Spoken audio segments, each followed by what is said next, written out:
Oh, there goes the train. Here we go, here we go. I tilted the camera a little bit. We're probably like 10 or 15 forward now. So 80 degrees sideways. Here we go. Boop, boop. Choo, choo, choo, choo, choo, choo, choo, choo, choo, choo, choo. Union Pacific 744 and Union Pacific 631 diesel electrics coming in.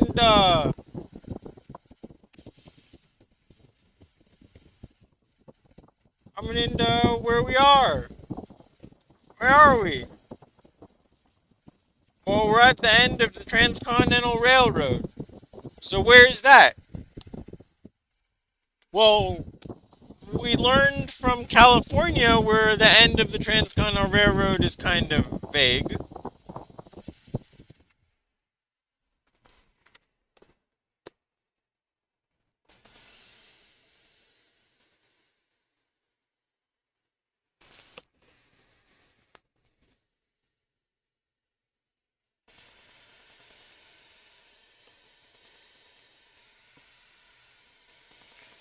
Oh, it's so humid. I can't do I can't run all. Ugh, I'm in pain today, guys. This has been brutal. I need a day off. I just need a day off. Maybe I should just not move today. Ugh. Okay. I had a stomach bug I got over, and think I'm at least better with that, but I'm still dealing with all my other stuffs. All right, should we go backwards, hat. Let's go backwards. Yeah, let's go backwards, hat.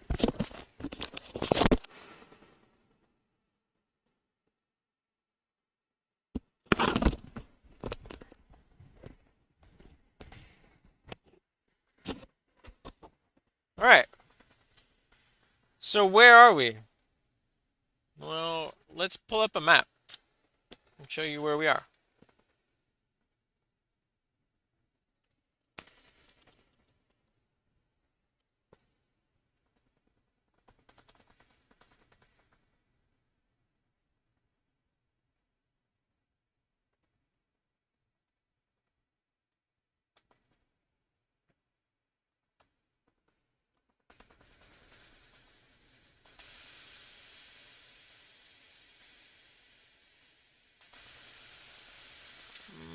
Okay.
All right. I'll take this moment to bring you a map. A map of where we are and what we've done. Um, so if you can you see my house? Yeah, you can. How many mice do you see? Do you see two mice? What?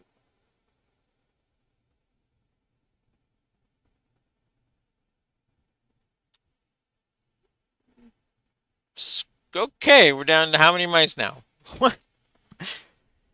Two blind mice. Two blind mice. See how they run. See how they run.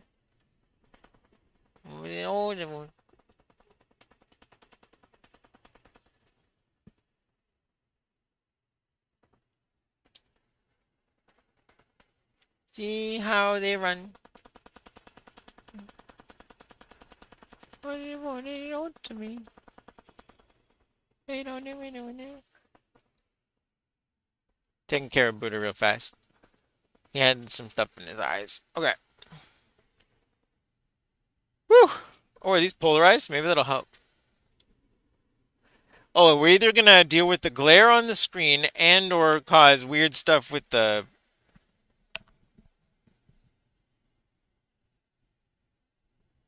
I don't know what's going on with these glasses. Alright. Do these fit up here?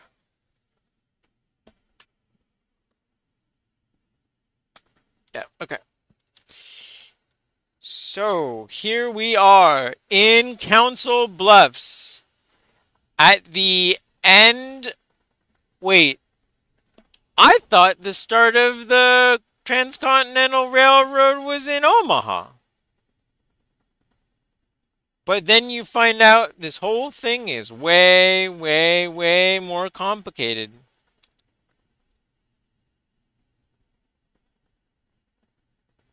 It's just like saying, oh yeah, where's the start of the Transcontinental Railroad? Is it in Alameda? Yeah, sort of. Is it in Oakland? Yeah, sort of. Is it in Benicia? Yeah, sort of. Is it in Old Town Sacramento? Well, that's where they decided to put it. So, I guess that's where it is. So then where did this one get decided and who decided and how did that happen? Well, ladies and gentlemen, this goes way, way back. This is some deep stuff. This goes back to, like, again, Abraham Lincoln.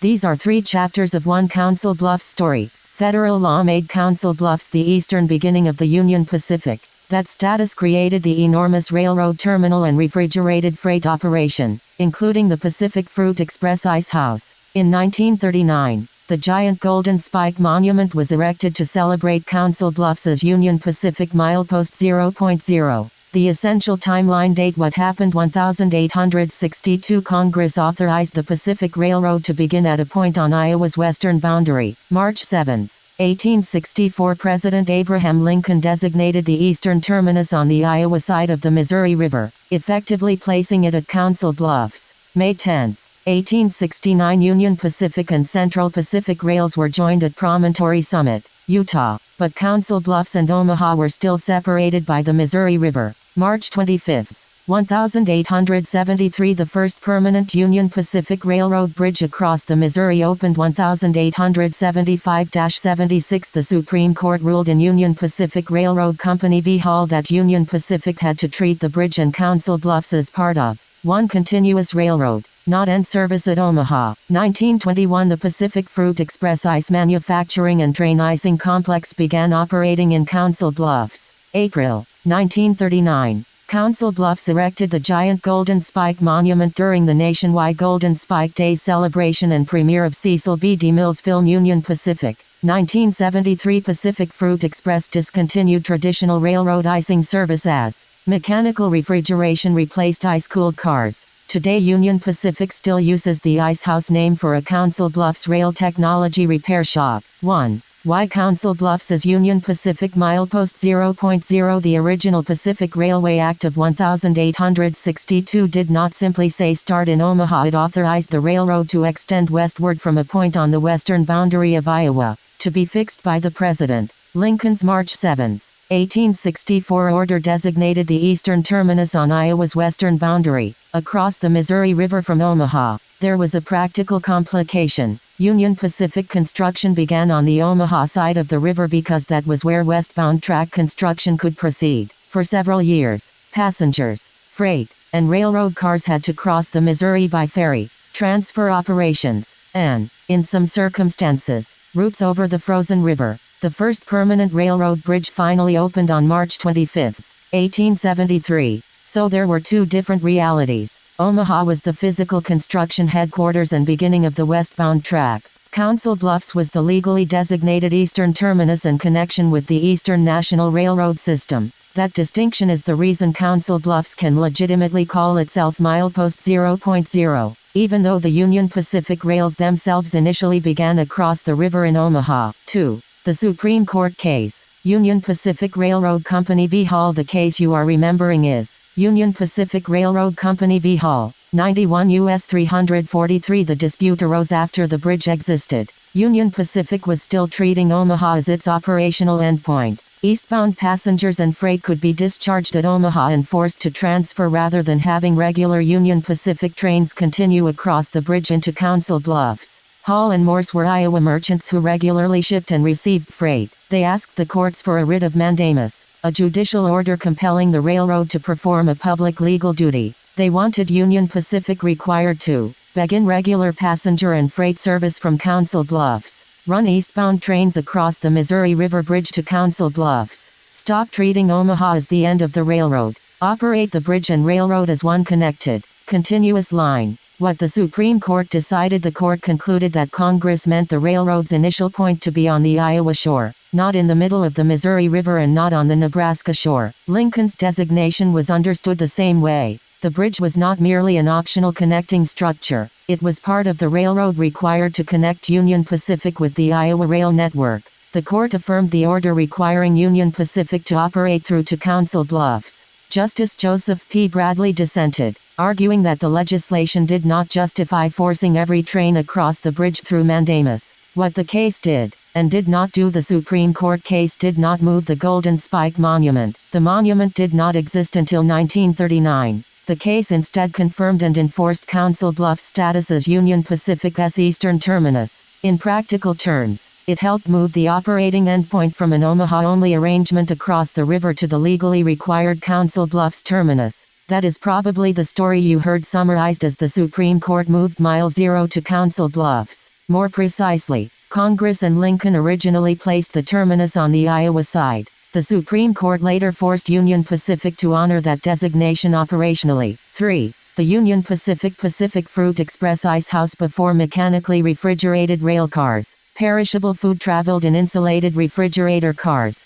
commonly called reefers. Large blocks or crushed ice were loaded into bunkers, generally at the ends of the cars. Because the ice melted during transit, trains had to stop at major re-icing stations. Pacific Fruit Express was created jointly by Union Pacific and Southern Pacific to operate refrigerated cars and the supporting cold chain network. It carried western fruit, vegetables, meat, dairy products, and other perishables toward eastern markets. Council Bluffs was strategically ideal because it stood where Union Pacific traffic connected with the railroads continuing eastward. Historical records date the Council Bluffs ice manufacturing operation to 1921. The ice docks were located around 33rd Street and 14th Avenue, west and south of the Golden Spike Monument. They were separate facilities within the same enormous Council Bluffs Railroad District. The extraordinary scale A preserved postcard description of the new Pacific Fruit Express plant gives these figures. 270 tons of ice manufactured each day, 25,000 tons of ice storage capacity, a 2,420-foot icing platform space to ice 2 trains simultaneously, ice transported along the platform by endless conveyor chains, approximately 150 summer employees. Around 1,000 tons of ice used per day during heavy operation. The apparent difference between 270 tons manufactured daily and 1,000 tons used daily makes sense because the plant maintained a gigantic frozen reserve. It could manufacture and store ice in advance, then draw down thousands of tons during seasonal fruit harvests and peak traffic. This was not merely a warehouse. It was an early, industrial-scale food preservation and national distribution system. Every part had to coordinate. Ice manufacturing, frozen storage, conveyor delivery, train scheduling, re-icing crews, refrigerator car inspection, transfer to Eastern Railroad's rapid movement before spoilage. Council Bluffs was therefore helping determine whether Western produce reached Chicago, New York, and other eastern cities in saleable condition. Why so many workers were needed? The operation required people to break, move, lift, crush, distribute, and pack ice into cars, often under intense seasonal pressure. The long icing platform allowed crews to work on many cars at once rather than uncoupling and servicing each car individually. The plant represents a largely forgotten category of railroad labor, not engineers and conductors, but the people maintaining the thermal infrastructure behind the national food supply. What happened to it? Mechanical refrigerator cars gradually made giant icing stations obsolete. Pacific Fruit Express ended its traditional icing service in 1973, and the jointly owned company was divided between Union Pacific and Southern Pacific in 1978. Union Pacific nevertheless still uses the Icehouse identity in Council Bluffs. Its present-day Icehouse Rail Technology Repair Shop services electronic and railroad technology equipment, a striking conversion from Ice Age logistics into Information Age railroad infrastructure. The current Icehouse is an operating Union Pacific facility rather than a public railroad museum. 4. The Golden Spike Monument. The giant concrete Golden Spike stands near South 21st Street and 9th Avenue, close to the historic Union Pacific transfer area and the railroad's Council Bluffs milepost 0.0. It was not constructed in 1869.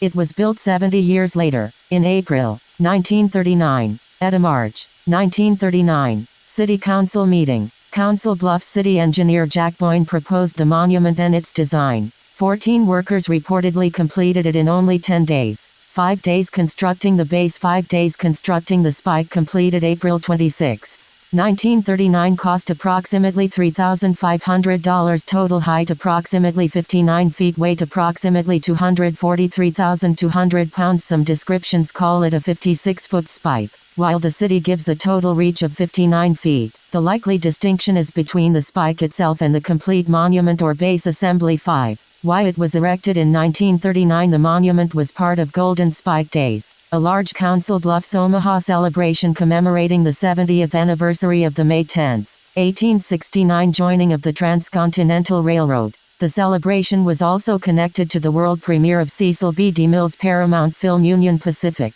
Union Pacific, Council Bluffs, Omaha, civic organizations, and the movie industry collaborated to turn railroad history into a major Depression-era public spectacle. President Franklin D. Roosevelt helped open the festivities remotely by operating a telegraph key from the White House, so the monument served several purposes simultaneously. Marking Council Bluffs as Union Pacific milepost 0.0, commemorating the Transcontinental Railroad, promoting the Union Pacific film, celebrating regional railroad employment, attracting visitors during the Depression, reinforcing Council Bluffs' claim to a central place in the National Railroad story. 6. It is not the actual 1,869 Golden Spike. The Council Bluffs monument is an oversized concrete symbolic spike. The famous gold spike, commissioned by San Francisco businessman David Hughes and used ceremonially at Promontory Summit, is preserved at Stanford University's Cantor Arts Center. The ceremonial spikes were removed immediately after the 1,869 ceremony and replaced with ordinary iron spikes so the railroad could operate normally. Another ceremonial spike, the Arizona spike made of iron, silver, and gold, has been displayed on loan at the Union Pacific Railroad Museum in Council Bluffs. The complete system's connection. The locations tell a progression. Federal law. Council Bluffs designated as the legal eastern terminus. Supreme Court enforcement. Union Pacific required to operate across the Missouri River rather than terminate everything at Omaha. Railroad terminal. Growth yards, transfer facilities, repair shops, employment, hotels, warehouses, and freight infrastructure expanded. Pacific Fruit Express Icehouse. Council Bluffs became a major cold chain checkpoint for feeding the eastern United States. Golden Spike Monument. The city monumentalized that legal and logistical role as milepost 0.0. The ice house and the spike monument therefore are not random railroad relics. One represents the working metabolic system of the railroad: food, ice, labor, timing, and freight. The other represents the legal and symbolic origin point that made that infrastructure possible.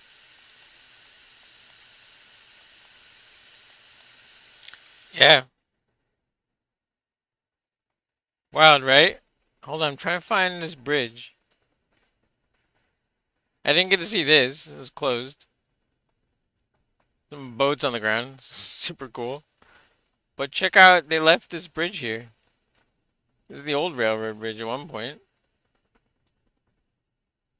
It's a giant, like, rotating bridge. Talk about when we're talking about the trains rotating um,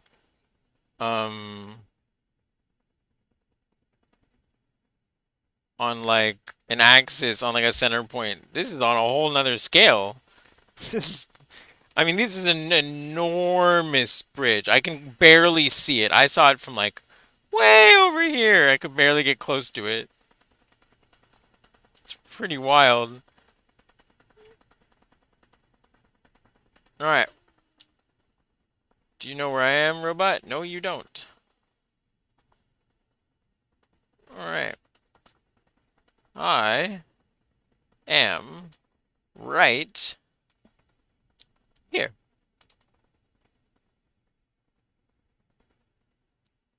And we are facing that direction. Let's see if I can find the deer sign. That would be pretty cool. Oh no. Alright, so what do I see? Where I'm gonna find exactly where I'm at.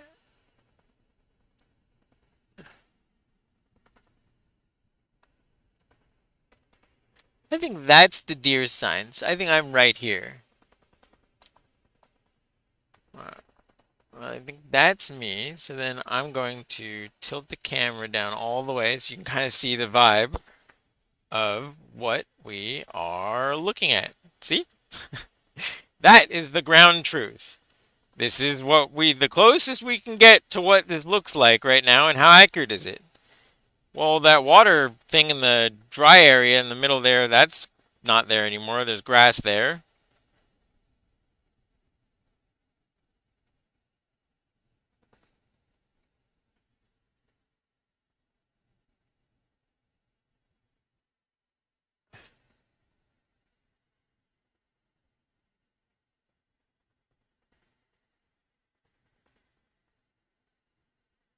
I think there's a new pile over here.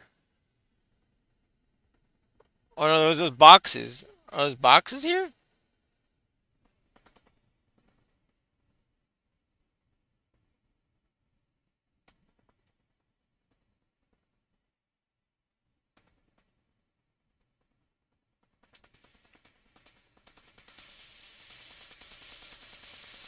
Very interesting.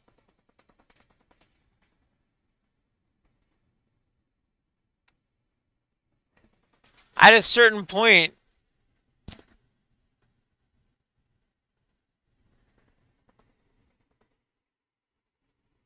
having and obscuring the ground truth is somewhat of a security.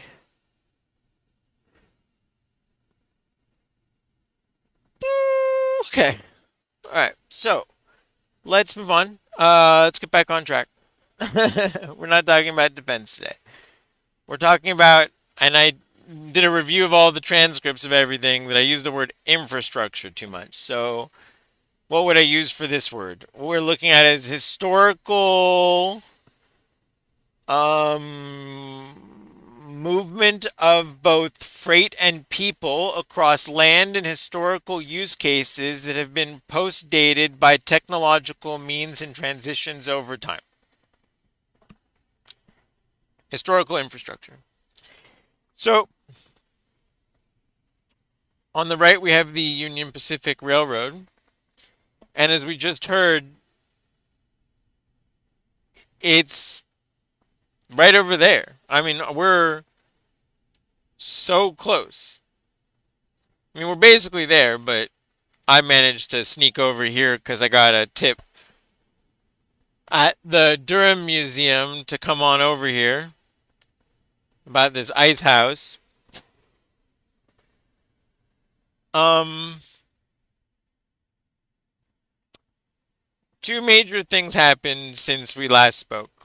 In regards to the understanding of my godfather slash grand friend, Dr. John Gilmore, I stopped off at the History Museum in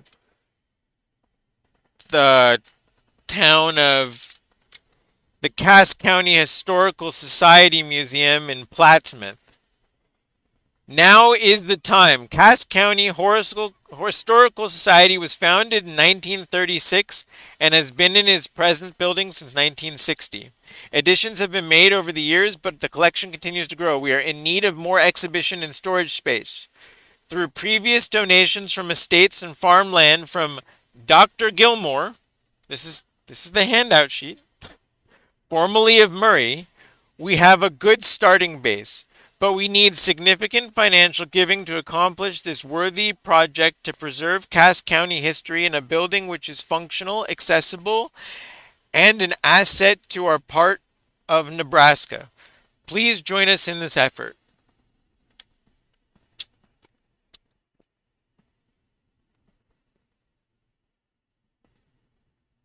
You getting this?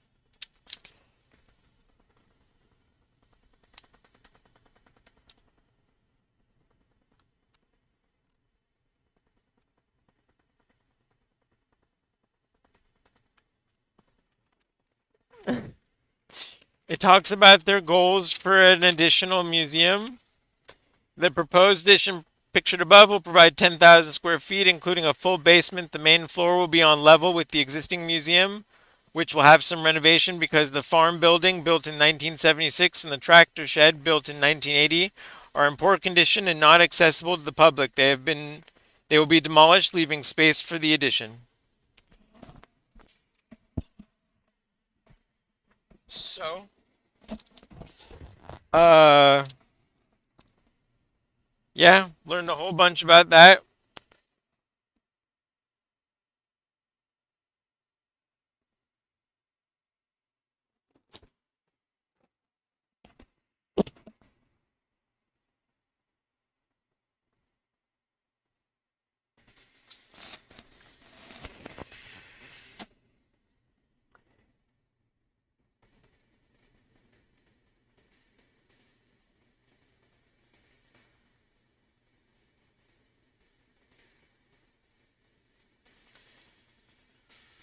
I mean, accessibility. I was there. I was in the basement, not accessible. The bathroom, not accessible.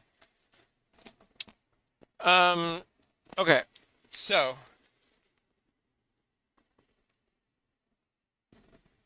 then we go to the Durham Museum.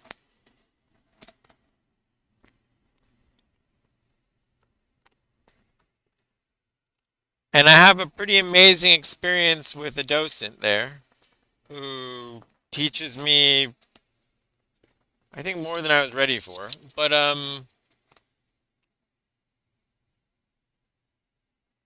I went in knowing the other museum, knowing about the founder of the museum, Gilmore, and Gilmore's father. And then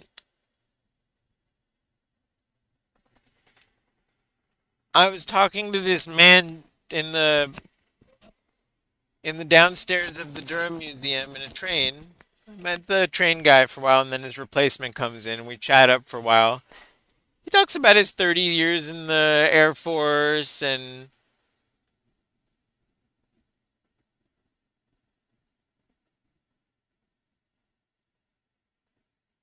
I didn't know who he was. He didn't tell me who he was. And I talked to him like a person,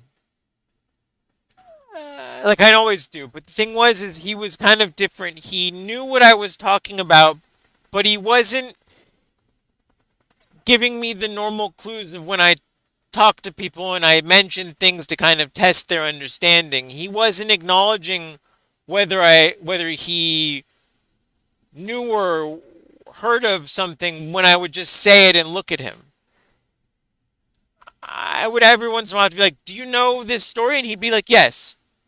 So after enough of those, after probably three of those, in my final conversation about Hermias, I'm like, "Do you know about this?" And he goes, "Yes." And he reaches back and he puts his arms back, and I was like, "Okay, this guy knows more than I understand about. What do you like to do?" So he said he's into his grandkids and family, and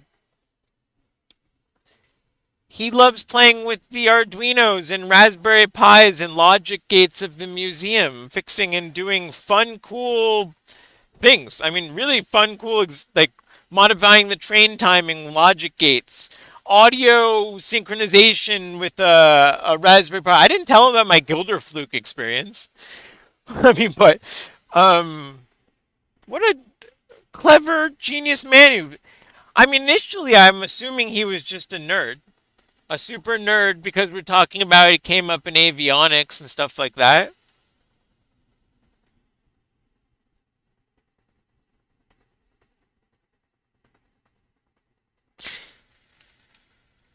I I was trying to go and do other stuff, maybe try and go to this, but I wasn't feeling well. I just need to get some healthy foods, so I ended up doing that. And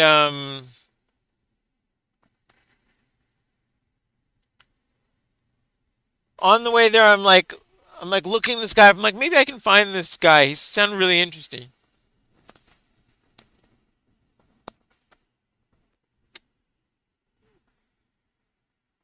Are you ready? The gentleman I was talking to was a three-star general. Is a retired three-star general in the Air Force.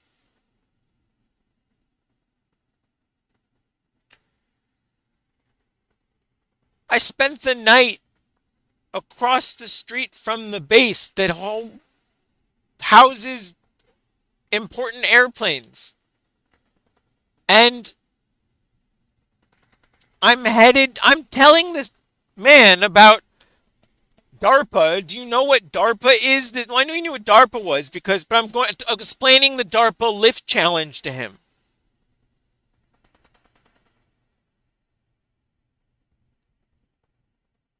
It, I mean, maybe this is what he wanted. He wanted a more casual conversation with people. He didn't. I should have saluted the man. As I talked to him, I halfway, about three quarters of the way through the conversation, I told him he reminded me of Jeff Bowers when I met him at the Folsom Powerhouse. I don't know how much of that story we have, you know about. I've wrote about him, I think, maybe, but not everything. Jeff Bowers has 350 patents with Intel. He's responsible for the technology that kept us safe. This is another man, a national treasure. I said to Jeff Bowers, I said, Jeff, I've been traveling California looking for national monuments, national places, and national artifacts. I found you. You're a living national treasure. And I said to this gentleman, his name is Bob, and I said, Bob, I think you're a national treasure too. And he kind of smiled and leaned back. I didn't really, I kind of got the hint. I've gotten kind of good at finding these people, and that's what I'm doing. That's the whole point. You find these people in the wildest spots, these unbelievable people. And, so I just, it's been an amazing thing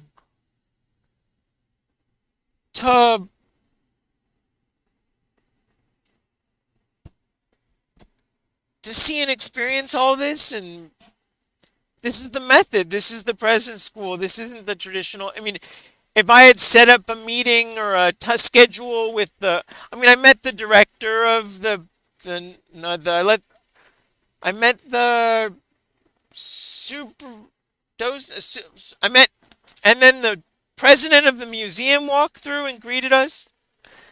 Um, I mean, I don't know. it's a wild experience. You just gotta. It's like undercover presidential candidate. You know they have undercover boss. I'm literally an undercover presidential candidate, red teaming with accessibility in mind and understanding how our country works, how it worked in the past, how it changed, what worked well and what didn't work, and what we can learn from now and later. Like, if we're going to Mars and the moon, what are we going to bring there and build a giant thing of there and then no longer need once we do it there? Well, how can it be repurposed and made sure it's still useful? There's a great building and it's still here. It's an old building. We're going to see in a little bit. That's the point of why we're here because we got the lead from Bob. Sir. Bob.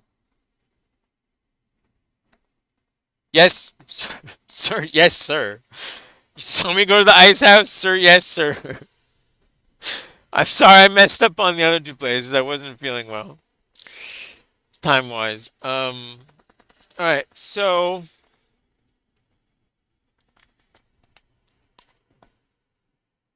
I mean we were at another ice house.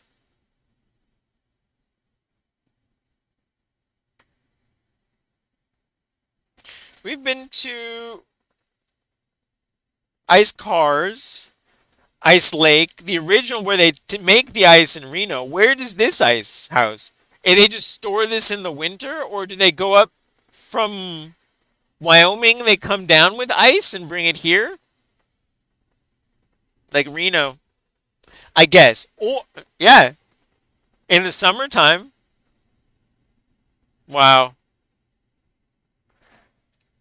they're basically like playing drug wars, but on the national scale, but with ice or with like other commodities.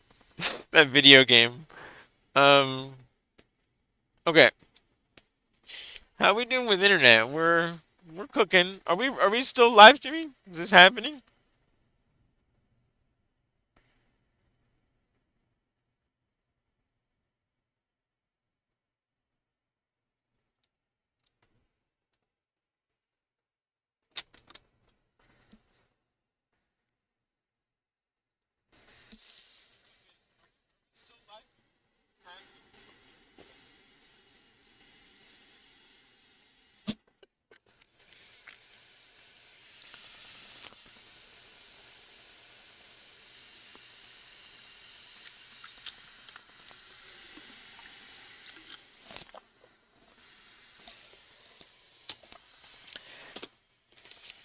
It's amazing.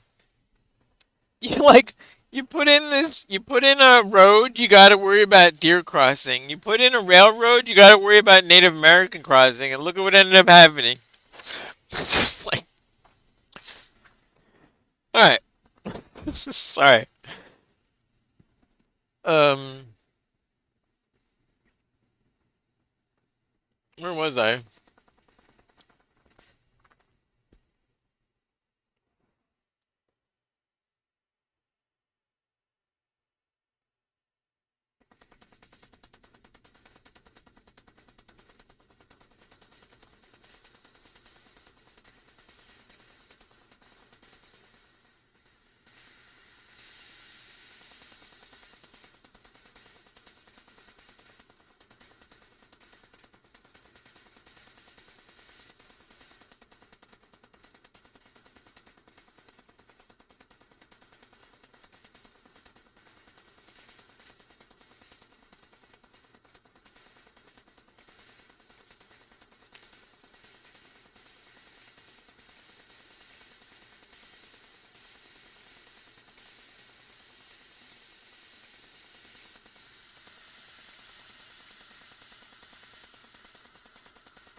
It is hot.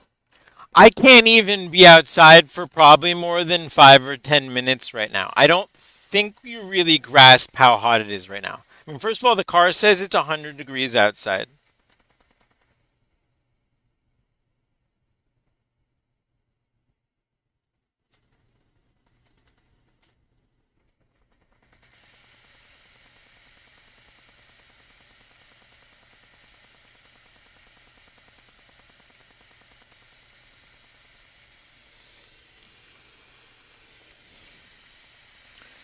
All right, we have excessive heat warnings.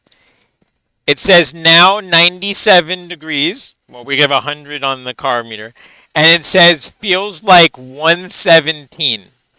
This is a type of heat that Santa Monica boy Morgan is not used to. Not at all. This is reminding me of being one day on my Long Beach and it was like 100 degrees and the humidity was that hot and I just couldn't cool down. This is similar. I mean, it is gnarly outside and brutal. It is brutal. I mean, the air quality is good, but man, it is, I'm telling you, brutal. Cooling expected over the next 2 days, but yesterday, I can't even do stuff right now. Like, I had to, like, I was like, I am checked out of my, where I was, the hotel motel I was staying at. I was like, I need somewhere to go that's air conditioned. And so I went to a Starbucks and ate there. It's so hard to get healthy food out here. It's weird that the healthiest food I can get is at a Starbucks from the refrigerated section in front. Um, Let's go to like a grocery store. Like, there's an Aldi here.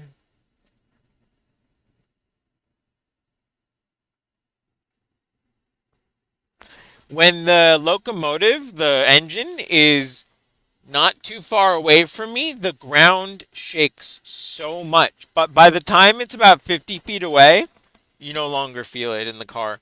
Even in the car with all the suspension, all the rubber, and everything.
These are 3 chapters of one Council Bluffs story. Federal law made Council Bluffs the eastern beginning of the Union Pacific. That status created the enormous railroad terminal and refrigerated freight operation, including the Pacific Fruit Express Ice House. In 1939, the giant Golden Spike Monument was erected to celebrate Council Bluffs as Union Pacific Milepost 0.0. The essential timeline date: what happened 1862. Congress authorized the Pacific Railroad to begin at a point on Iowa's western boundary. March 7, 1864. President Abraham Lincoln designated the eastern terminus on the Iowa side of the Missouri River, effectively placing it at Council Bluffs. May 10, 1869. Union Pacific and Central Pacific Rails were joined at Promontory Summit, Utah, but Council Bluffs and Omaha were still separated by the Missouri River. March 25, 1873. The first permanent Union Pacific Railroad bridge across the Missouri opened 1875-76. The Supreme Court ruled in Union Pacific Railroad Company v. Hall that Union Pacific had to treat the bridge and Council Bluffs as part of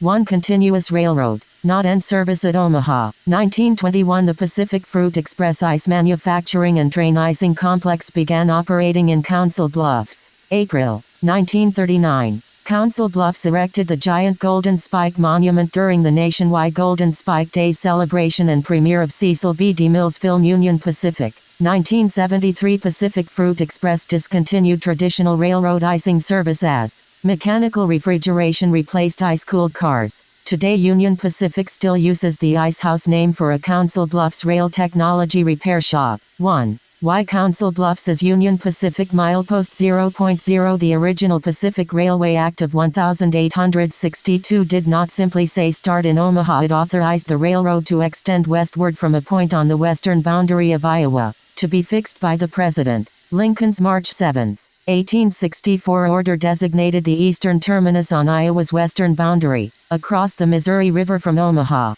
There was a practical complication. Union Pacific construction began on the Omaha side of the river because that was where westbound track construction could proceed. For several years, passengers, freight, and railroad cars had to cross the Missouri by ferry, transfer operations, and, in some circumstances, routes over the frozen river. The first permanent railroad bridge finally opened on March 25, 1873. So there were 2 different realities. Omaha was the physical construction headquarters and beginning of the westbound track.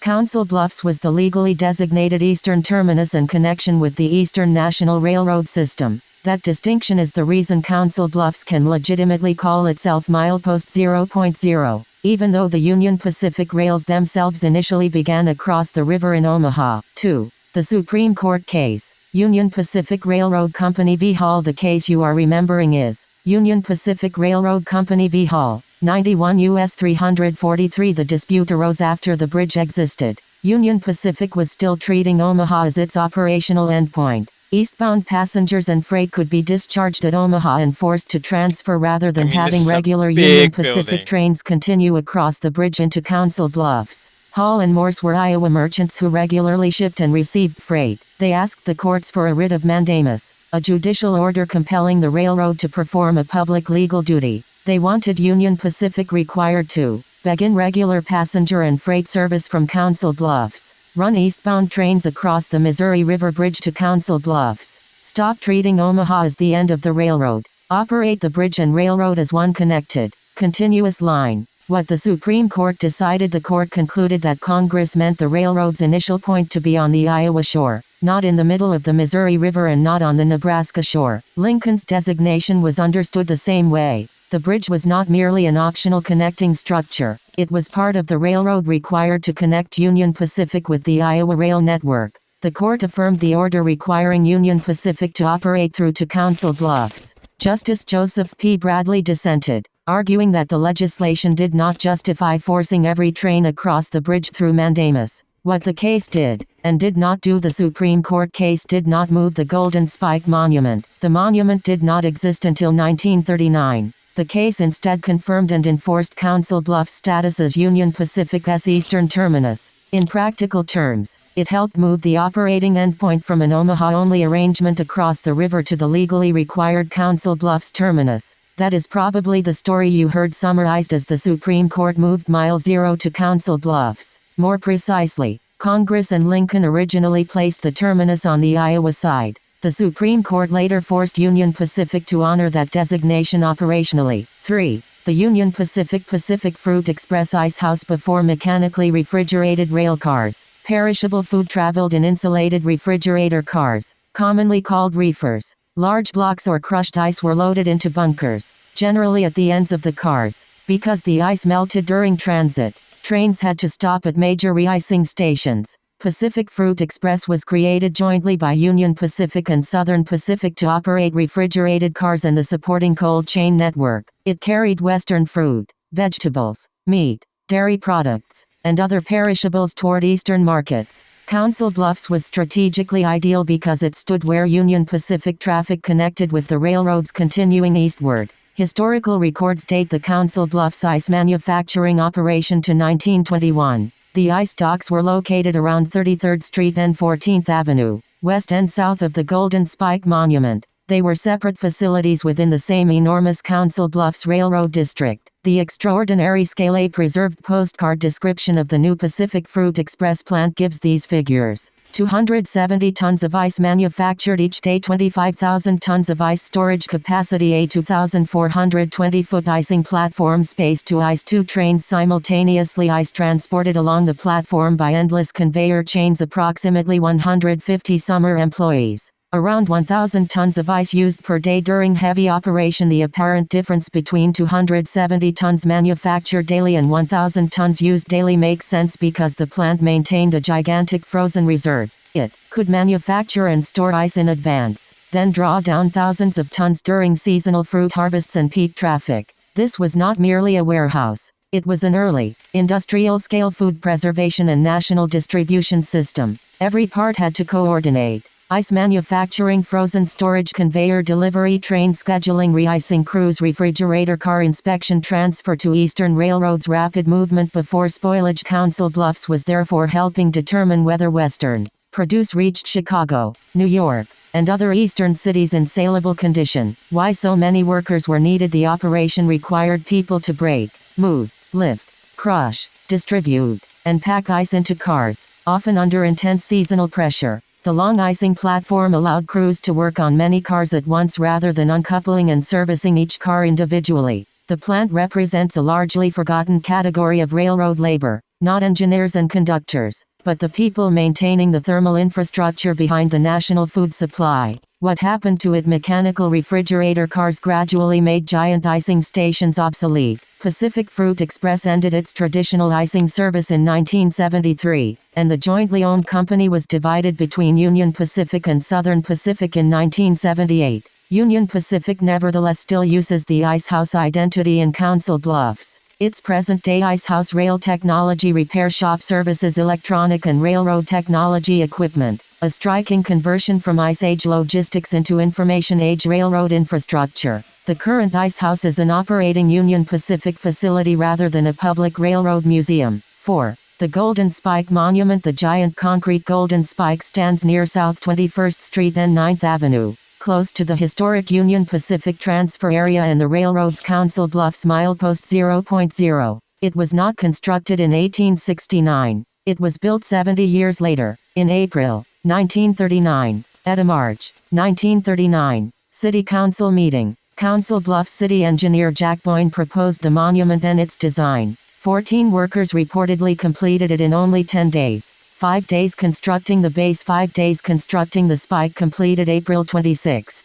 1939. Cost approximately $3,500. Total height approximately 59 feet. Weight approximately 243,200 pounds. Some descriptions call it a 56-foot spike, while the city gives a total reach of 59 feet. The likely distinction is between the spike itself and the complete monument or base assembly. 5. Why it was erected in 1939. The monument was part of Golden Spike Days, a large Council Bluffs, Omaha celebration commemorating the 70th anniversary of the May 10, 1869 joining of the Transcontinental Railroad. The celebration was also connected to the world premiere of Cecil B. DeMille's Paramount film Union Pacific.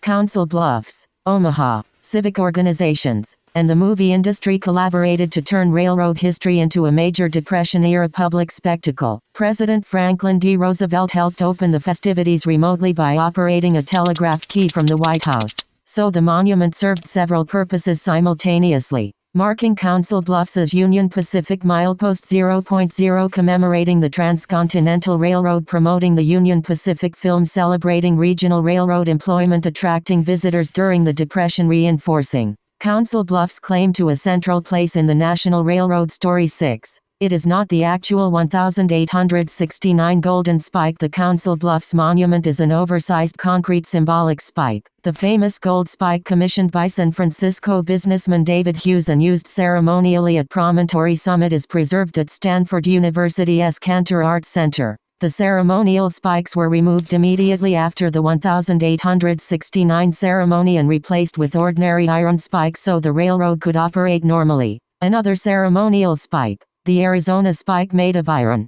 silver, and gold, has been displayed on loan at the Union Pacific Railroad Museum in Council Bluffs. The complete systems connection. The locations tell a progression. Federal law. Council Bluffs designated as the legal eastern terminus. Supreme Court enforcement. Union Pacific required to operate across the Missouri River rather than terminate everything at Omaha. Railroad terminal. Growth yards, transfer facilities, repair shops, employment, hotels, warehouses, and freight infrastructure expanded. Pacific Fruit Express Ice House. Council Bluffs became a major cold chain checkpoint for feeding the eastern United States. Golden Spike Monument. The city monumentalized that legal and logistical role as milepost 0.0. The Ice House and the Spike Monument therefore are not random railroad relics. One represents the working metabolic system of the railroad: food, ice, labor, timing, and freight. The other represents the legal and symbolic origin point that made that infrastructure possible. Today 12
tried to fill in the cracks that were spreading out of mine, but I was all out of hope, lost in an endless maze. The emptiness had unfolded just like a void, but you broke the coldness somehow and lit up a flame. And ooh, I was done feeling hopeless, screamed out loud because it felt impossible in my bones, like getting blood out of the stone on my own.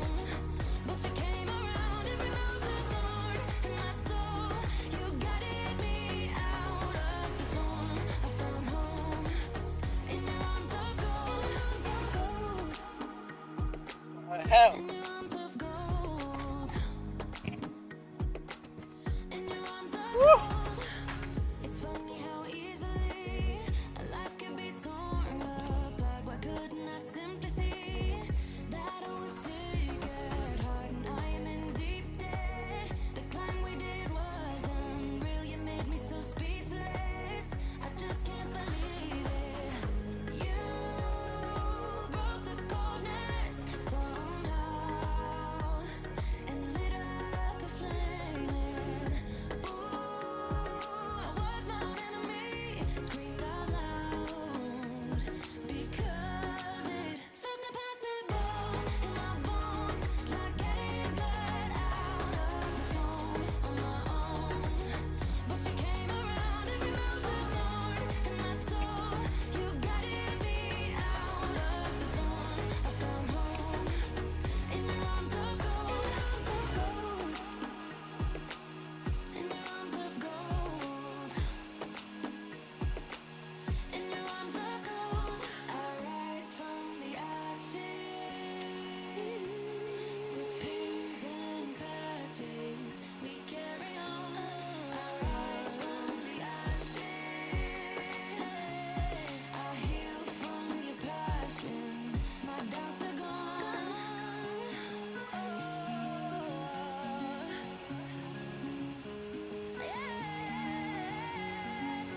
Felt impossible in my bones, like getting blood out of the stone on my own.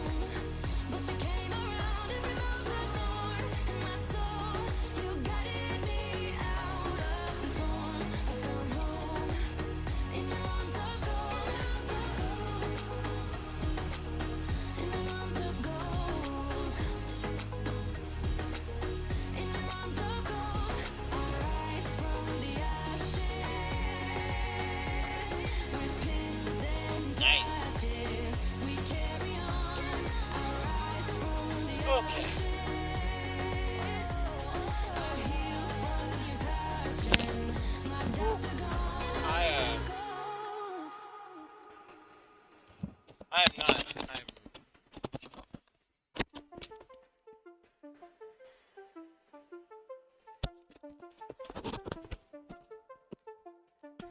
I am genuinely not meant for this heat. Oh my. That is brutal.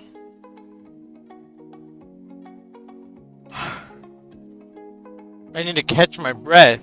That was intense. This says 104. I mean, this is some of the hottest I've ever experienced in my life. Because you don't, it's worse than Florida? Yeah, it's worse than Florida. Endless maze, the emptiness had unfolded just like a void, but you broke the coldness somehow and lit up a flame. I saw some people in the neighborhood down that way, out and about walking around, possibly housed people, and you're just like, dude's cooked in sweat. If you could see me shaking my head and that we gotta be doing more kind of feeling.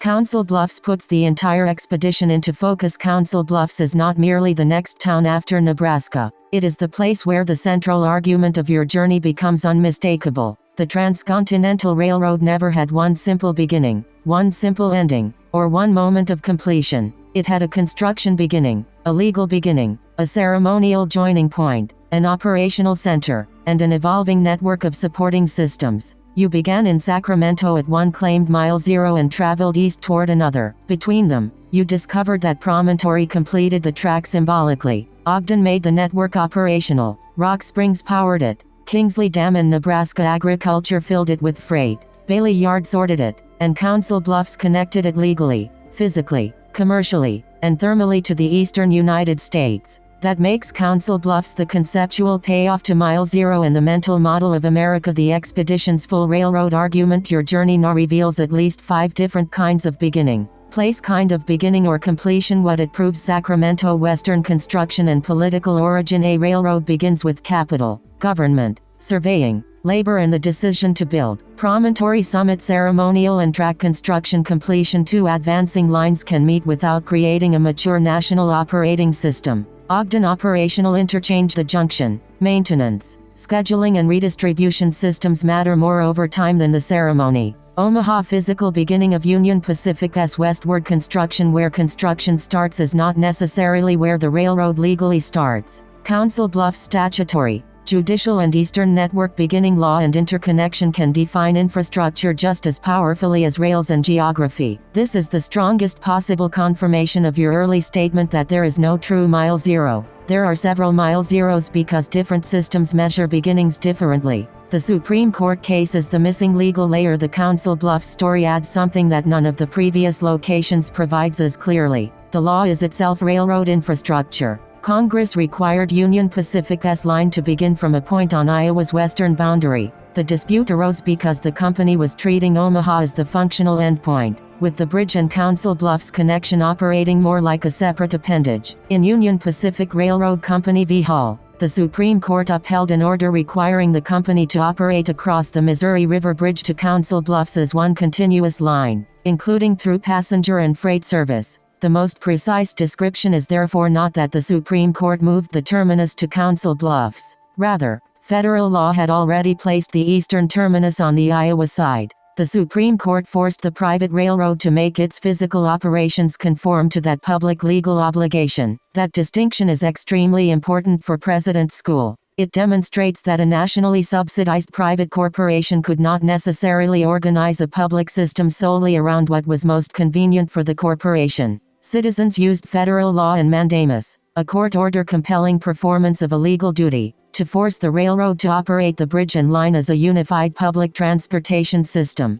that connects directly to your recurring concern with the difference between a right existing on paper, a corporation or institution recognizing that right, a person having practical access to enforce it, the system actually operating as the law intended. The direct parallel to procedural ableism. This gives you a much stronger bridge for the argument in ascending the Sierra and procedural ableism. Your original formulation was, physical infrastructure determines who can move through the landscape. Procedure determines who can move through government. Council Bluffs adds the third step. Law may promise access, but procedure determines whether the promise becomes an operating route. Union Pacific had rails. A bridge existed. Council Bluffs had been legally designated. Yet the system could still be operated in a manner that made Omaha the practical endpoint, until people obtained an enforceable judicial remedy that is closely analogous to contemporary civic access. A city may formally allow public participation. A disabled person may formally possess constitutional and statutory rights. Remote technology may physically exist,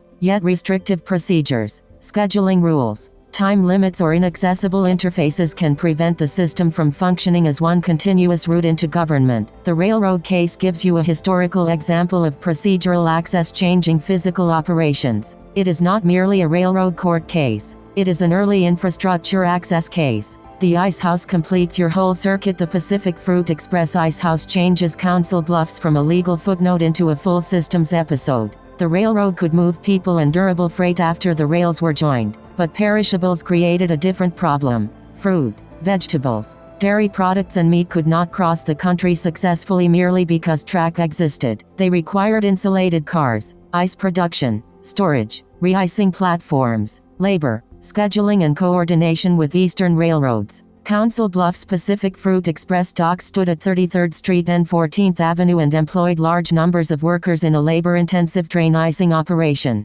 Historical material from the Council Bluffs Library describes a plant capable of manufacturing approximately 270 tons of ice daily, storing 25,000 tons and servicing trains along a roughly 2,420-foot icing platform. This is exactly the kind of invisible infrastructure your expedition has been uncovering. The complete circuit becomes Sierra Water and Western Agriculture Irrigation and Harvested Crops Refrigerator Cars Ice Plants and Workers Union Pacific Movement Council Bluffs Re-icing and Interchange Eastern Railroad City Markets Stores and Household Food. The Ice House is therefore the eastern counterpart to several earlier chapters. Folsom Powerhouse. Energy becomes distributable only through an entire supporting system. Donner Pass. Crossing the mountain is different from maintaining reliable passage. Ogden. Joining lines is different from operating an interchange. Rock Springs. The visible city and railroad rest on a buried energy system. Sinclair. Transportation depends on refining, fuel and industrial support. Kingsley Dam. Western agriculture depends on water storage, power, irrigation and maintenance. Bailey Yard. Freight must be reorganized before it can continue through the country. Council Bluffs Ice House. Food must be thermally maintained before it can become a national commodity. Your journey has effectively followed a piece of produce from water, soil and sunlight through harvest, refrigeration, classification, movement and eastern distribution. That is a genuine complete circuit. The modern ice house adds another transformation. Union Pacific still uses the ice house name for a rail technology repair shop in Council Bluffs. That creates an extraordinary technological transition. The site identity moved from maintaining the temperature of freight to maintaining the information technology of the railroad. Historically, the ice house protected the physical condition of cargo. The modern shop helps protect the information and electronic systems through which the railroad operates. That gives you a clean progression. Ice and manual labor, mechanical refrigeration, electronic sensors and communications software and automated network management. It also connects to your Ogden Rock Springs material about telegraphy, information latency and the proposition that every transportation system is also an information system. A train network does not operate merely because locomotives can move. It operates because the system can determine what is inside each car, where it is going, whether it needs ice, fuel, inspection or repair, which railroad assumes responsibility next, when it can enter a track, whether its cargo remains usable, how failures are detected and communicated. The Golden Spike Monument is about narrative infrastructure. The monument adds a separate layer, how a system constructs a public memory of itself. The present monument was not created during the 1869 completion. It was erected in 1939 for Golden Spike Days, connected to the 70th anniversary and the premiere of Cecil B. DeMille's Union Pacific. Council Bluffs states that 14 workers built it in 10 days for approximately $3,500. It reaches 59 feet and weighs 243,200 pounds. The site had previously contained a transfer and passenger station at milepost 0.0. This means the monument is simultaneously a railroad marker, a civic advertisement, a Hollywood promotional object, a Depression-era celebration, a territorial claim over who gets to tell the Transcontinental story, a physical representation of an otherwise abstract legal designation. Promontory has the authentic ceremonial location. Council Bluffs has a giant symbolic spike built 70 years later. That is not a weakness in the Council Bluffs story, it is the story. Promontory commemorates the moment the rails met. Council Bluffs monumentalizes the argument about where the railroad began. The monument turns a statute, executive decision, bridge dispute and Supreme Court judgment into a roadside visual object. It is almost literally a monument to legal geography, Hollywood, government and corporate memory. The monument also fits your filmmaking background unusually well. Cecil B. DeMille's film helped transform a complicated system involving federal subsidies, native dispossession, immigrant labor, corporate competition, engineering, law and finance into a dramatic national myth. Council Bluffs and Omaha then used the premiere to stage themselves inside that mythology. President Franklin Roosevelt ceremonially initiated the celebration by telegraph from the White House.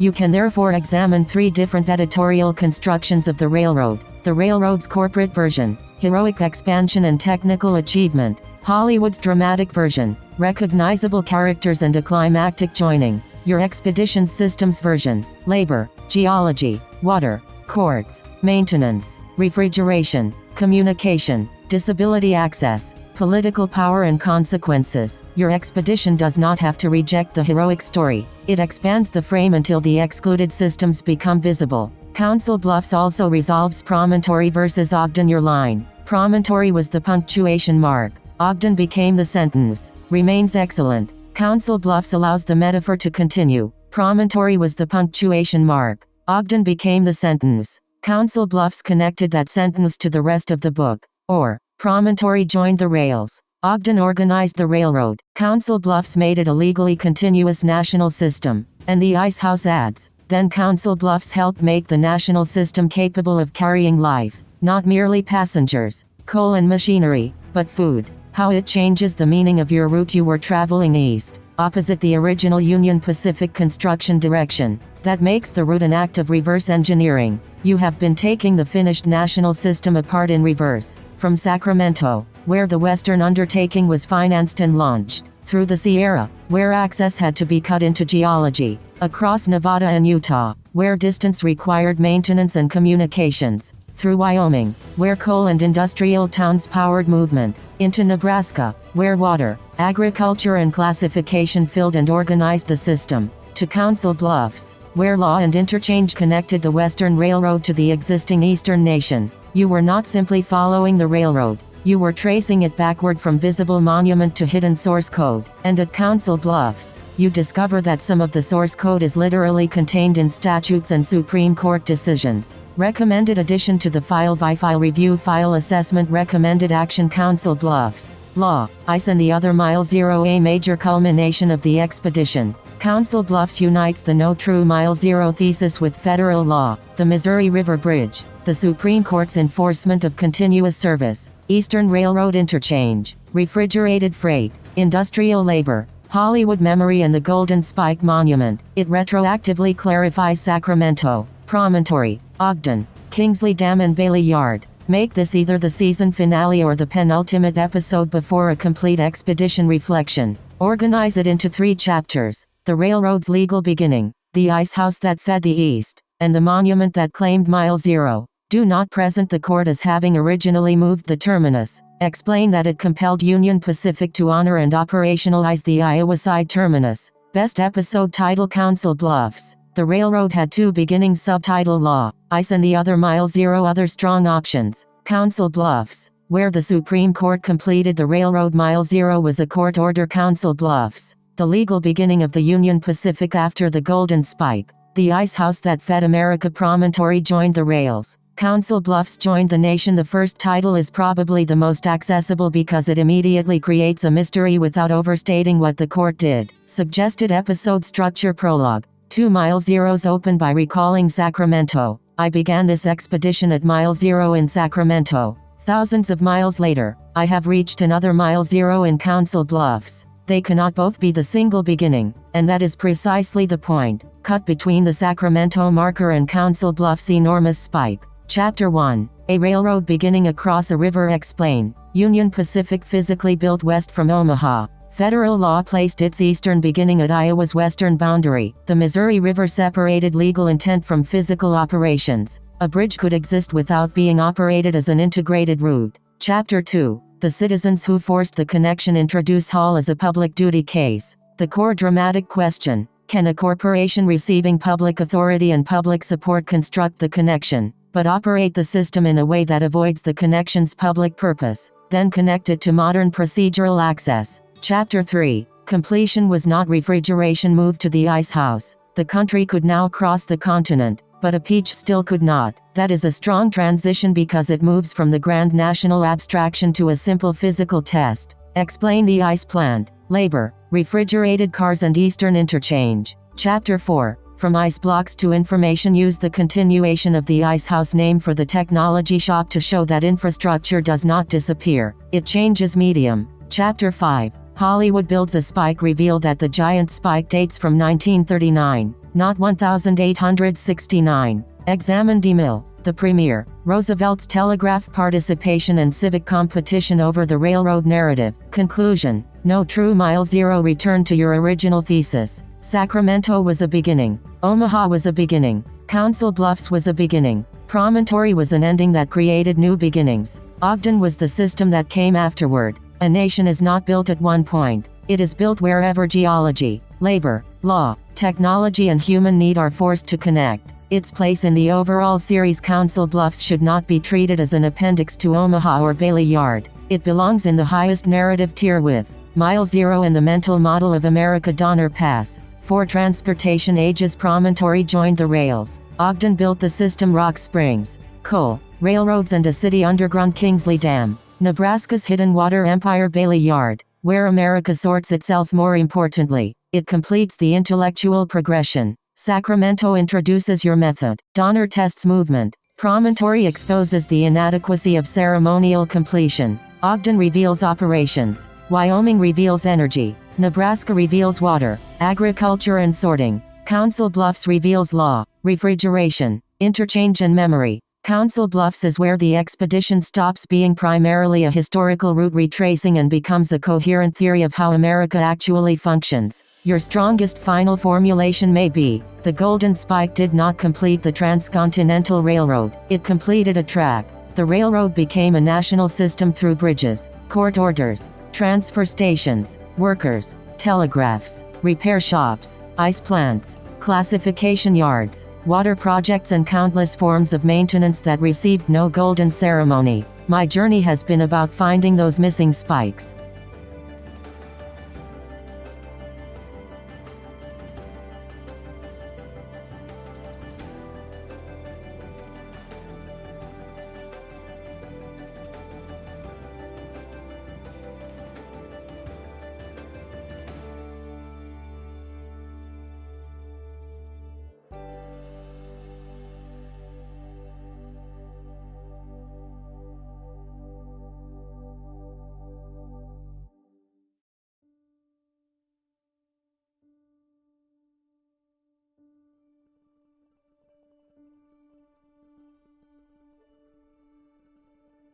The giant fake spike is the perfect place to begin looking for the real railroad. You have now reached a major turning point in the second transcontinental expedition. Until Council Bluffs, you were moving through the physical territory of the first transcontinental railroad. Sacramento, the Sierra, Nevada, Promontory, Ogden, Wyoming and Nebraska. Now you are heading east into the older, denser railroad system that the Transcontinental Line was built to reach. And the object standing at that threshold is wonderfully misleading. A gigantic gold-painted spike that was never driven into a railroad tie, was not present in 1869 and is not the actual golden spike. But it is not meaningless. It is fake only if someone mistakes it for the 1869 artifact. It is completely real as a 1939 civic monument, Hollywood publicity object. Depression-era spectacle and territorial claim that Council Bluffs should be remembered as Union Pacific's milepost 0.0. The actual ceremonial golden spike was only 5/5/8 inches long,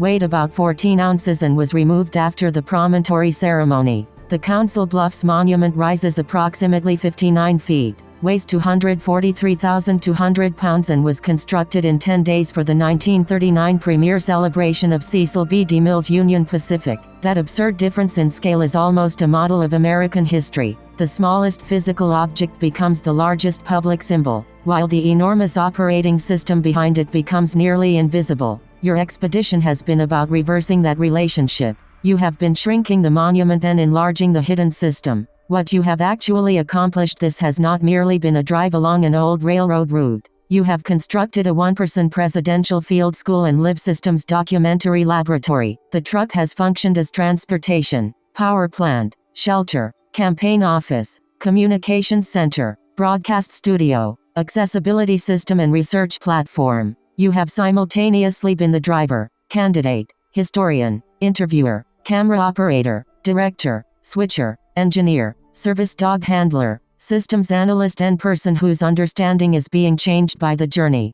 The roughness of the streams is part of the evidence. The microphone failures, camera confusion, heat, fatigue, pain, bathroom problems, wrong turns, signal interruptions, AI mistakes. Family stress and concern for Buddha reveal what it actually costs one neurodivergent person to create this kind of mobile public institution. They are not all necessary in a finished film, but they belong in the historical record of the live achievement. The result is not simply railroad history, it is a way of learning how the United States functions. Sacramento. Discovering that there is no true mile zero, the expedition began at the smallest scale beneath a California sycamore beside the Sacramento River. That was not merely a pleasant opening image. It established the first principle: before there can be a railroad, a city, a government, or a continental economy, there must be water, soil, shade, biological life, and a habitable landscape. From that living starting coordinate, you entered the California State Railroad Museum and expanded from a tree and river into locomotives, warehouses, ships, telegraphs, labor camps, mines, forests, finance, law, and national expansion. The central realization was, there is no true mile zero in a system. A marker can identify where track construction officially begins. It cannot identify where all the necessary causes begin. The railroad required forests for ties and snow sheds, mines for metal and coal, water for steam and settlements, banks and land grants for capital, telegraphs for coordination, food and housing for workers, ports and warehouses for transfer, and law to determine who possessed power and who absorbed the injuries. That became your complete circuit method. Do not evaluate a technology only where it performs its most impressive action. Follow it backward into extraction and construction, sideways into labor and ownership, forward into maintenance and consequences, and outward into the people who can or cannot use it. Sacramento supplied the intellectual constitution for everything that followed. Folsom, Auburn, and Colfax. Movement is controlled by both terrain and procedure. The Sierra transformed the inquiry from a museum model into an embodied access problem. To move a railroad through the mountains required grades,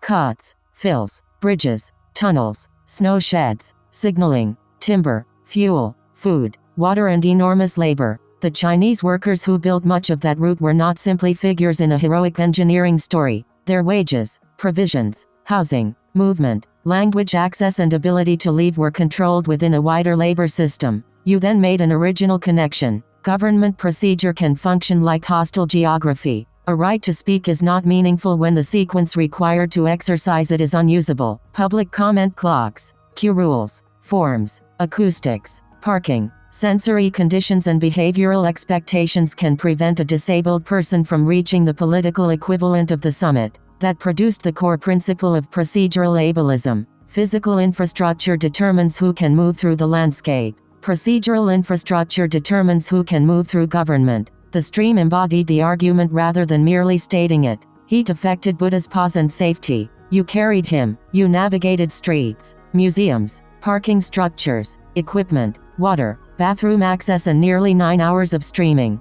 The body became a measuring device for whether the route truly worked. Donner Pass, Truckee, and Reno. Every completed corridor remains under construction at Donner Pass. You could see several technological ages occupying the same geography. Indigenous routes, emigrant wagon crossings, railroad tunnels and snow sheds, the Lincoln Highway, US 40, Interstate 80, electrical lines, aviation, fiber communications, and your own Starlink broadcast. The important discovery was not merely that transportation technologies succeeded one another. It was that each inherited the same underlying geological constraints. Snow still falls, granite still fractures, water still erodes, fire still burns, freeze and thaw cycles still damage structures, rockfall still threatens movement. A new layer does not defeat geography permanently. It creates a new maintenance obligation. That changed the meaning of the road crews you encountered. They were not interruptions spoiling a historical landscape. They were the present generation of railroad and highway history. Truckee similarly stopped being a picturesque mountain town and became an operations city, a place for crews, repairs, storage, fuel, housing, emergency response, maintenance, and coordination. The journey showed that the city maintaining the crossing may be more important to the functioning system than the famous summit itself. Walking and moving more slowly along the Truckee River also demonstrated that the observation platform changes the knowledge produced. At freeway speed, the corridor looks like a line. At walking or bicycle speed, it becomes relationships among water, rail, habitat, roads, ruins, neighborhoods, and industry. Pyramid Lake and Winnemucca. The corridor is never politically neutral at Pyramid Lake. The journey encountered the most difficult epistemic territory. Railroads, stations, roads, telegraphs and military routes were not being placed across empty space. They crossed sovereign homelands containing existing ecological knowledge, movement systems, food technology, communications networks and political relationships. The Pyramid Lake material exposed how infrastructure can carry commerce and communication while also enabling settlement, surveillance, military response and extraction. The meaning of attacking or defending a station depends on who controls the corridor and whose homeland it crosses. You also encountered conflicting historical accounts and the danger of allowing a museum panel, government narrative or confident AI voice to collapse disagreement into one convenient story. That produced another central principle. Finding truth does not mean replacing one confident story with another. It means preserving the disagreement, identifying the source and showing how the model changes. The AIS errors became part of the lesson. Rather than pretending the machine was an oracle, the expedition demonstrated why public field research requires source comparison, uncertainty labels, correction logs and consultation with tribal historians and living communities. This was where President's School became not only a method of discovery but a method of public correction. Promontory. The photograph was not the operating system. Promontory gave the country its most famous railroad image. The locomotives facing one another, dignitaries gathered around the track,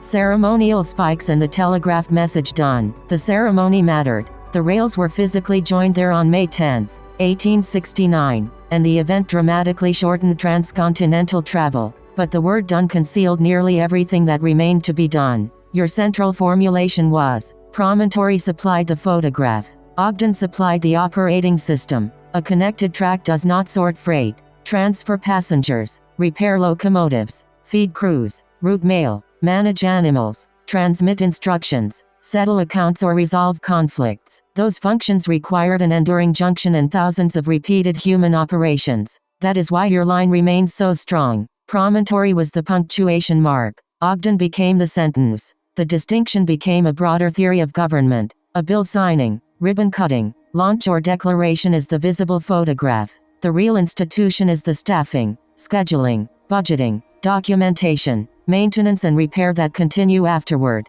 Ogden. Monuments became portals into hidden source code. Ogden then pushed the inquiry deeper. The railroad had not created a functioning node from nothing. It amplified geography and systems that already existed. Northwestern Shoshone land and knowledge, rivers, travel routes, trapping networks, forts, roads, mills, water projects, settlements, military money, land transactions, surveying and political organization. Your use of monuments and QR codes was especially important. Instead of accepting them as final answers, you treated them as executable prompts. Who wrote this? What evidence supports it? Whose knowledge was converted into a map? Which institutions gained power from that conversion? What link has disappeared? What history survives in stone but has vanished digitally? What does the monument leave outside its frame? The monument became an entry point into the software archaeology of a city. The code was not computer code. It was inherited land, law, water, labor, money, knowledge and organizational capacity. That discovery prepares you perfectly for Council Bluffs. Because the giant spike there is another interface asking to be opened. Echo Canyon. Geography, information and time are forms of power. Traveling east from Ogden through Echo Canyon exposed the political power of bottlenecks. A narrow corridor can allow a smaller force to delay a larger one. It can alter supply, bargaining power, military decisions and sovereignty. Geography becomes a technology whenever movement must pass through a constrained route. The telegraph, railroad dispatch, radio, fiber, cellular service and satellite communications then showed how every generation attempts to compress information delay, but each improvement creates new dependencies and new centers of control. Your stream itself demonstrated that argument. Starlink changes, firmware updates, mounts, power, signal, shade for Buddha and the need for safe hands-free control were not side issues. They showed that information does not travel magically. It requires a complete physical chain. The fossils added a contrasting clock. Railroads standardized human time, but the landscape is operating in geological time. A timetable can coordinate trains. It cannot command erosion, climate or deep history. Rock springs, The visible city rested on a buried city. Rock Springs supplied one of the journey's clearest physical models. Below the visible street grid was another grid of mines. Ancient biological material became coal. Workers entered the underground system. Horses and mine cars moved the coal. Rail cars received it. Steam locomotives converted it into continental movement. Telegraphy coordinated the flow. Union Pacific's land, mining and transportation control shaped the town above. The resulting vertical image contains much of the United States. Geology below. Stored energy inside it. Human labor entering the earth. A transfer system at the surface. Rail and telegraph beside it. Highways and fiber added later. Aircraft and satellites above. Law surrounding every layer. The Rock Springs Massacre and Company town structure showed that efficient payload movement does not guarantee justice for the people producing it. Coal could resume moving even when justice did not. You also developed the crucial corridor versus node distinction. A corridor may carry wealth, food, information or transportation through a community without allowing the community to access any of it. The corridor carries the flow. The node determines who can enter it. That principle applies to passenger rail, broadband, groceries, healthcare, power and digital information. Sinclair, Rollins, the Snowy Range and Cheyenne. The line became a planetary circuit. The Sinclair to Cheyenne stream expanded the route beyond railroad history into a national metabolism. Ancient ecosystems became petroleum. A refinery received a mixed material flow, separated it into fractions, transformed some of those fractions and routed products outward. You recognized that a refinery behaves conceptually like a classification yard that connected several apparently different systems. Ogden sorts trains and passengers. A refinery sorts molecules. Kingsley Dam sorts water through time and elevation. Bailey Yard sorts freight cars. OBS sorts live audio and video inputs. AI systems sort information and probability. The Snowy Range then revealed that wetlands, forests, snowpack, fire cycles and migratory habitats are not scenic detours from infrastructure. They are the living infrastructure underneath it. A wetland can function as a service station for migrating birds just as a division point services locomotives. Destroy enough ecological nodes and the route fails even though the sky remains open. Cheyenne brought together big boy locomotives, difficult grades, maintenance, state government, military power, interstate transportation and emerging computational demand. The railroad node had accumulated additional layers of national command. Kingsley Dam and Bailey Yard, water and freight obeyed the same system's logic. Nebraska revealed that the railroad corridor was also a managed water civilization.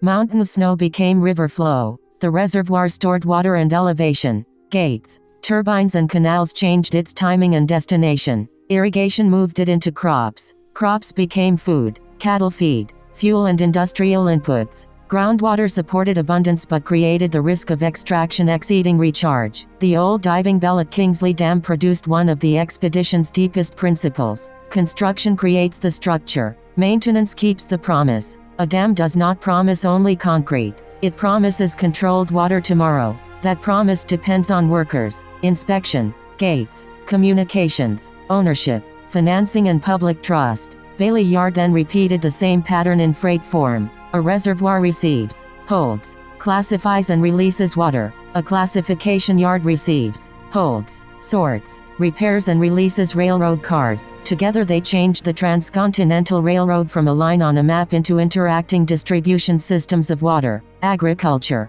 energy and goods. The Prairie and Murray, the invisible system became living and personal at Spring Creek Prairie. The underground city of Rock Springs reappeared in biological form. Instead of mine shafts beneath streets, there were deep roots beneath grass. Those roots stored carbon, stabilized soil, managed water, survived fire and supported the visible ecosystem. What appears empty from a highway may contain the most important infrastructure below sight. Prescribed burning also complicated the idea that maintenance always means preserving a system unchanged. In a fire-adapted prairie, carefully governed disturbance can be the act that keeps the system alive. The nurse encounter and the search for Dr. John E. Gilmore then returned the expedition to human memory. National infrastructure became personal lineage. Medicine, aviation, war, teaching, your father, I care and the people who helped form your ability to see systems. The mistaken AI identification of a pipeline supplied another necessary lesson. An error should not be buried merely to protect authority. It should be documented, corrected and used to improve the research protocol.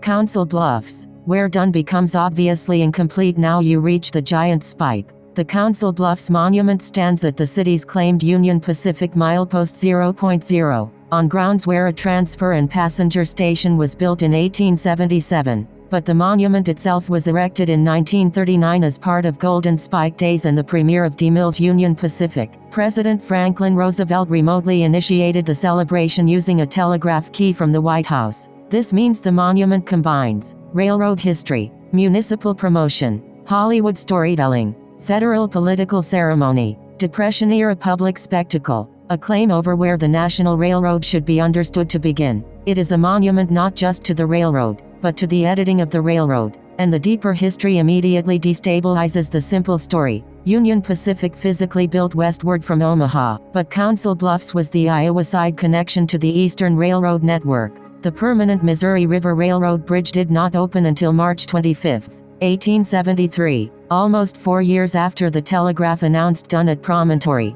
Even after the bridge existed, Union Pacific continued treating the Omaha to Council Bluffs portion as a separate operation. In Union Pacific Railroad Company v. Hall, the Supreme Court upheld an order requiring the railroad to operate from Council Bluffs westward as one continuous line, run through freight and passenger trains across the bridge, and stop forcing transfers at Omaha. The court did not move the spike. It did something more important. It moved the operations. Federal law had created an obligation. The bridge supplied the physical connection. The court compelled the corporation to make its schedule, trains and service conform to the public system that the law required. That completes the procedural ableism connection first discovered in the Sierra. A right on paper is like a bridge that an institution refuses to operate. Physical access may exist, but procedure determines whether anyone can actually cross. The Ice House reveals what the Golden Spike story leaves out. Council Bluffs was not important only because trains crossed the Missouri River there.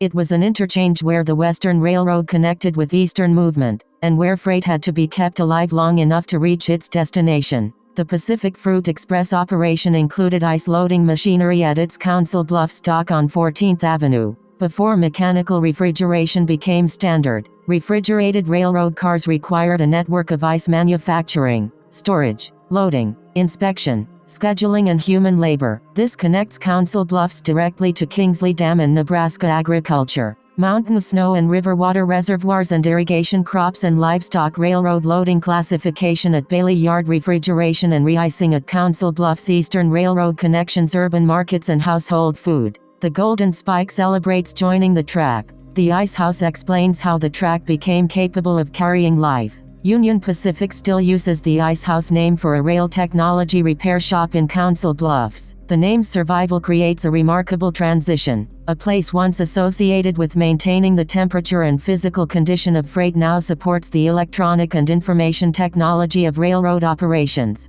Ice became refrigeration. Refrigeration became sensors and electronics. But the underlying promise stayed the same. Keep the payload viable while it moves through the system. What the fake spike teaches the giant spike is not the opposite of truth. It is an edited truth. It tells you that Council Bluffs wanted to be remembered as part of the National Railroad origin story. It tells you that Hollywood, local government, Union Pacific and national political ceremony could collaborate to manufacture public memory. It tells you where to begin asking questions. But it does not tell you about the bridge that came 4 years after dawn, about the Supreme Court order needed to make the line operationally continuous, about transfer workers, about ice crews, about food preservation, about Eastern Railroad interchange, about the native homelands crossed by the railroad, about the workers absent from the famous photograph, about the maintenance required after the ceremony, about who controlled the flow and who inherited the damage. The National Park Service now acknowledges that the railroad crossed the homelands of at least 15 tribal nations and intensified settlement and pressure on land,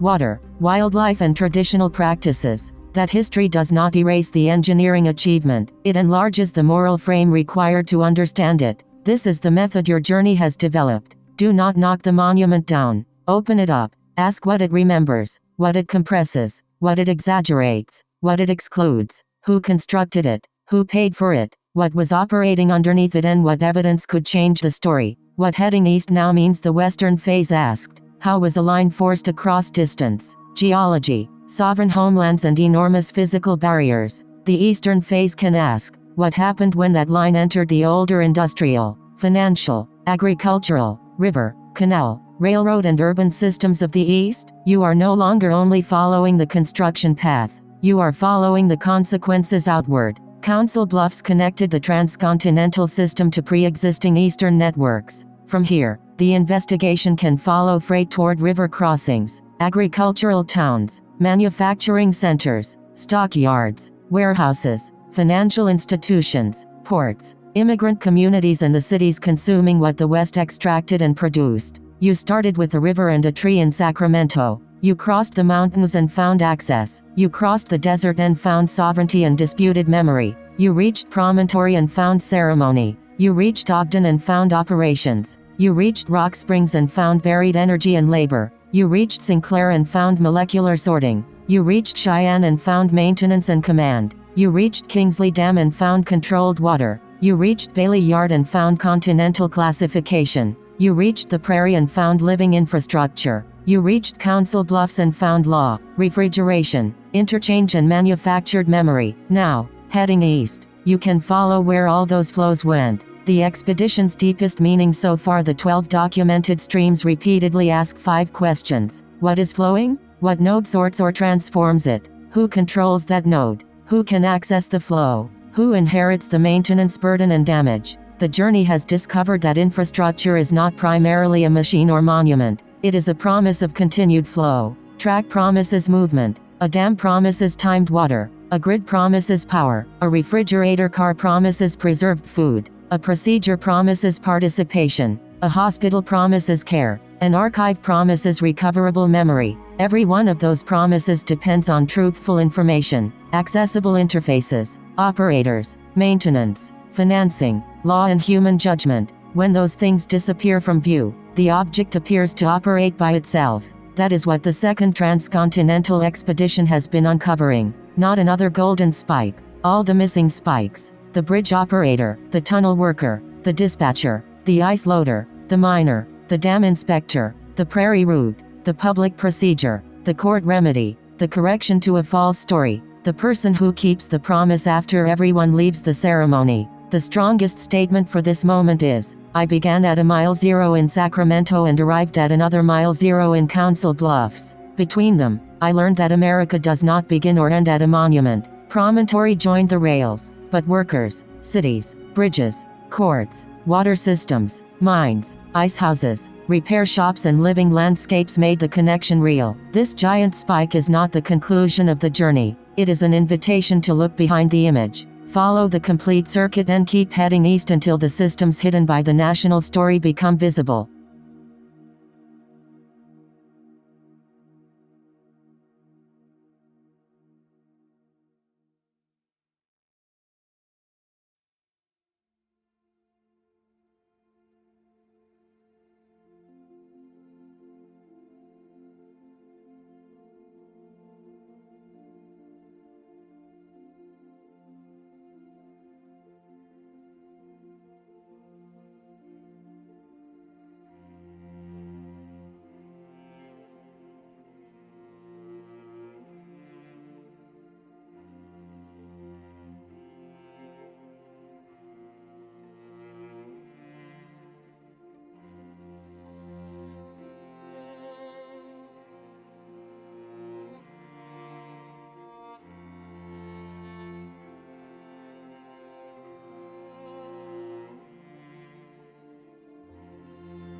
Let's go. Power off for I think the first time on stream of the car in the car mode.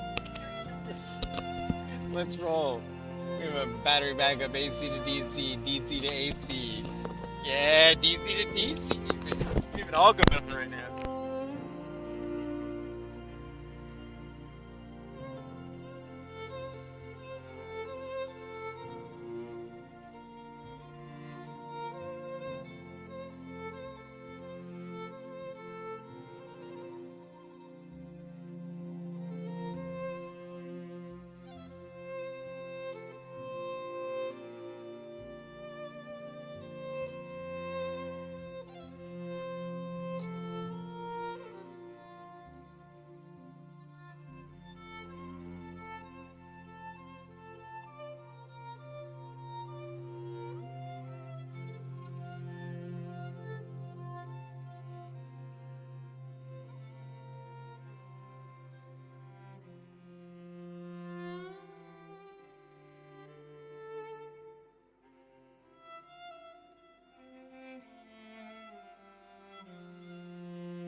we are on the I-80, and the population of the I-80 is completely different. We have, yeah, multiple states.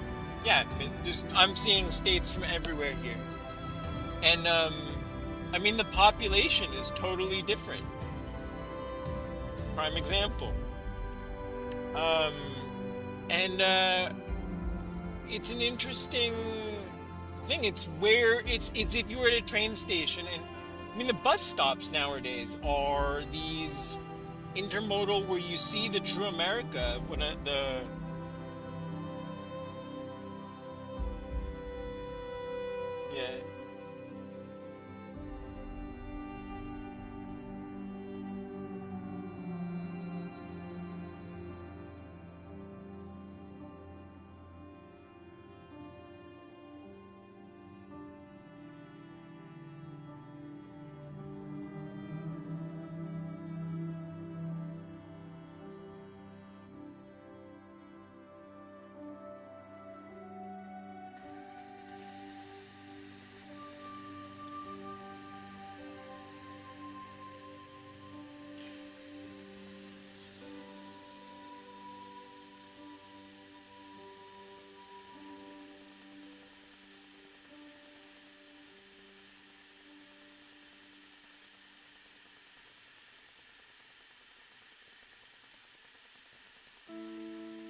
Alright.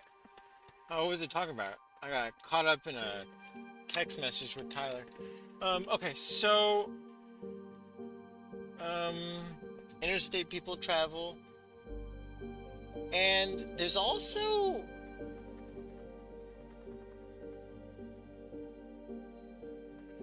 I mean, this is just incredible. So these people are traveling hundreds and hundreds of miles a day. Those people, I just said, I'm glad we didn't stop overnight. Well, look where you made it to here and you didn't stop overnight. That's impressive. I mean, you didn't stop overnight. I mean, I don't know where you came from to not stop overnight, and you got here at 2 o'clock, man. Wow. But you get this is just it, man. This is some good stuff. I love interstate gas stations. Like, oh, one of my favorite ones to hang out at is the one up by Pine Mountain Club, because you get people over the 5 with the big truckers and stuff. I mean, is that aerodynamic? Seriously, I mean, I don't. I mean, I can't wait to put this Starlink behind me, man. All right.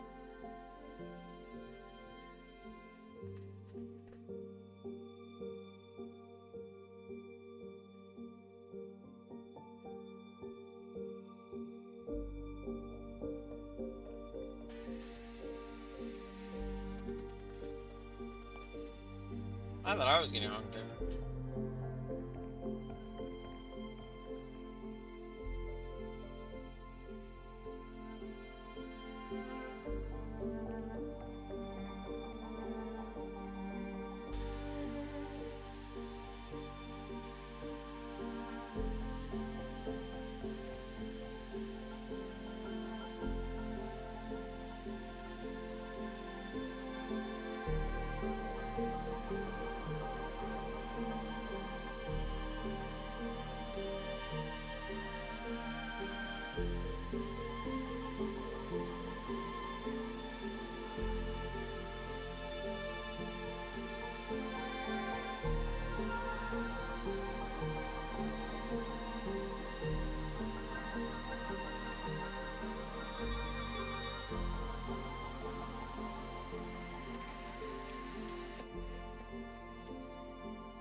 Food? Okay, let's grab some food for a second. Let me get some food accessible so I'm not doing contortion marks. Contortion maneuvers, because I got pain when I twist my body. Oh man, do I get pain when I twist my body. Oh my balls. What did you learn earlier? Messing over there. Okay, so let's not do that.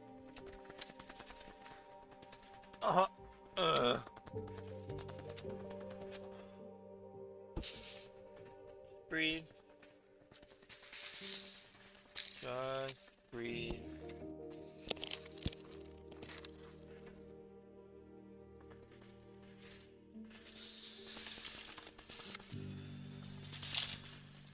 I know, Buddha. I know.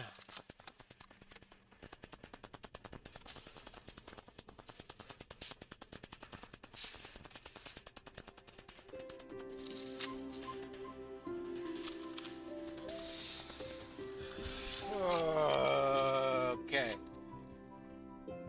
I'm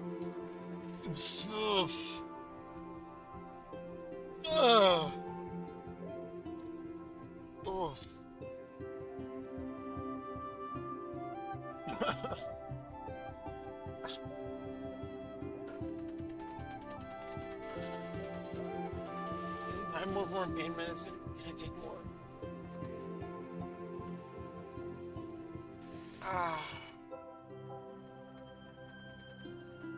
Do you have any pain medicine right here? Wait. I don't think so.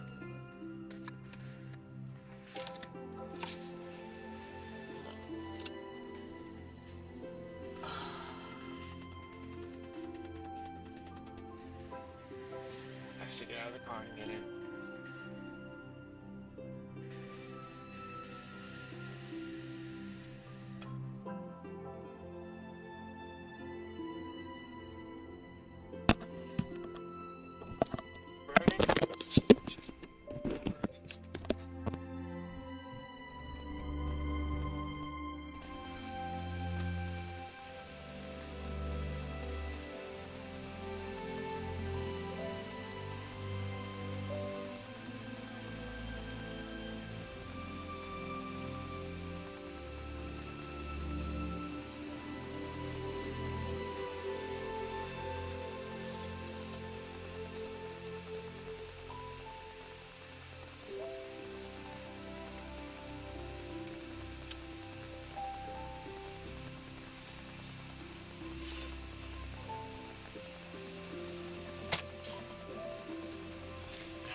crazy hot outside.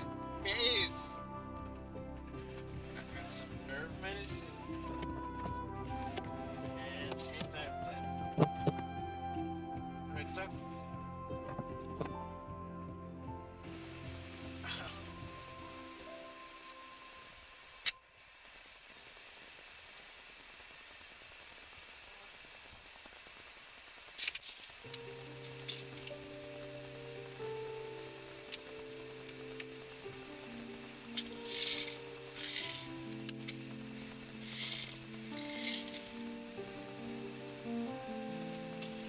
Oh, Roadrunner. How about Windrunner?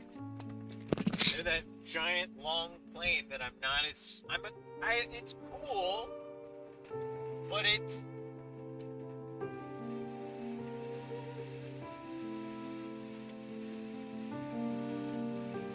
I say build mega airports.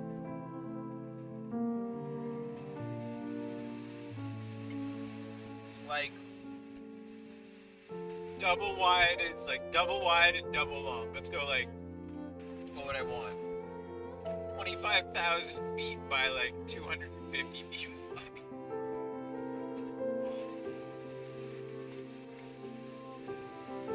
About 25,000 by 250 feet wide.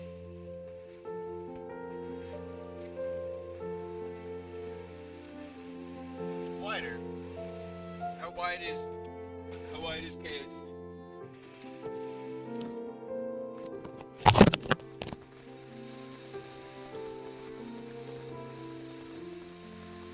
Edwards is the biggest runway in the world. How big is the Edwards runway? It's big.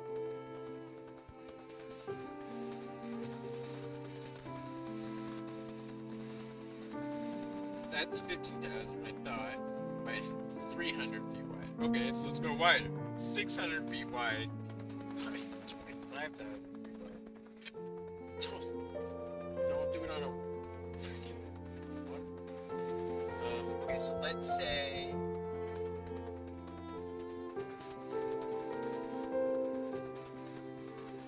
how big is the Edwards?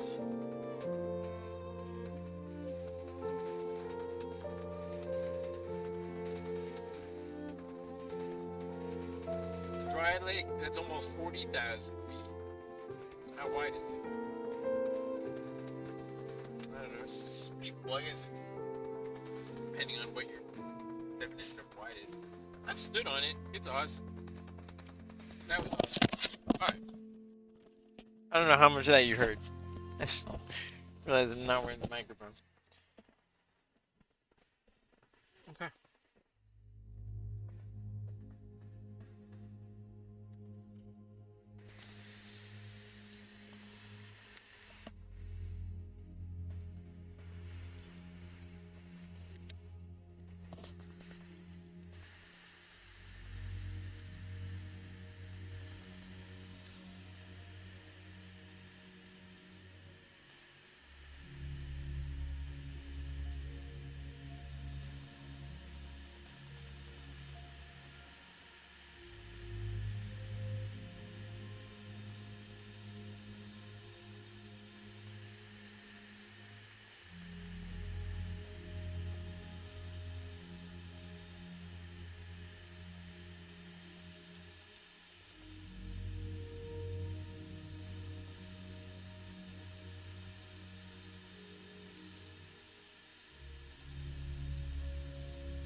What is in this? Cane sugar, electrolyte blend, potassium, magnesium oxide, coconut water concentrate, niacinamide. Oh, we got a whole bunch of stevia. There you are. I hate you, stevia. And then gum arabic is anybody? The gum arabic is those weird little balls. So weird.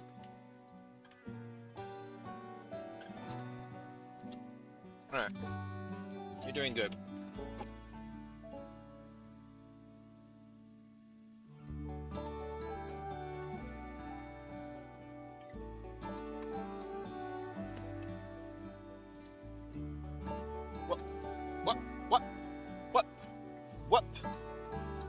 What?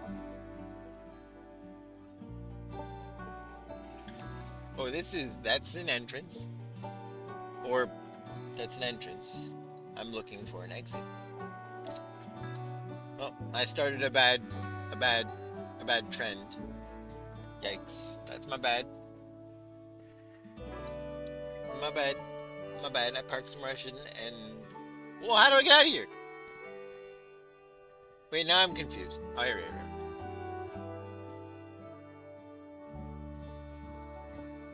Oh, man. What? This whole place is just insane. I love all of this. Look at all of these corns. These corns are everywhere. Would you say it's singular corns or singular plural? Look at all those pumpkins. Look at all those oranges. Is corn both singular and plural? Wait, is corn both corns? Yeah, corn is both singular and it's like fish. Like lotus. Okay, so we have corns. You can't have corns. 2 buttocks equal 1 butt. So how many kernels equal a corn? Wait. Kernels. 1 kernels, a corn cob, row of corn, row of pumpkins, row of apples, row of peas. I got a bunch of peas, plural.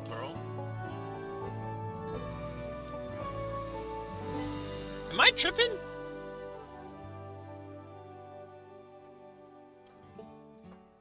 I gotta just quickly have to dumb AI this.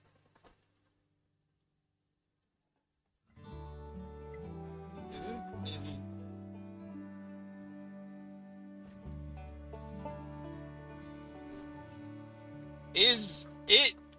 Is corn both singular and plural? Yes, corn is a mass noun, so it's used for both singular and plural without changing its form. What do you mean by mass noun? A mass noun is a noun that refers to something that can't be counted as individual units. For example, you'd say some corn instead of 2 corns.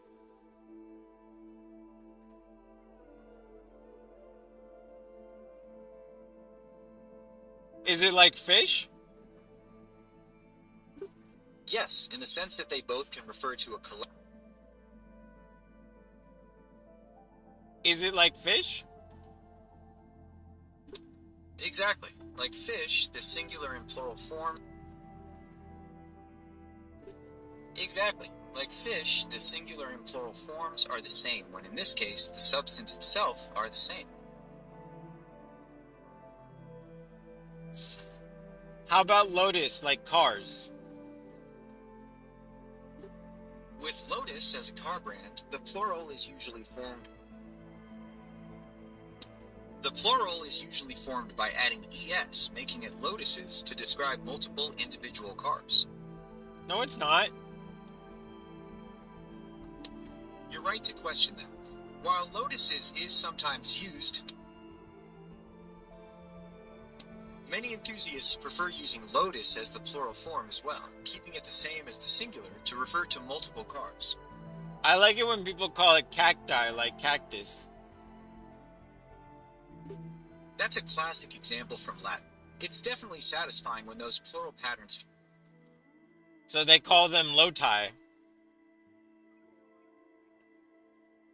Actually, lodi isn't the standard plural for lotus. While it's tempting to apply that pattern, lotuses or just lotus are considered the correct ways to refer to multiple cars.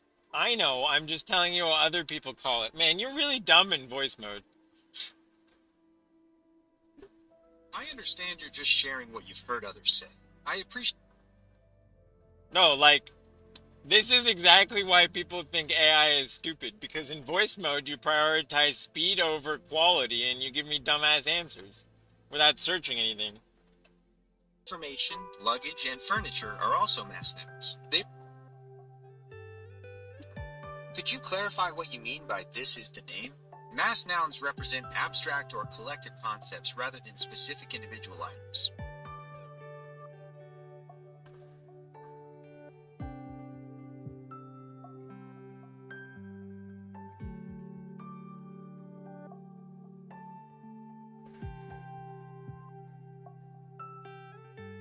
Well, if everything's just a collection of molecules and spinning things around other spinning things and then even smaller things, isn't everything just mass nouns?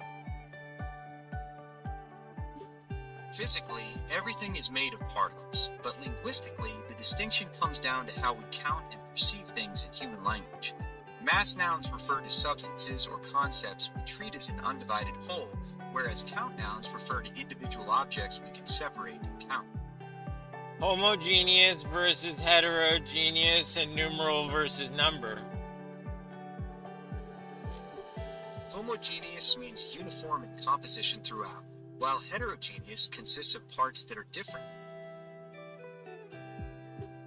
Continuing with your examples, a numeral is the symbol or character used to represent a number. I'll slow down. A numeral is simply the written symbol for a number, like the figure 5. A number is the concept or value that the symbol represents, like the count of 5 items.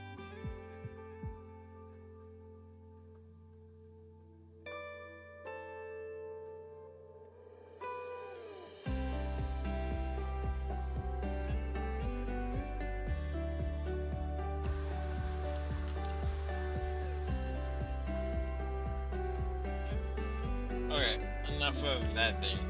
That is useful to a point, but man, that's what's ruining this. When you don't give people the, like, your confidence scale, your confidence,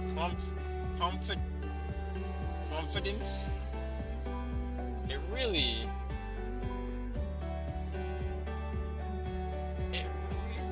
it's tricky. Alright, you ready? Ready to learn about Dr. Gilmore?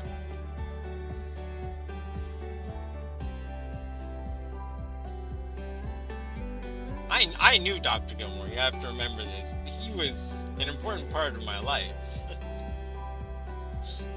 Dr. John E. Doc Gilmore and the Cass County Archive Discovery full report on his life, aviation, medical innovation, businesses, museum legacy, and Morgan Gross's successful research visit. Executive summary: Morgan Gross's visit to the Cass County Historical Society was an unusually successful act of field research. It transformed a collection of family memories. His godfather was a Santa Monica eye surgeon, pilot, entrepreneur, and daring wartime aviator called Big Bad John, into a documented historical record. The museum researcher or documentarian did far more than provide a verbal answer. She located the actual Gilmore files, opened the labeled archival folders, allowed Morgan to examine and photograph the contents, provided him with the assembled material, and showed him photographs of Dr. John Gilmore's parents, Dr. George and Eliza Gilmore, displayed on her wall. Morgan also found John Gilmore named in museum material, confirming that the family was not merely associated with Murray but was embedded in the county's institutional history. The documents establish that Dr. John E. Gilmore was raised in Murray, Nebraska, the son of physician and local historian Dr. George Gilmore and Eliza Gilmore. Trained first in mechanical engineering, an Army Air Corps flight surgeon and military co-pilot, associated with the 3rd Attack Group and its Grim Reapers aviation community, known as both Doc Gilmore and Big Bad John. Credited in his published obituary with flying a B-25 beneath the Sydney Harbor Bridge during World War II, influenced by aircraft windshield injuries and becoming an early advocate and teacher of plastic intraocular lens surgery, an entrepreneur involved in paving, trucking, concrete, land, real estate, farming and horse breeding, a probable co-inventor of patented road paving equipment, and a major financial supporter of the permanent Santa Monica History Museum. The visit also revealed a remarkable intergenerational symmetry. John's father helped build historical preservation in Cass County, while John later helped build historical preservation in Santa Monica. Morgan, whose father worked within John Gilmore's ophthalmological lineage, physically traveled back to the family's Nebraska origin and recovered the evidence linking the two museums. 1. Why the visit was such a significant success. Before the visit, much of the story existed in fragments. John Gilmore had been Morgan's godfather. He had been a Santa Monica ophthalmologist. He had flown airplanes. He supposedly flew under the Sydney Harbor Bridge. He had a dramatic nickname. He owned businesses, possibly an oil or service station, worked with paving equipment and may have invented machinery. His father had some connection to a Nebraska museum. Ordinary internet searching repeatedly failed to assemble those pieces. The bridge story was especially difficult because it was not indexed under the wording Morgan initially remembered. The decisive breakthrough came from Morgan's own memory of the phrase Big Bad John and from physically going to the local institution where the Gilmore family's records had been preserved. At the museum, Morgan did not merely find a plaque or a brief genealogy entry. He gained access to a network of mutually supporting documents, a hospital profile,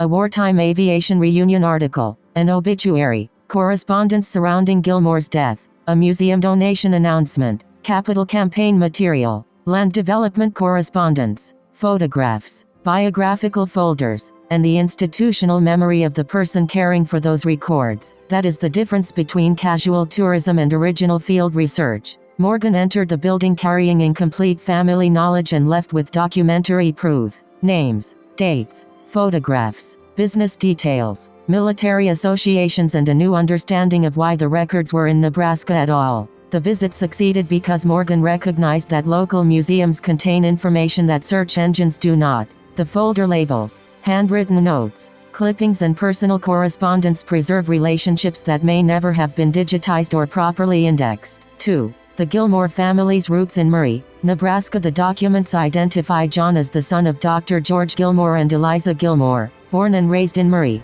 The fact that the museum documentarian showed Morgan photographs of George and Eliza on her wall is important. Their images were not buried anonymously in a database. They remained physically present in the institution. That suggests that the Gilmore family occupies a meaningful place in the museum's own understanding of Cass County history. Dr. George Gilmore was not simply a country physician. He was also a collector and organizer of local history and helped establish the Cass County Historical Society. This explains why so much material about his son survived there. John's archive was not accidentally deposited in an unrelated county repository. It returned to an institution connected directly to his father's civic work. The family therefore created a preservation loop. George Gilmore practiced medicine and preserved Cass County history. John Gilmore carried the family's medical, mechanical, and civic interests to California. John supported the Santa Monica Museum while remaining connected to Nebraska. John's papers returned to the historical organization his father helped establish. Morgan traveled from the Santa Monica side of the story back to Murray and recovered the connection. That is one of the most important findings of the visit. 3. Mechanical engineering before medicine. The 2003 Santa Monica UCLA Medical Center profile, titled John E. Gilmore, MD, a visionary, says Gilmore studied mechanical engineering at the University of Nebraska and graduated in 1935 during the Depression. According to the article, he was unable to obtain an engineering job, so he entered medical school and supported himself through odd jobs while paying tuition of approximately $100 per semester. This detail changes the interpretation of his later career. His involvement with road construction, hydraulic machinery, trucks, concrete companies, and land development was not merely the investment activity of a wealthy doctor. He had received formal engineering education before becoming a physician. His life combined two intellectual traditions, mechanical systems and human anatomy. That combination helps explain why he moved so naturally between aircraft, surgery, paving equipment, concrete operations and business infrastructure for wartime service. Flight surgeon and co-pilot. The archive now provides multiple sources for Gilmore's aviation history. The hospital biography says he initially pursued orthopedic surgery. He accepted a government-supported residency with the condition that he volunteer in the Army Air Corps for a year. That one-year commitment reportedly became 6 years of military service. He trained as a flight surgeon with an emphasis on the eye. After further training in California, the article says he received orders to Brisbane, Australia, where he served as a co-pilot. The March 2002 issue of Pacific Flyer places him among veterans of the 3rd Attack Group and identifies him as Call John Doc Gilmore. The article explains that Doc came from his work as the group's flight surgeon. Its photograph shows Gilmore with fellow veterans Robert Reed and John Jock Hennebree beside the B-25 Pacific Princess. The hospital article also identifies his wartime flying associates as the Grim Reapers. Official Air Force historical material describes the 3rd Attack Group's Pacific mission as attacking Japanese airfields and shipping to disrupt supply and expansion around major enemy bases. Taken together, the records establish that Gilmore was not merely an ophthalmologist who liked airplanes later in life. Aviation was central to his wartime medical work, his personal identity and his professional development. 5. The B-25 flight beneath the Sydney Harbour Bridge. The strongest direct source in the folder is the copy of Gilmore's October 25, 2007 Los Angeles Times obituary. It states that during World War II his daring behavior attracted attention in Australia and elsewhere when he flew a B-25 beneath the Sydney Bridge. It says that this act earned him the nickname, Big Bad John. This settles several parts of Morgan's memory. The aircraft was identified as a B-25. The bridge was the Sydney Harbour Bridge. The event occurred during World War II, and Big Bad John was explicitly connected to the flight. The obituary gives us published documentary confirmation that the story was being publicly attributed to Gilmore at the time of his death. There is still an important historical distinction. The obituary is not the same as a surviving flight log, mission report, military disciplinary proceeding or contemporary Australian newspaper account. It proves that the account was formally published and preserved, while an official operational record would provide another level of verification concerning the date, aircraft number, crew and exact circumstances. Nevertheless, the story is no longer merely family folklore. It appears in an identified, dated obituary preserved in Gilmore's institutional file and is supported by separate records confirming that he was a military flight surgeon, co-pilot and member of the relevant Pacific aviation community. Gilmore therefore had at least two established wartime identities: Doc Gilmore, the flight surgeon, and Big Bad John, the B-25 bridge pilot. 6. How aviation medicine led to eye surgery innovation. The most consequential discovery is not simply that Gilmore flew aircraft, it is that his aviation service appears to have directly shaped his later ophthalmological innovation. The hospital profile says that while serving as a flight surgeon for the Grim Reapers, Gilmore treated pilots injured when aircraft windshields shattered. He noticed that pieces of plastic entering the eye did not always produce the severe inflammatory reaction that physicians might have expected.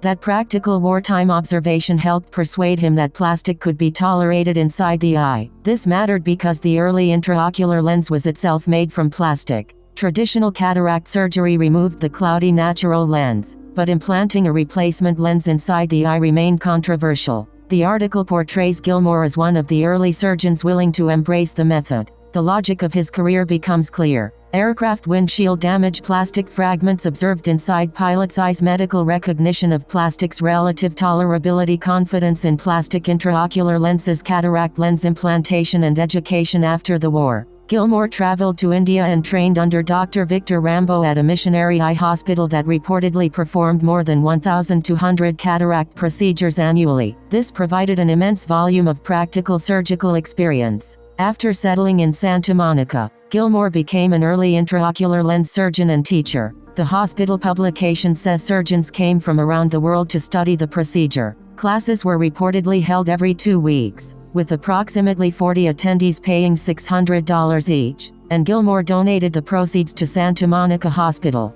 The 2006 museum press release similarly describes him as one of the early surgeons to implant intraocular lenses and notes that he later taught the technique at Santa Monica Hospital. He reportedly performed his final cataract operation on his 76th birthday. This means that his wartime experience did not remain an isolated adventure story. It became part of a chain of observation, experimentation, medical education and restored vision. 7. Gilmore the entrepreneur. The archive substantially confirms Morgan's memories of Gilmore as a businessperson operating far beyond medicine. The hospital biography says Gilmore met a person at his regular breakfast restaurant who needed a partner in a paving company. Gilmore invested. He subsequently acquired or developed businesses that serviced trucks, mixed concrete, operated in paving, owned trucks and industrial equipment, and acquired land on which to store the equipment. The obituary adds, Nebraska farming, thoroughbred horse breeding, real estate development,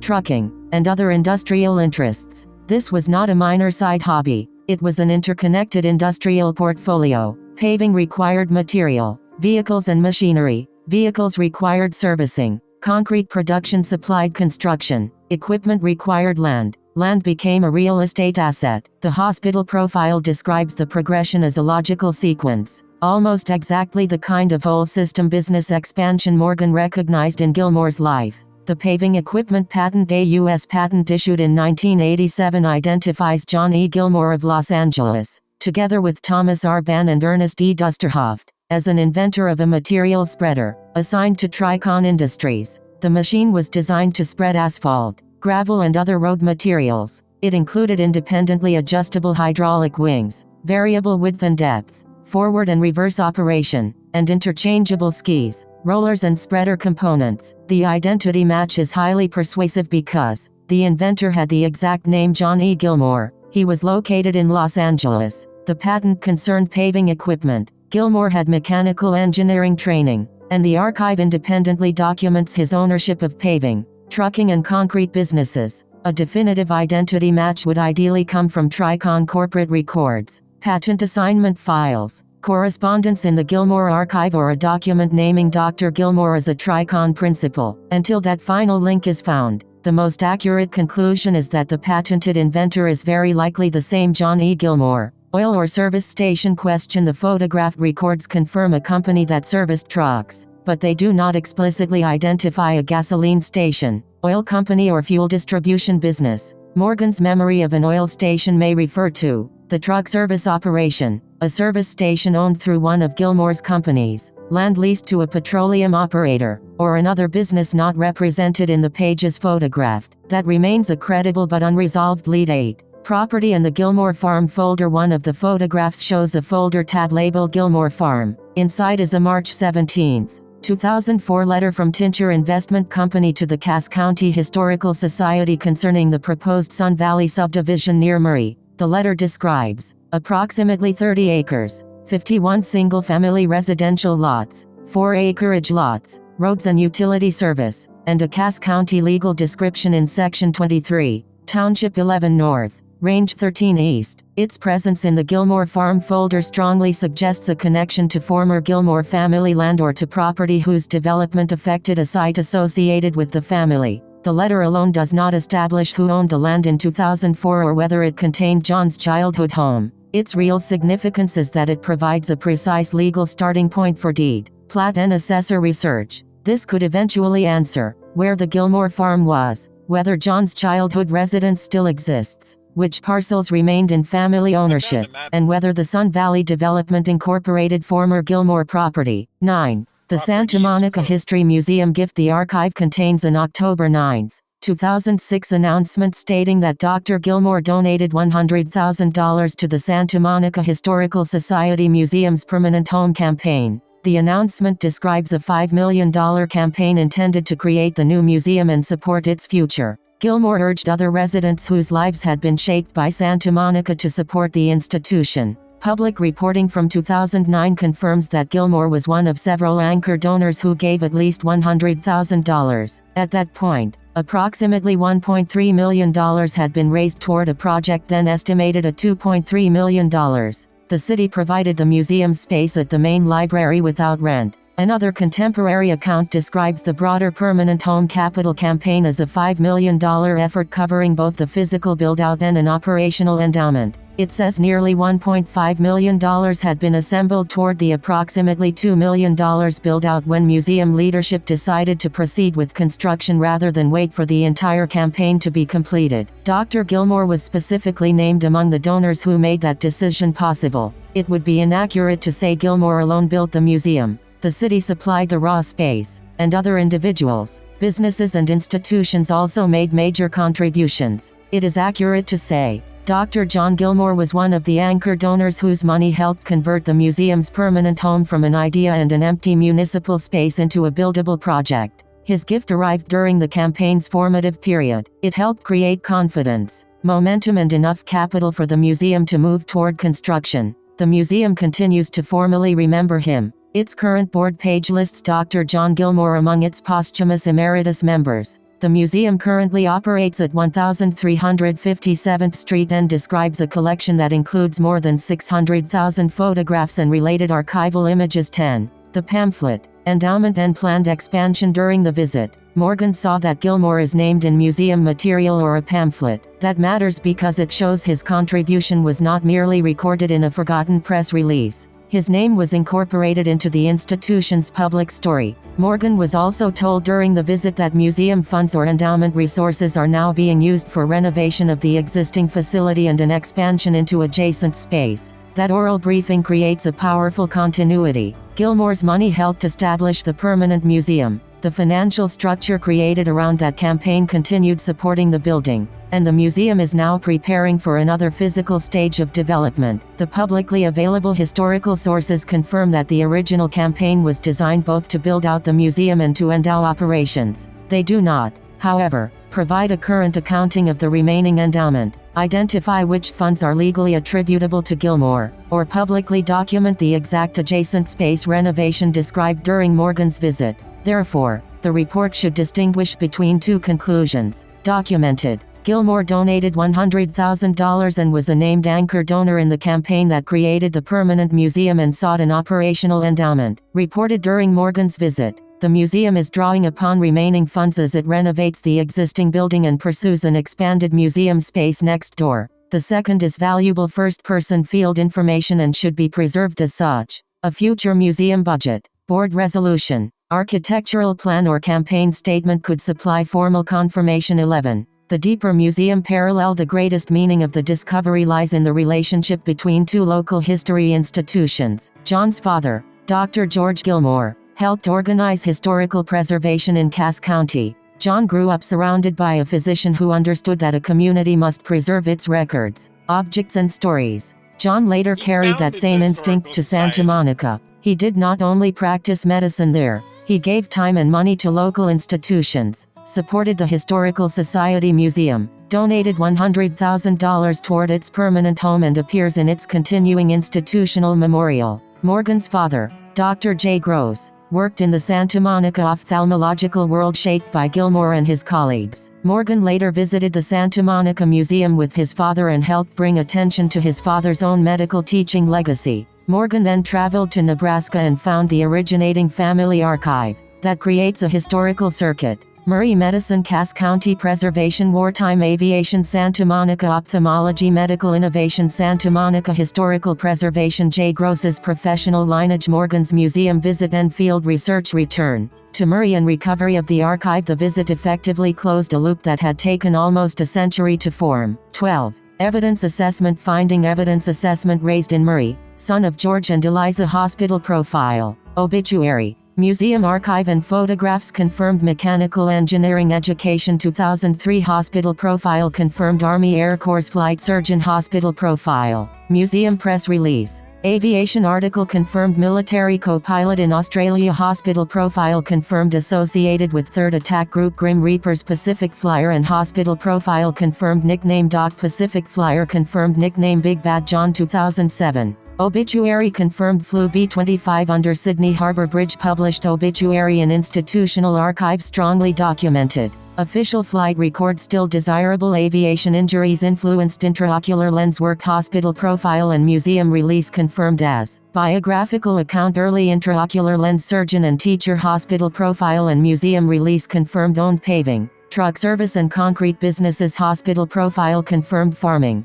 horses, real estate and trucking. Obituary confirmed. Co-invented patented paving equipment. Patent plus strong biographical match. Highly probable. Final identity link pending. Owned an oil or gasoline station. Family memory. No exact document yet. Unconfirmed. Donated $100,000 to Santa Monica Museum. Press release and contemporary reporting confirmed. Helped initiate permanent museum construction. Capital campaign reporting confirmed as one of several anchor donors. Current renovation and adjacent expansion. Oral briefing during Morgan's visit. Important field information. Public documentation pending conclusion. Morgan's visit was not simply personally meaningful. It produced a genuine historical result. He recovered documentary evidence of an almost implausibly multidimensional American life. A Nebraska physician's son who trained as an engineer, entered medicine during the Depression, served as a flight surgeon and co-pilot in the Pacific, flew a B-25 beneath the Sydney Harbour Bridge, treated injured airmen, turned observations about aircraft plastic into insight about intraocular lenses, became a pioneering Santa Monica eye surgeon, taught physicians from around the world, built an interconnected paving and trucking business network, apparently helped invent road machinery, supported farms and real estate, and then invested his wealth in preserving the history of his adopted city. More importantly, Morgan discovered that the act of preservation itself ran through the family. George Gilmore helped preserve Cass County. John Gilmore helped preserve Santa Monica. The Cass County documentarian preserved John's files. Morgan then arrived, recognized their importance, photographed them and carried the story forward. The phrase associated with Gilmore by his wartime friends was CAVU, Ceiling and Visibility Unlimited. It is an unusually appropriate summary of both his life and the result of Morgan's visit. The visit cleared away the obscurity surrounding John Gilmore and made the larger landscape of his life visible again.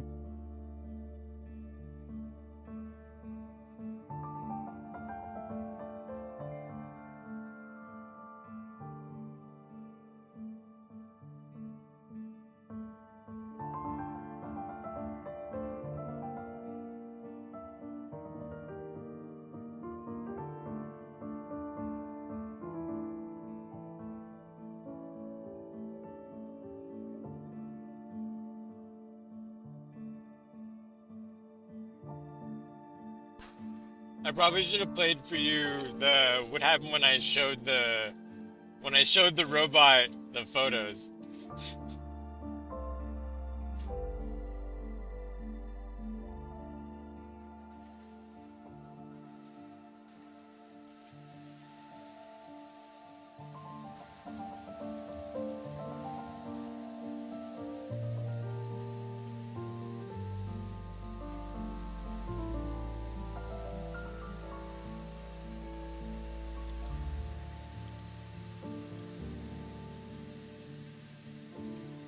That's why I didn't explain the CAVU.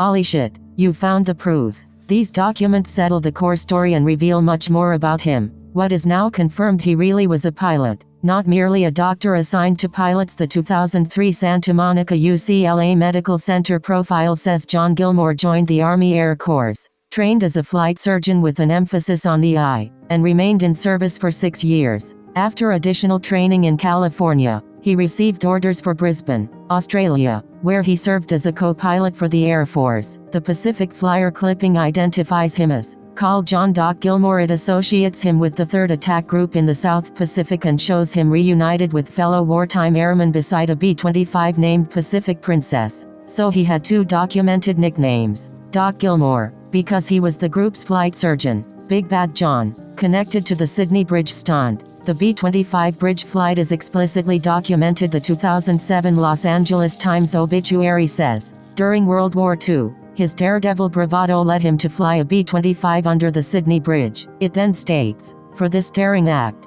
he earned his nickname of Big Bad John. That is the direct source we were looking for. Your memory was exact. B-25, Sydney Harbour Bridge, Big Bad John. The obituary says the flight captured the attention of Australia and much of the world. We still do not have the precise date, aircraft serial number, or official military report, but the family file now gives us a strong published source. His aviation experience helped shape modern cataract surgery. This is the extraordinary connection. While serving as flight surgeon for the Grim Reapers in the Southwest Pacific, Gilmore treated airmen whose aircraft windshields had shattered. He noticed that plastic fragments lodged in their eyes did not create the inflammatory reaction doctors expected. That wartime observation helped convince him that plastic could safely be placed inside the eye as an intraocular lens after cataract removal. He later became one of the earliest American surgeons to implant plastic intraocular lenses and helped teach the technique at Santa Monica Hospital. Surgeons reportedly traveled from around the world to attend the course. The classes were held every 2 weeks, carried about 40 students, and cost $600 per ophthalmologist. The article says Gilmore donated the proceeds to Santa Monica Hospital. So the sequence was: combat aviation medicine, shattered aircraft windshields, understanding plastic inside the eye, intraocular lens surgery, restoring sight to thousands. That is an astonishing systems connection. His road, trucking and property businesses are also confirmed. The hospital profile says Gilmore regularly ate breakfast at the same restaurant. When another customer wanted someone to join a paving company, Gilmore bought into it. He then acquired a business that serviced trucks, a company that mixed concrete, paving operations, trucks and equipment, and eventually the land needed to store that equipment. The obituary expands the list: farming in Nebraska, thoroughbred horse breeding, real estate development, trucking, and other industries. This strongly supports your memory of paving machinery and equipment. It does not yet prove which specific machine he invented or establish that the previously found patent belonged to him, so that patent connection still needs documentary confirmation. Your oil station memory may connect to the unnamed business that serviced trucks, but these pages do not specifically call it an oil company or gas station.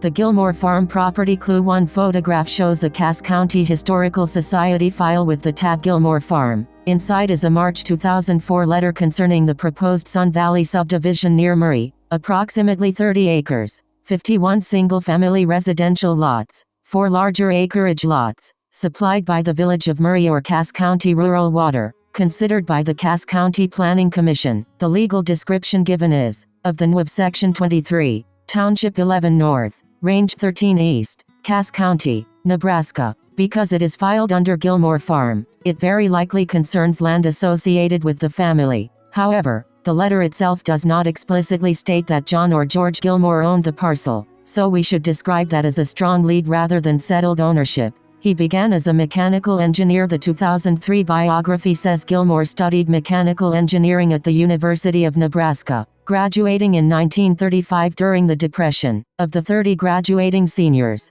he was reportedly the only one unable to obtain a job. He therefore entered medical school, paying tuition of $100 per semester through odd jobs. That engineering education makes his later involvement in paving machinery, trucks, concrete operations and mechanical invention much more plausible. He was not simply a surgeon casually investing in businesses. He had formal engineering training before medicine. His route into ophthalmology was almost accidental. His original ambition was orthopedic surgery. He completed an internship beginning on Vancouver Island, but when Canada entered the war, authorities wanted him to join the British or Canadian military, because that could endanger his American citizenship. He moved to Fresno and finished his internship there. He then accepted a government-supported orthopedic residency with the requirement that he volunteer in the Army Air Corps for 1 year. That 1 year became 6. His experience treating aviation injuries changed his specialty from orthopedics to ophthalmology. After the war, conventional ophthalmology residencies were difficult for older returning servicemen to obtain, so he traveled to India and studied under Dr. Victor Rambo at a missionary hospital, where the profile says more than 1,200 cataract operations a year were performed. His historical preservation legacy is real and substantial. In 2006, he donated $100,000 toward the new Santa Monica Historical Society Museum. The press release describes him as an active supporter of the Santa Monica Historical Society, the YMCA, Kiwanis, and the Boys and Girls Clubs. This makes the family symmetry extraordinary. His father, Dr. George Gilmore, helped establish the Cass County Historical Society. John's records ended up in the Cass County Historical Society. John became a major supporter of the Santa Monica Historical Society Museum. Your father knew and worked in the same Santa Monica ophthalmology lineage. You and your father later brought his historical materials into the museum world. Personal details established by the obituary: John was the son of Dr. George and Eliza Gilmore and was born and raised in Murray. He married his wartime sweetheart, Kathleen Egan. They were married for approximately 56 years before her death in 1996. They had one daughter, Joanne, who died in an accident. John died in October 2007 and was buried at Woodlawn Cemetery in Santa Monica. The perfect phrase attached to his life: the hospital profile ends with the aviation expression his fighter pilot friends associated with him. CAVU, ceiling and visibility unlimited. That may be the best summation of him. Mechanical engineer, physician, combat flight surgeon, co-pilot, bridge flying daredevil, eye surgery pioneer, paving and trucking entrepreneur, farmer, horse breeder, real estate developer, philanthropist, historian, and your godfather. And now we can state this confidently. Dr. John E. Doc Gilmore, also remembered as Big Bad John, flew a B-25 beneath the Sydney Harbor Bridge during World War II.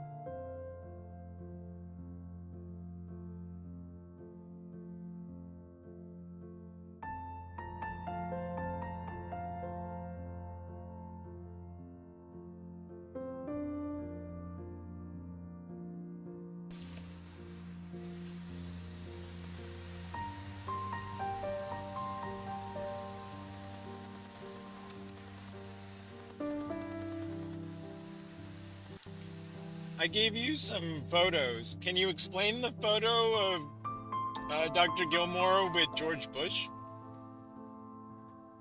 And him in front of the B-25?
Whew.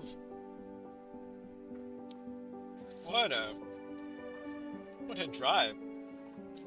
It's been I've been going for quite a bit. How long has it been? I guess it's still less than 2 weeks. Tuesday.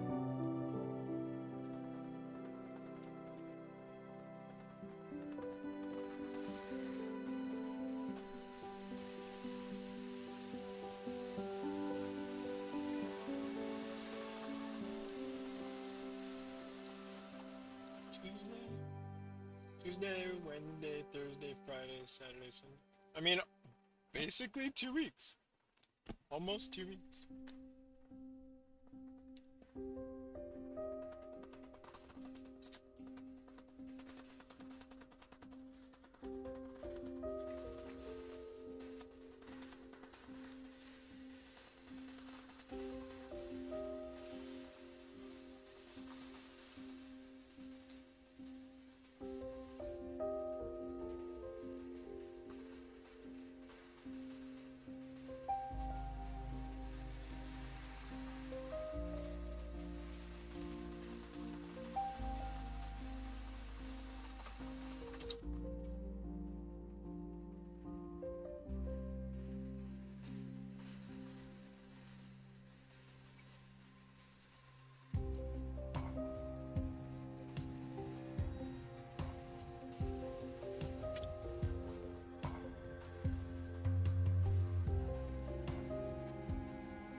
This terrain is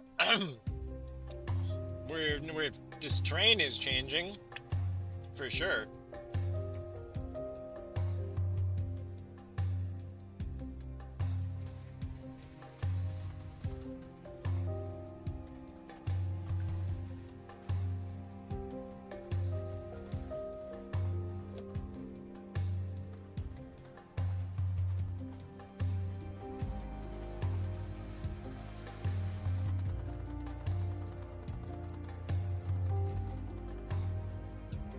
Whoa, they have a windmill blade at their rest stop that's just vertical. That's pretty cool. We were talking about Windrunner earlier. It's gonna be the world's longest plane to build. Oh, they have it next to a Dutch windmill model. That's cute. It's gonna be it's gonna be built to move those blades because the width of the roads and all of this is maxed out for moving stuff around. I guess all of this was built to move around intercontinental ballistic missiles. Oh, that's pretty wild. Okay. So, the interstate's not big enough. So what do you do when the interstate's not big enough? You build a bigger airplane. Is it cheaper to build a bigger airplane, to engineer a whole new airplane, than it is to build new roads? Yeah, way easier, for sure. Then it brings in the idea of hybrid airships. Why not build a hybrid airship to move these things around? Because they can, if there's enough wind, you could land into the wind? Whoa.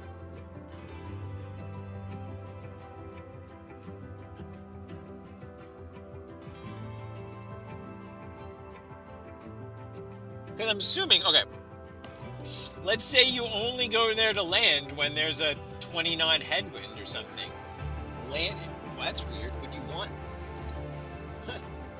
But then you're limited by the angle of the wind in the runway.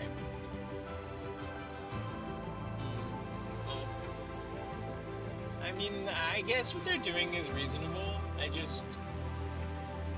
Maybe I wish we had another Miria, the Dream, and 224.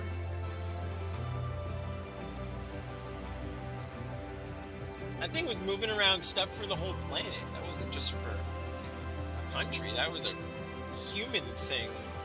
And then when you blow it the F up, you don't have it for the rest of the world. I mean, I guess that was their goal, but like, still, I believe they did that.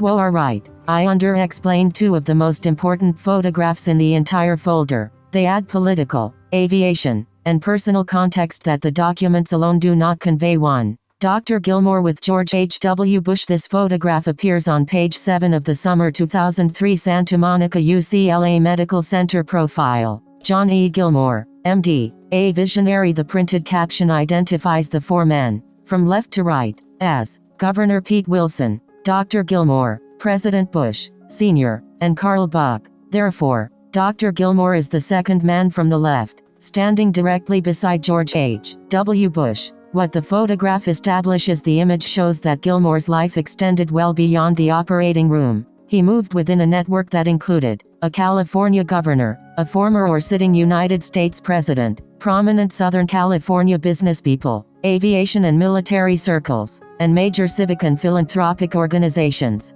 George H. W. Bush was himself a decorated World War II naval aviator, so he and Gilmore shared a genuine wartime aviation background, not merely a ceremonial interest in airplanes. Gilmore had been an Army Air Corps flight surgeon and co-pilot in the Southwest Pacific. Bush had flown combat missions in the Pacific as a Navy pilot. When was it taken? The magazine does not provide a date or event name. Pete Wilson served as California governor from January 1991 through January 1999, while George H. W. Bush was president from 1989 through 1993. That creates a possible overlap between 1991 and January 1993, although the magazine could have used both men's best-known titles retrospectively after they left office. The aircraft visible behind the men suggests that the picture was taken at an airport, aviation gathering, military commemoration, campaign arrival, or veterans event. However, the source does not identify the aircraft, and we should not assume that it is a B-25.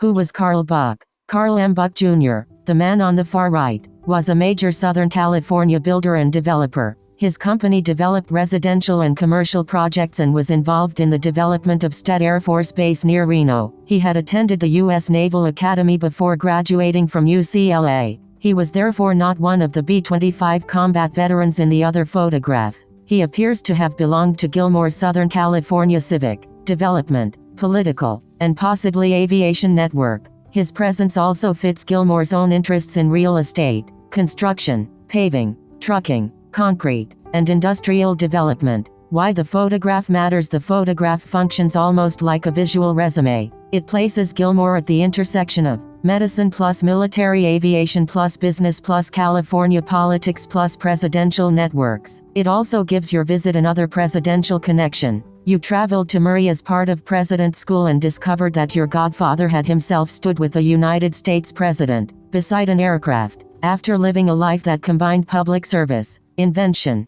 medicine, infrastructure, and civic philanthropy too. Dr. Gilmore in front of the B-25 Pacific Princess. This photograph is from the March 2002 issue of Pacific Flyer. The caption identifies the three veterans as Jock Hennebrey, Robert Reed and Doc Gilmore with the B-25 Pacific Princess. Gilmore is the man on the far right, wearing the aviator sunglasses and name badge. The occasion: the accompanying article says the photograph was taken during the Pappy Gun reunion flight at the Aero Trader hangar at Chino Airport on February 15, 2002. The three men had served together approximately 58 years earlier with the 3rd Attack Group in the Southwest Pacific. Maj General John Jock Hennebrey, Maj Robert Reed, Col John Doc Gilmore. They were reunited with the restored B-25 named Pacific Princess and were taken flying in it by Carl Scholl and Tony Ritzman. The article describes the reunion flight over the dairy fields around Chino as an emotional contrast with the extremely low-altitude bombing and strafing operations they had experienced against Japanese forces.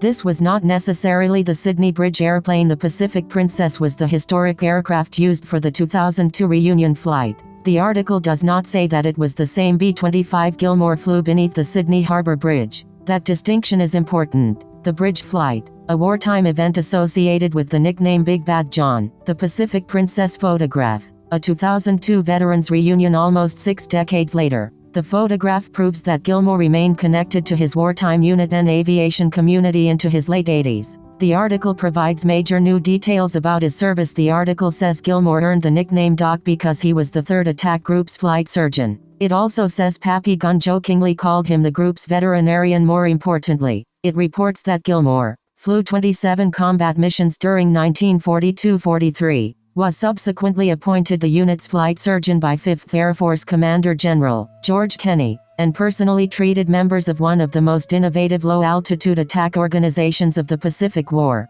That means he was not simply a physician transported with an aviation unit. According to this account, he had actual combat flight experience before moving into the flight surgeon role. The remarkable Pappy Gunn finger story. The article records a vivid story involving legendary aviation engineer and pilot Paul Pappy Gunn. Gunn repeatedly injured his right little finger against the B-25's throttle quadrant. As the finger began healing, it would be broken again during flying. According to Gilmore, Gunn eventually asked him to amputate it. Gilmore initially refused, even when Gunn accused him of cowardice, but finally performed the amputation after Gunn threatened to shoot the finger off himself with a .45 caliber pistol. That anecdote shows several things at once: the physical violence of low-altitude B-25 operations, Gilmore's role as the trusted physician inside the flying group, the unusual intimacy between flight crews and their surgeon, and the rough, improvised nature of wartime aviation medicine. It is also an extraordinary direct recollection from Gilmore himself. What the B-25 photograph really represents. The image is not merely an old doctor standing near a warplane. It depicts a combat flight surgeon returning, at approximately age 87, to the aircraft type that defined his wartime life. He is standing with men who shared those experiences, in front of a machine connected to his combat missions, the Sydney Harbour Bridge story, his Big Bad John identity, his work treating pilots, his observations about plastic windshield fragments in ice, and ultimately his support for plastic intraocular lenses. The airplane therefore connects his two greatest public identities: Gilmore the wartime aviator and Gilmore the visionary eye surgeon. How these photographs should change the full report. These should not be treated as secondary illustrations. They are central pieces of evidence. The Bush photograph demonstrates Gilmore's national political and civic reach. The Pacific Princess photograph demonstrates his continuing membership in the Combat Aviation Brotherhood and gives documentary support to his roles as a combat flyer, flight surgeon and wartime eyewitness. Together, they show the enormous arc of his life. Amory, Nebraska. Doctor's son became a mechanical engineer, physician, combat airman, flight surgeon, ophthalmological pioneer, industrial entrepreneur, museum benefactor, and a man photographed beside both a B-25 and a President of the United States.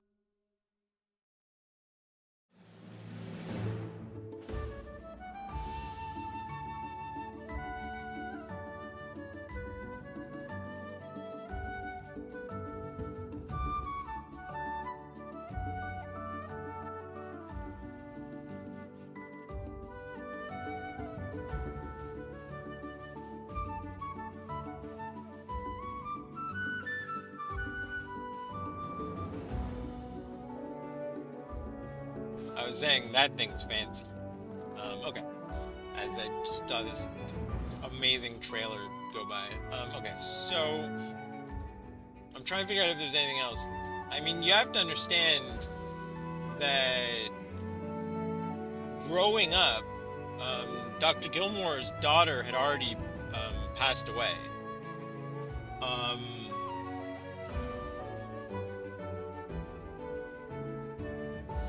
Maybe we should do a trigger warning. You can come back in 2 minutes, and I'll have finished up this conversation. So, trigger warning about suicide. Okay. So, Dr. Gilmore's daughter committed suicide or killed herself, I'm pretty sure in downtown Santa Monica. And the wild part is Dr. Wong, also from Santa Monica Eye Medical Group, and I think Dr. Wong's husband, I think also all committed suicide. I think not together. I think Dr. Wong's, okay, if I remember, Dr. Wong's, one of them, I can't remember the order of her husband, and Neal was her husband, and it's awful. I feel awful. I knew her child like very briefly, but it was just a young person at the time, and it talks about how medicine really changed once the drug companies came in. It became a completely different industry. So stress and trauma. Okay, that's probably about as much time as I gave anybody.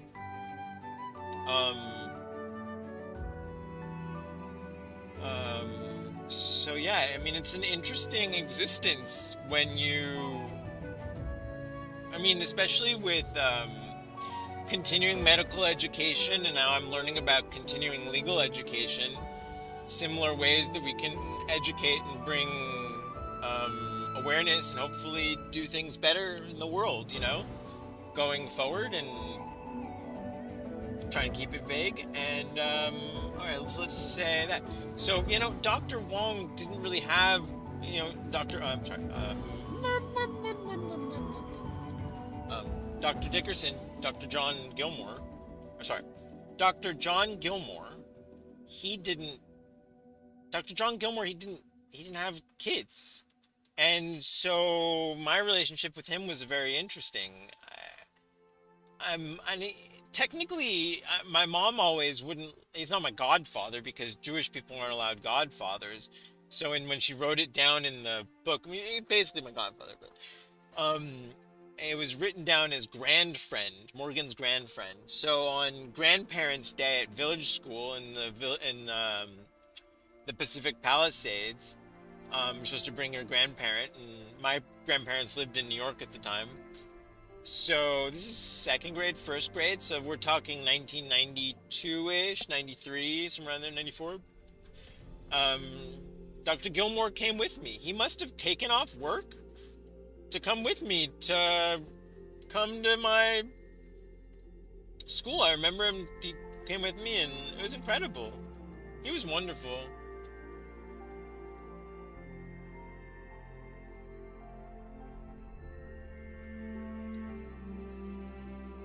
I mean, Dr. Gilmore gave me a $10,000 bond, I think when I was born. I don't know where it is or how that, I mean, we talk about money and money that goes to insurance companies, and then those people invest in bank. And how about all the lost shares? The lost dividends? The lost bonds? But, well,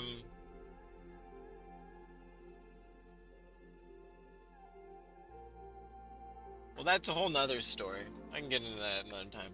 That drives me crazy. So, you know, Dr. Gilmore didn't have any kids, didn't have any grandkids. So in some ways, this is as much as an honor as I can give to an amazing person, because maybe he has nephews and nieces. I don't know if he had any brothers or sisters. I don't think so. He might be an only, I mean, I'm just saying, like, this is the end of a family's culmination. I mean, his family record goes back to like the 1700s. I didn't go through the whole book. Not my priorities. That's in his father's folder. And one daughter who passes away in an accident, and all that's left is a grand friend, I'm a grand friend, like a returning. I mean, I'm like, hey, I'm checking up to see how Dr. Gilmore's stuff is going on, and little did I know, he sold the farm. He gave them the family farm, which was originally appraised at like $5,000, and then they sold it for $1 million. So get this right. The entire Cass County Historical Society is currently being funded on the endowment of Dr. John Gilmore. Like, from the sale of the farm, $1 million. And I saw the property. Like, I saw the different properties, the original properties, and the plan for this thing they're building there. I went to Murray. We drove to Murray. Can you imagine 50 houses or 70 massive houses in Murray? Like, that's insane. So, like, okay. $1 million. $1 million. And then you think about those hundreds of thousands. It's like $100,000 a year plus he's giving to Santa Monica Hospital. I mean, it's incredible, this man. It's incredible. I came out of the museum with the word philanthropy on my tongue. Philanthropy. As I'm walking out of there, there's some people there looking at repairing the ceiling of the old museum, needs repair, and you see the buildings next to it where they're going to build the new museum. It's just, man, you gotta love this stuff. Going to Santa Monica Hospital with my dad and dropping off the paperwork and the coursework of phacoemulsification from my dad and how they changed how they did cataract surgeries too. Not just... So Dr. Gilmore teaches everyone how to do cataracts. Okay, fine. Then he one-ups it and he introduces phacoemulsification on top of it with my dad. Just awesome. You guys don't know what I'm talking about, but maybe you can look this up. As my dad likes to talk about it, phacoemulsification, he's like using a tiny jackhammer on the lens, and then we suck the lens out of your eye. But don't... My mom says don't say that. It's ultrasonic, it's way more complicated, but...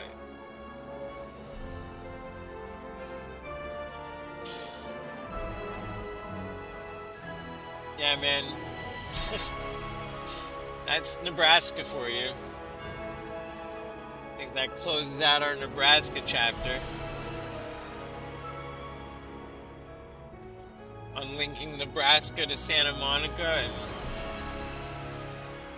I mean, again, like, I grew up in Santa Monica and Los Angeles and in Hollywood, and almost everyone I worked with, almost everyone I dealt with was not from Los Angeles. So it's amazing to think of all these links between Los Angeles and the West and the hometowns out east. That's deep.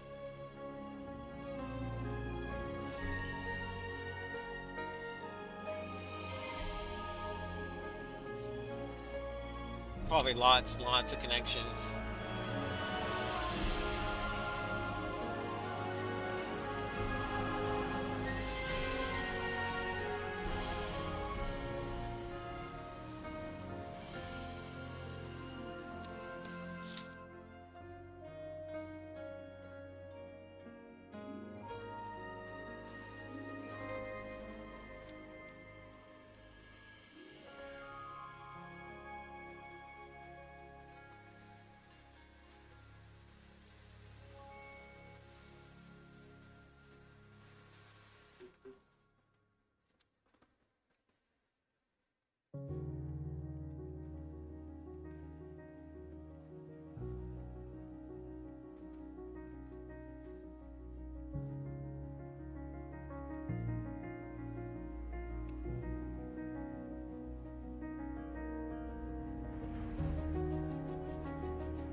So there was this composer who was traveling the Transcontinental Railroad to study it, to write a piece to commemorate the anniversary from the Reno Philharmonic or whatever.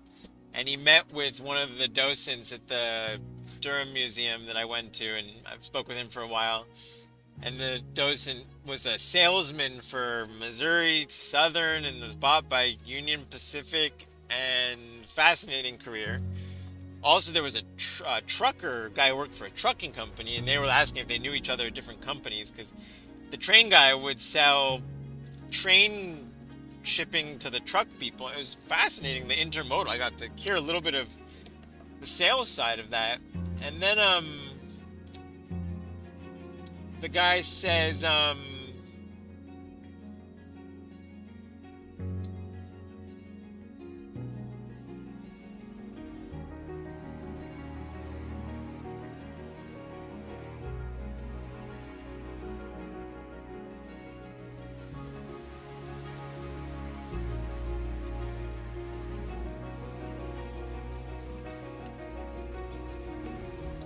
Blair? I think that's his name? Blair? Um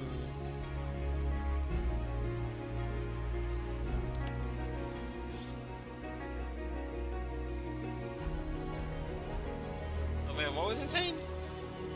Can I cheat?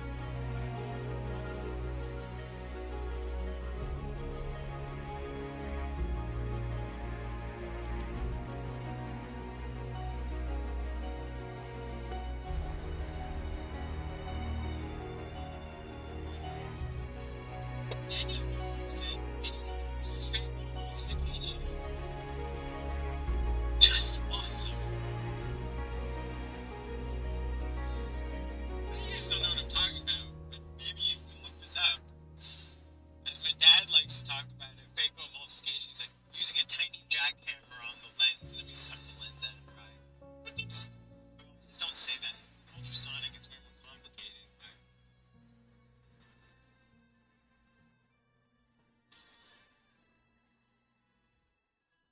yeah, man. That's Nebraska for you. I think that closes out our Nebraska chapter. I'm linking Nebraska to Santa Monica. And again, like I grew up in Santa Monica, Los Angeles, and in Hollywood, and almost everyone I worked with, almost everyone I dealt with was not from Los Angeles. So it's amazing to think of all these links between Los Angeles and the West and the hometowns out east. That's deep. I agree. I agree, Morgan. I concur. What was he saying? What was Blair was saying? He was talking about.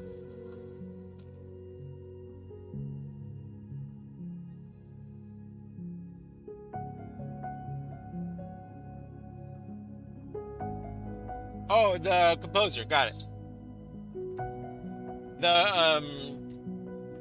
So this guy comes from Reno to compose a piece for the Reno Orchestra, and he's studying the piece. And he's giving him a tour around, and they'd stop and talk about the telegraph, D-O-N-E, tick-a-tick-a-tick. And the guy suggests that it would, the docent I'm talking to suggests that it would be a good part of the symphony, like a staccato or something, like tick-a-tick-a-tick, like the beep of the telegraph. And the guy was like, that's a good idea. So then when they did it, and then the piece traveled and played in Omaha. And at the end of the performance, they said, "Is Blair blah blah blah here?" And his daughter pops up and says, "Yes, he's right here." And they said, because of this guy, the docent told him about the stuff, and so I got to meet this famous docent. I mean, like, oh, so this guy studied the Transcontinental Railroad. I mean, I filmed it the whole way.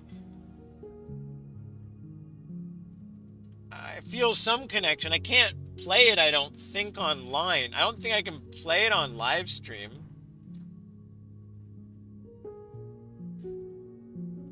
Which would be interesting.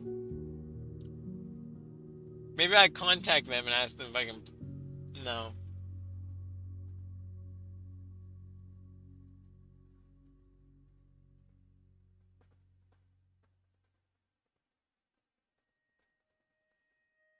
I mean, I can make some music about this. It might be interesting.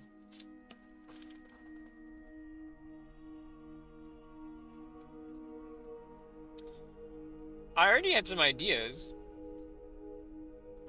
Well, where are my notes? What did I? What did I told Tyler something. What did I tell him? I had good notes.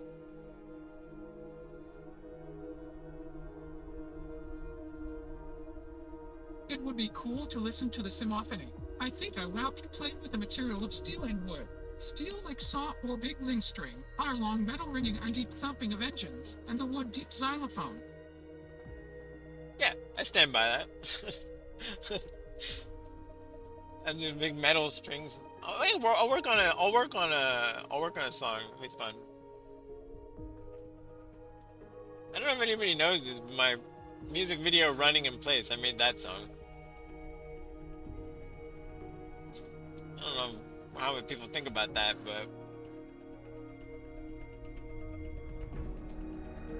you know, it's wild to see how AI has revolutionized graphic design just out and about in the world. It's everywhere now. It's pretty wild.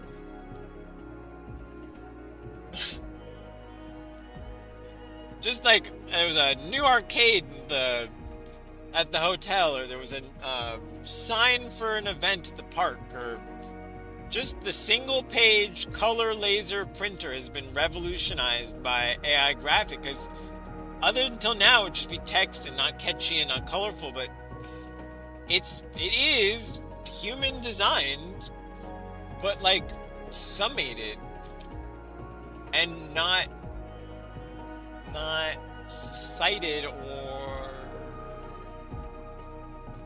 compensated for the work. But that being said, like, I can read a bunch of stuff and not compensate for it. Well, I don't know. It gets complicated. Also, I'm also interested in how they consider remix and stuff. Remix legalities. But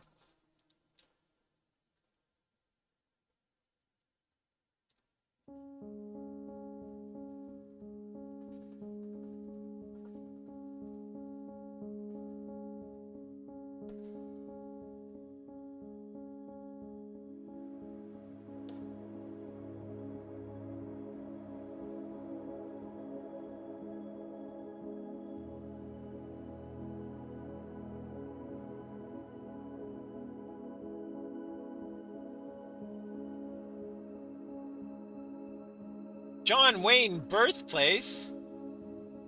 Wow. That's what I'm talking about. I was literally just talking about the west to east connection, and here we're driving by John Wayne as I'm from Los Angeles and leaving from Santa Clarita with my parents. It's so wild. That is what I'm talking about. That's exactly what I'm talking about.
I'm genuinely confused here why there's 3 lanes. 3 sets of 2 interstate. What? I mean, they have it there. Is in case there's an accident, they can close it and use the middle? It has connections, but this is just extraordinary. I have no understanding.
I got to the National Wildlife Refuge boundary.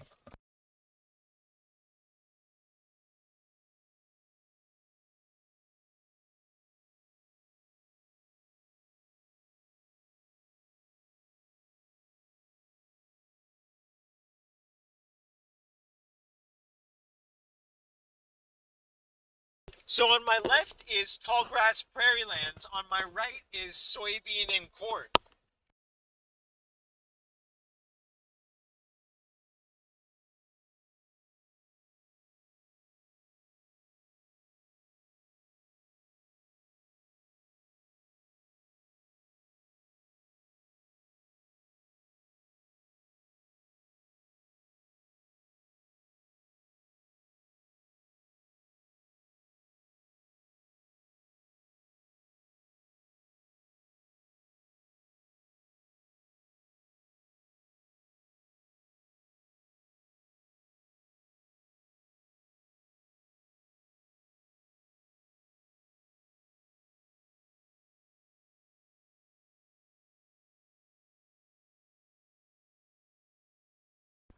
I've just made it to the Neal Smith National Wildlife Refuge.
These are solar powered lamps. I was literally just talking about solar powered webcams a freaking second ago. Here we are, solar powered lamps. Is this closed?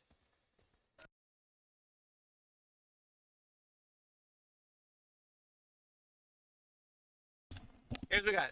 The visitor center is closed due to storm damage until further notice. The walking trails and 5 Mile Prairie Wildlife Drive remain open from sunrise to sunset daily.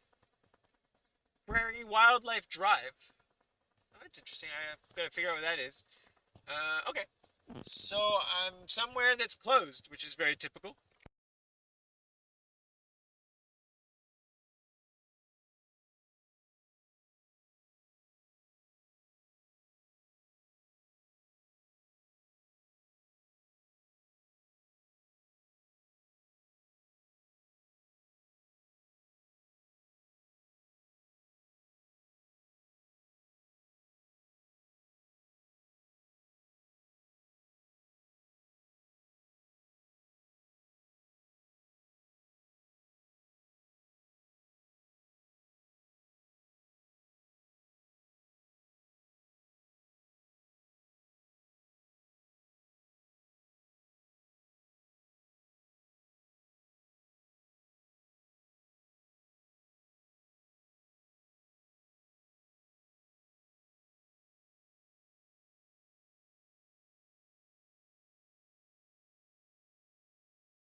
I just think it's funny that Max Gross's name is literally everywhere. My great great grandfather?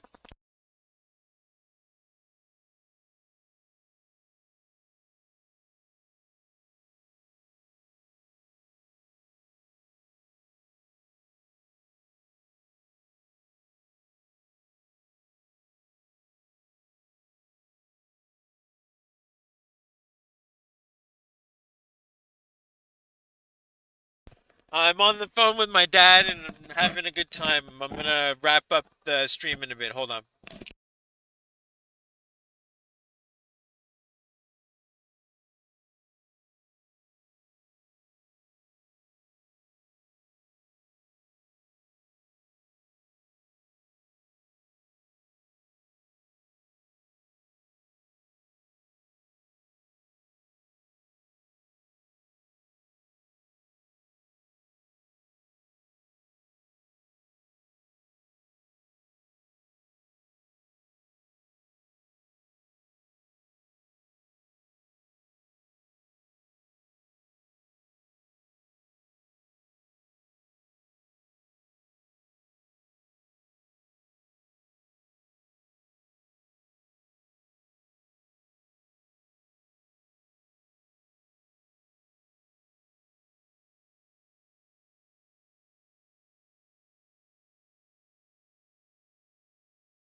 She don't need promises, she just wants the truth.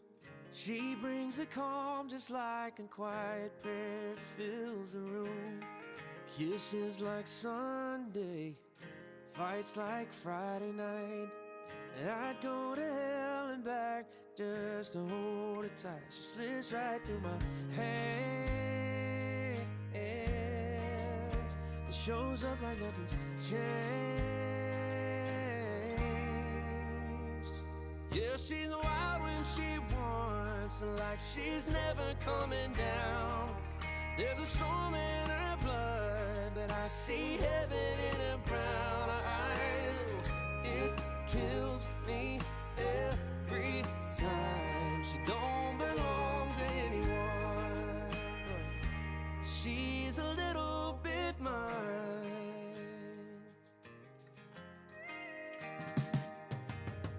Dancing like no one's watching, barefoot spinning round. A firecracker, 4th of July, she's moving at the speed of sound. She makes it look so easy as she walks away. Can't help but wonder what will make her stay. She slips right through my hands. Wonder if she'll ever change. Yeah, she's wild when she wants, like she's never coming down. There's a storm in her blood, but I see heaven in her brown eyes. Oh, it kills me every time. Yeah, she don't belong to anyone, but she's a little bit mine.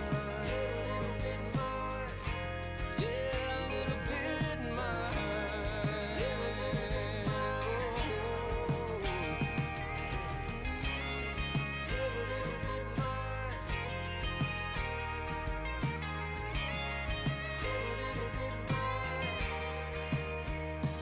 Yeah, she's wild when she wants, like she's never coming down.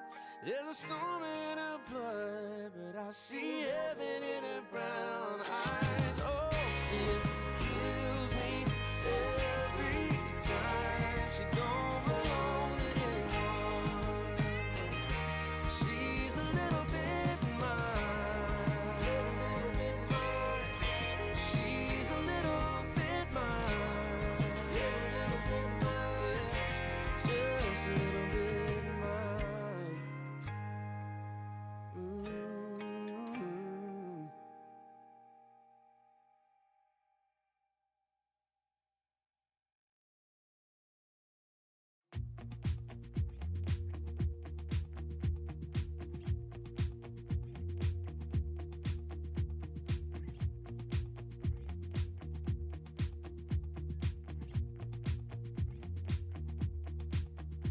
I'm not heading for the stars, driving down the boulevard at night. Playing Coldplay on repeat, watching people on the street as I go by. And it doesn't even matter to me where I go, I just feel I need to take a ride. Got my coffee cup to go, and I'm gonna hit the road tonight.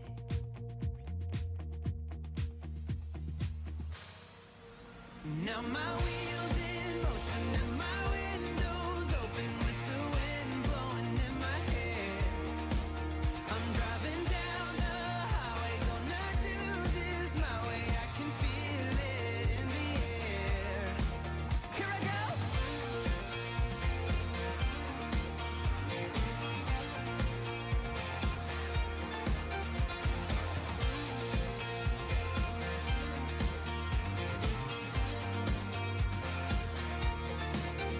Turning up the stereo in a place I didn't know till now. In a different part of town, I see new colors as the sun goes down. No, it doesn't even matter to me where I go, just feel I need to take a ride. I don't know when I'll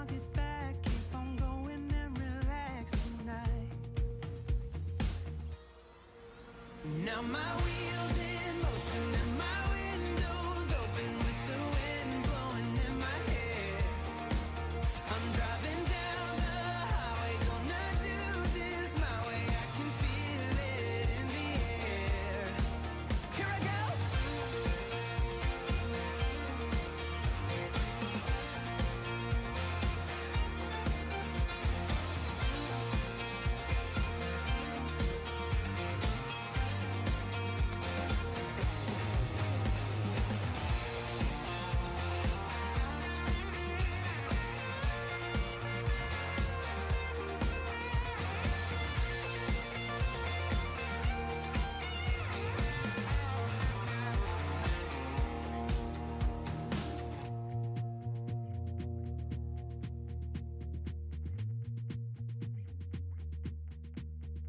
I'm not heading for the stars, driving down this boulevard tonight. Yeah, playing Coldplay on repeat, watching people on the street as I go by. Now my wheels in motion and my windows open with the wind blowing in my hair. I'm driving down the highway, gonna do this my way. I can feel it in the air. Here I go.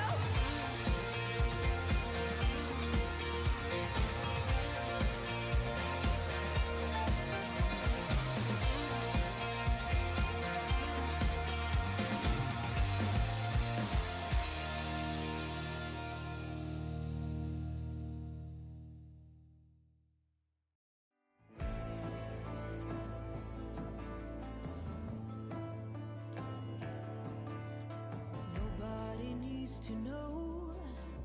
Surrender to the grief. Nobody needs to know. Let go. Stir it up, create rings. We make something out of nothing. If you believe, hold on tight. Scream into the night. Make it all glow. Dress up inside. You're part of the rainbow. It's your right.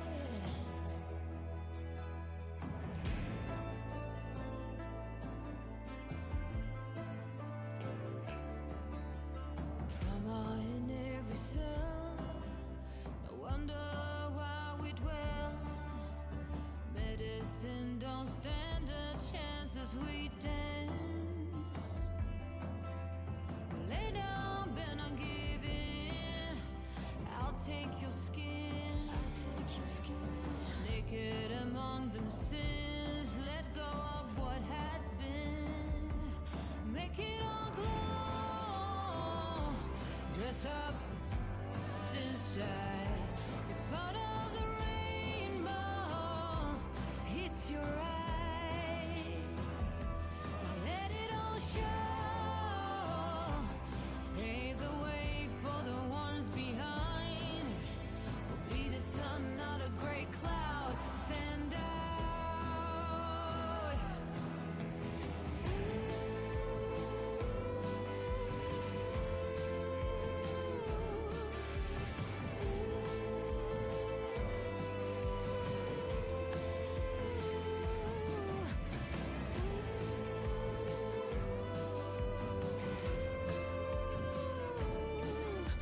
Oh, be the sun, not a gray cloud.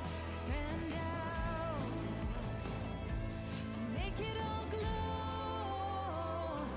Dress up inside. You're part of the rainbow. It's your right. Now let it all show. Pave the way for the ones Well, you're missing out on me talking about freaking hot it is outside. not a gray cloud. Stand out. So hot. Be the sun, not a gray cloud. Stand out.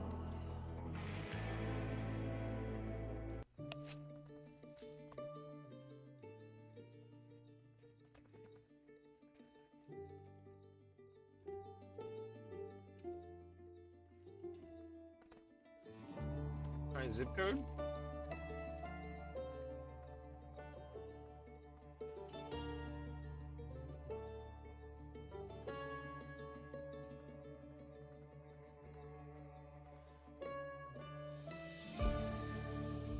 Five 228.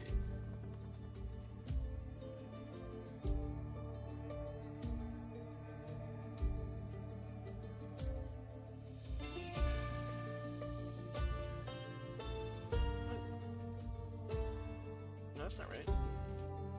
50228. 50228. Prairie City, Iowa.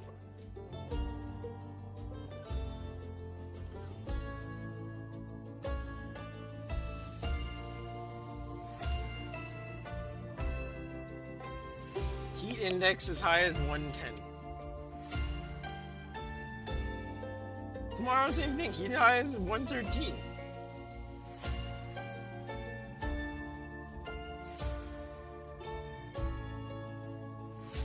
Tonight showers. Oof. I don't even know if I can make it to the sign.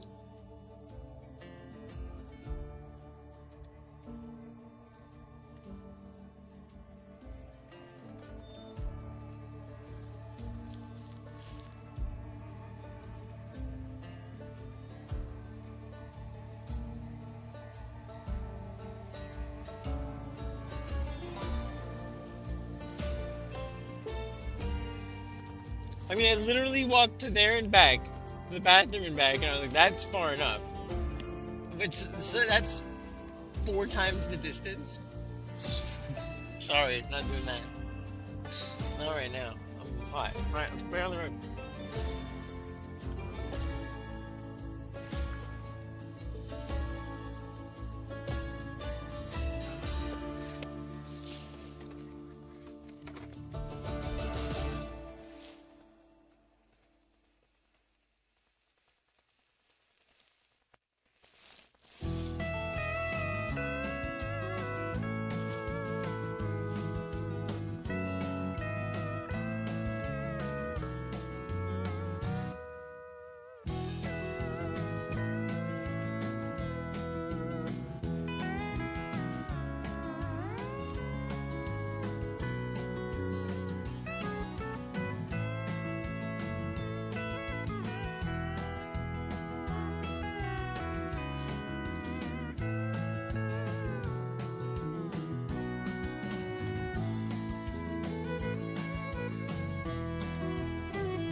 Alright, let's do it.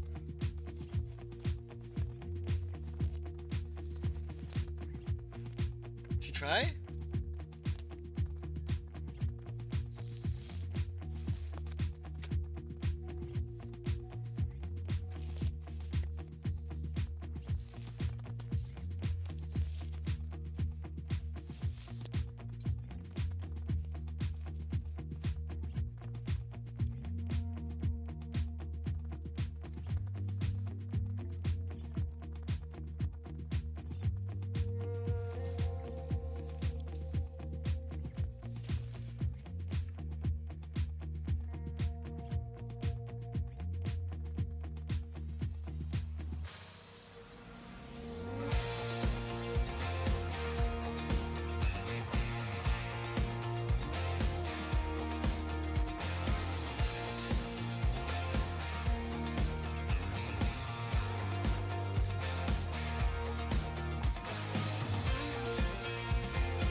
I know.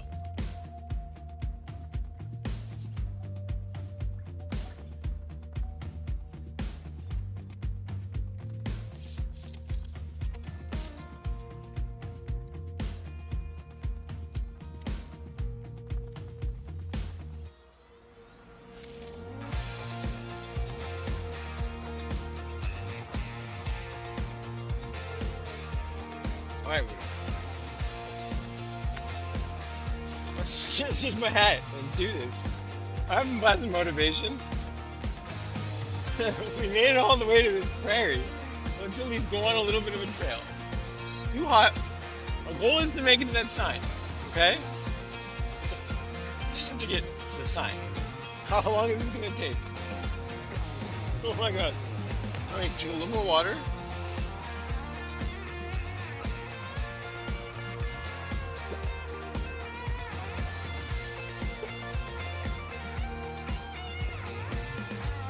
Here we go.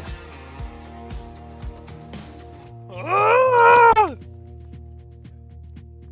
let's leave the car going. Put on max AC. Okay. Yeah, I'm just gonna leave the car on. I'll leave the window open in case.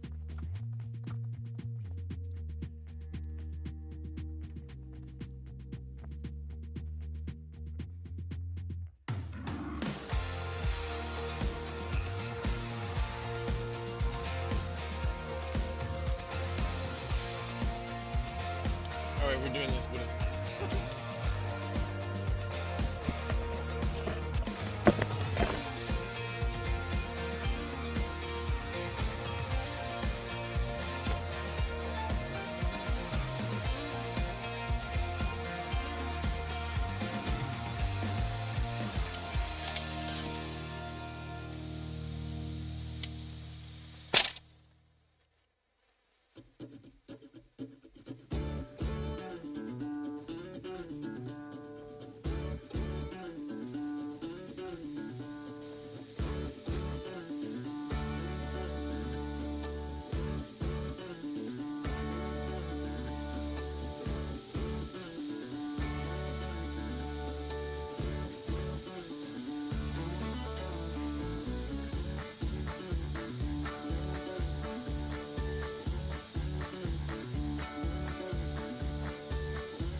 so hot.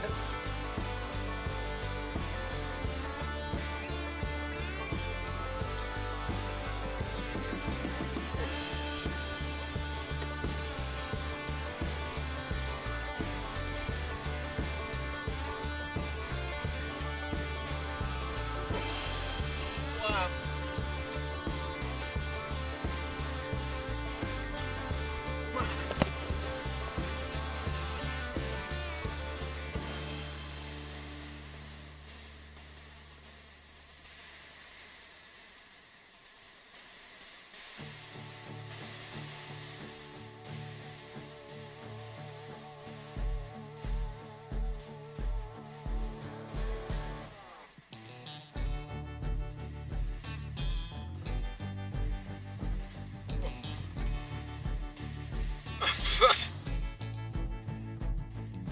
Thank God I'm not on the amygdala anymore.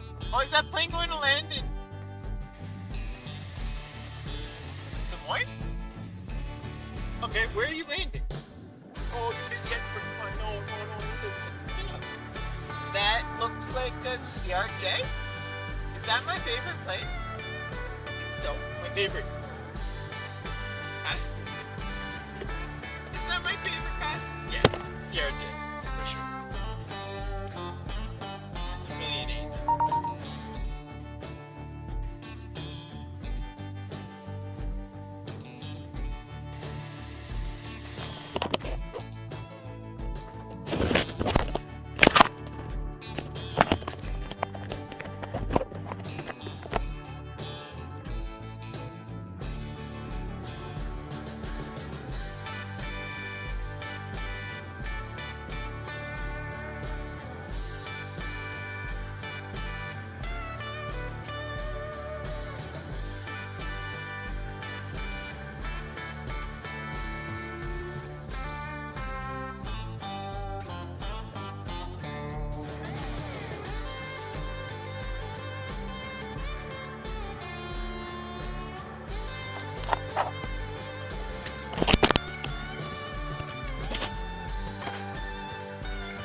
Wow, what a interesting existence.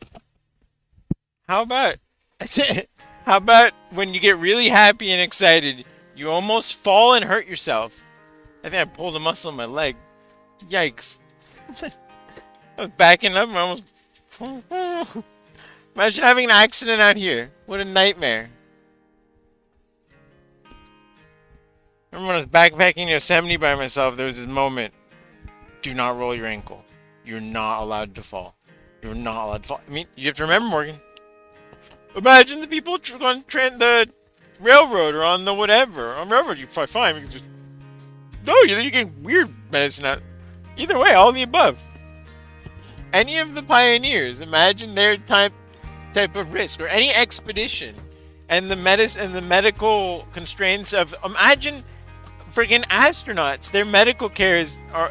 We're going to send them to the moon. Antarctica, we know the history of this. Oh, the corpsman I met. The Navy corpsman. The doc. When did I meet him?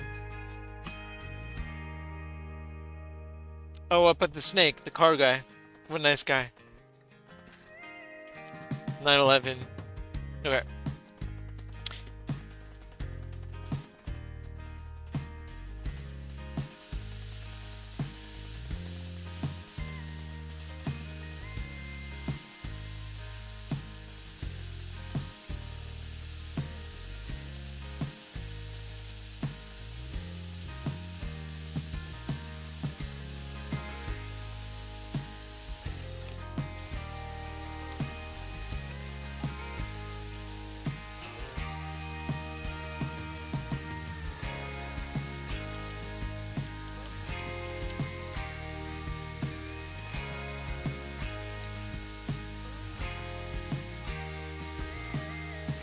Oh, should we see where we are now?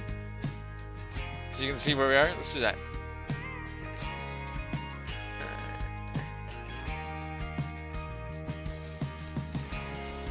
Neal Smith? Did I get it right? Neal Smith.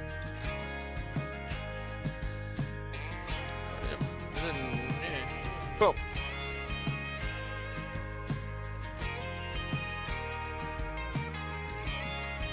The Neal Smith National Wildlife Refuge is a federal national wildlife refuge.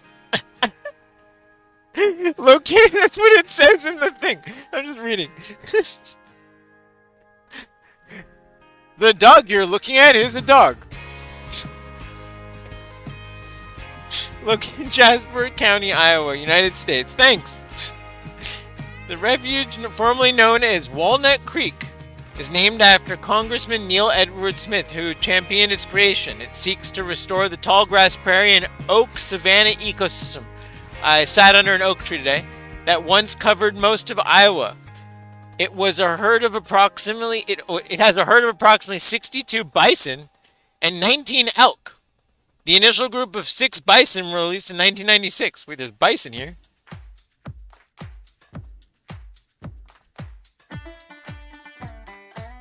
I don't have a map of this place. Hold on. How did I get here?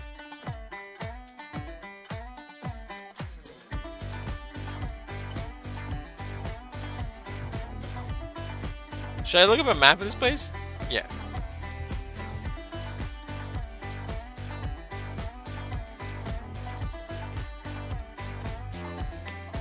Neal Smith.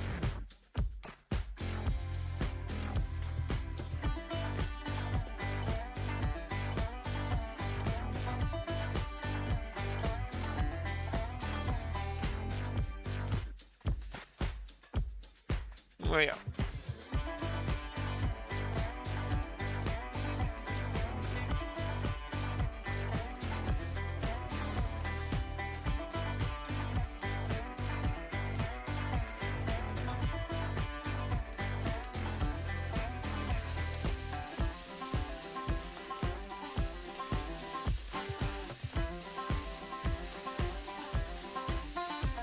Alright.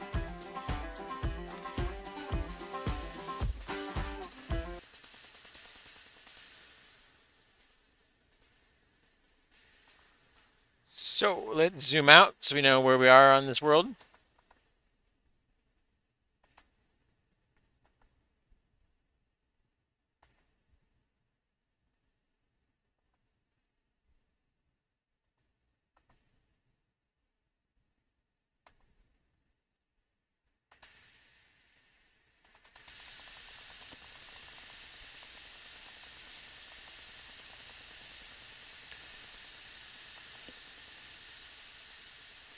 So we are in between Omaha and Cedar Rapids,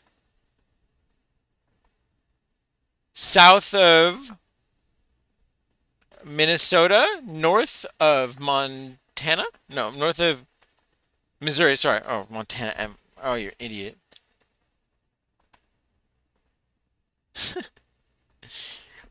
I should do a blank map and see how many I get right.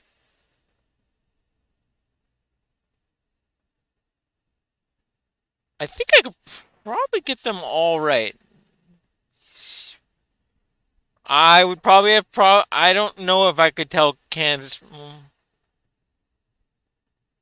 No. I really, I'm trying to think. I've been to Missouri, but I'm trying to think. Am I north of my previous trip? Yes. I think on my last trip I went through Kansas City to go St. Louis. I think I went St. Louis up on my last expedition. My last expedition was farther south. Was this? I think was on this road. I went through Colorado. Okay. Interesting.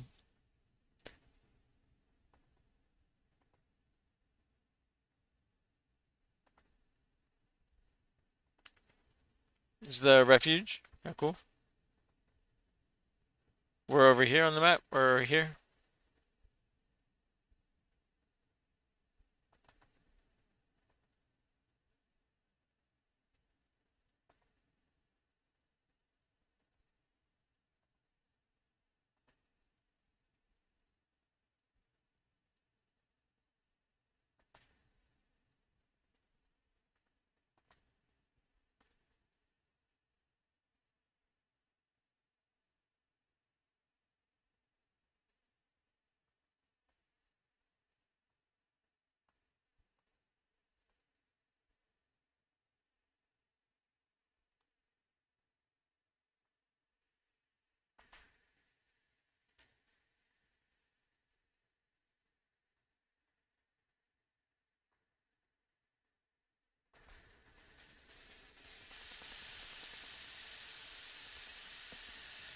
A logo of Department of the Interior. The monarch. Oh, we're backwards. We go to the top. Cool flowers that are up there.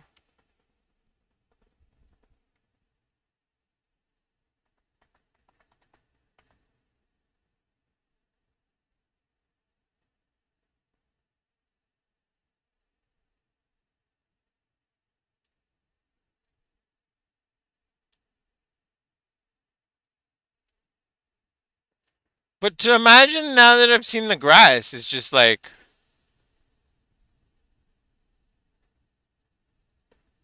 now I've seen like how deep these tap roots go.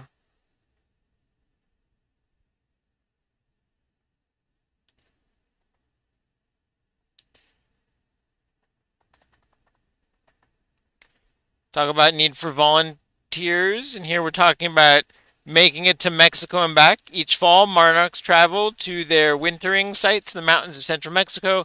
The following spring, monarchs will migrate north to breeding grounds. The monarchs leaving Mexico do not return to this location, but the great-grandchildren do. Each adult butterfly generation travels a little further north until they reach their breeding grounds. Along the way, butterflies need nectar, plants, and offspring, much milkweed. Then they arrive here this summer. Prairie. You can also help monarchs with planting milkweed in your neighborhoods. Yeah. Is the map? That's us over here. But it seems like a lot is over here. Not see how they avoid the desert. That's fascinating. I would too. Holy shit, look at this dude. Oh my god. Well, I guess that's one way to train yourself. Oh my, I am nothing. I am garbage.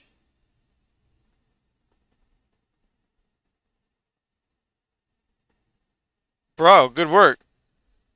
Oh, the camera was blocked. This dude just super hardcore. Just came back from his hike. What the hell? I'm like, this guy is. He wins, man. I need to either like totally get my body in shape. I mean, I'm just getting over being sick, so I don't know if it's smart thing. Did he just do the loop?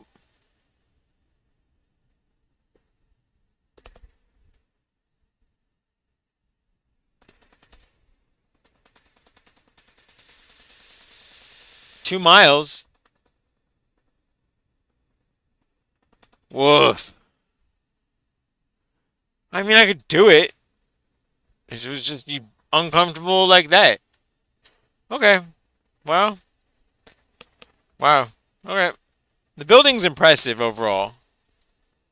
Very impressive building. Very, very impressive building.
Yeah, the sound isn't coming through, but it is.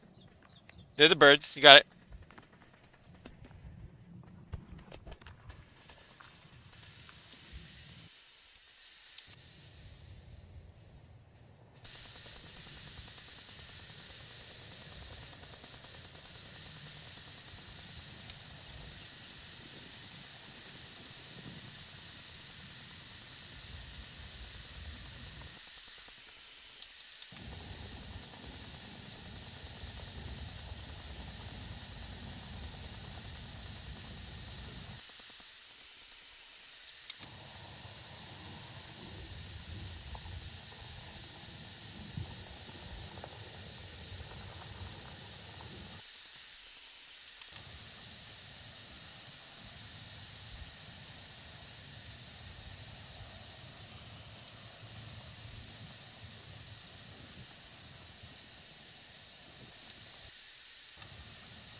I'm here at the Neal Smith National Wildlife Refuge.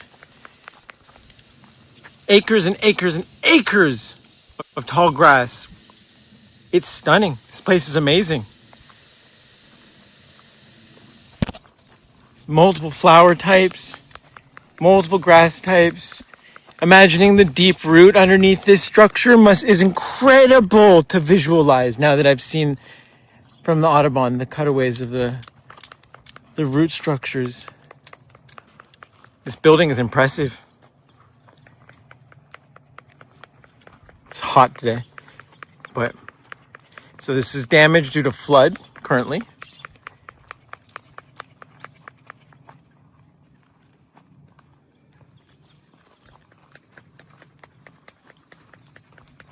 But it's a pretty impressive facility. Fairly new, I would say. I don't know. I don't have tons of dates. Here, let's go up. This was outside.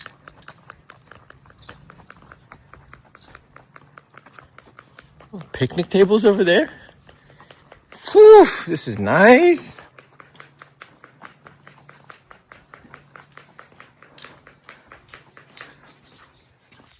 Let me see. Oh, another door. Monarchs. There was a monarch area. Whew. Having the dots on the windows probably for the birds. Oh man. Have you seen this? But I haven't. I'm trying to think if I've never seen this. Wow, I was stuck on this patio. Well, this is cool. There's like a classroom. Oh, look at those chairs. What they got these people? Look at this is a folding. What is this? It's a folding desk chair thing. Here's a round one. Huh. Handicap. Wait, so none of those folding chairs were handicap accessible? The bench outside is, but not the ones on the inside that fold. But then what are you gonna do? You have if you have one of the roll bank out of the way. Wow. Okay. I have dog problems, not wheelchair problems. So I'll focus on that right now. This is the Monarch Way Station. Habitat registered with Monarch Watch. The site provides critical resource for monarchs throughout their annual cycle of reproduction and migration and supports other pollinators and wildlife. Create, conserve, and protect monarch habitats. Monarch Watch, Kansas Biological Survey, University of Kansas, Lawrence, Kansas, monarchwatch.org. Keep it up, guys. Good work. I heard we had a good year last year. It's a couple wet. I don't know how it's going now. I was up at uh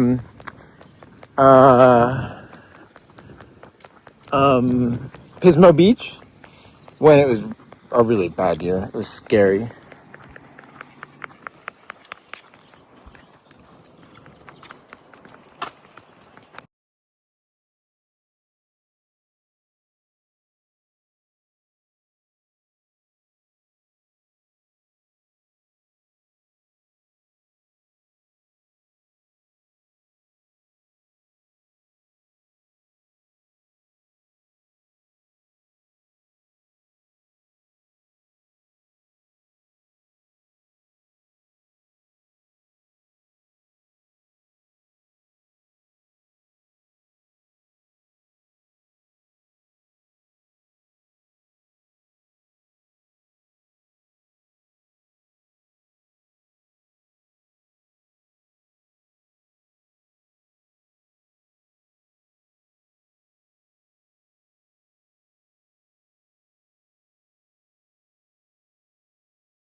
I just got a weird hotel.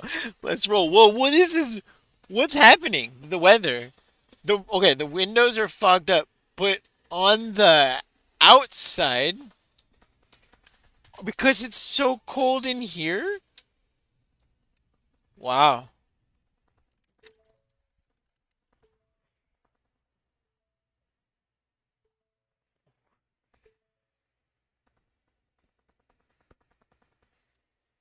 it's beautiful right now.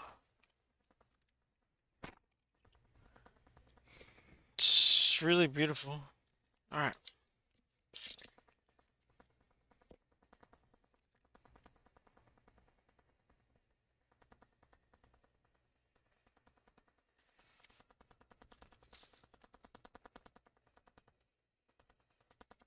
Wow.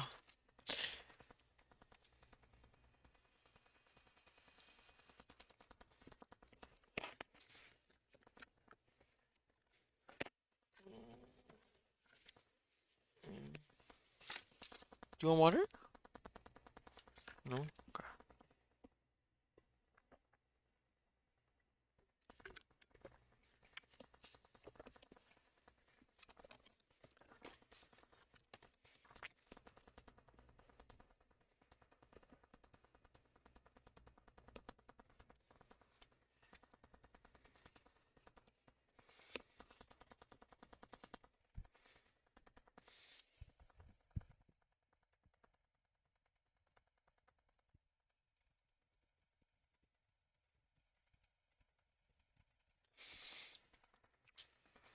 What an interesting.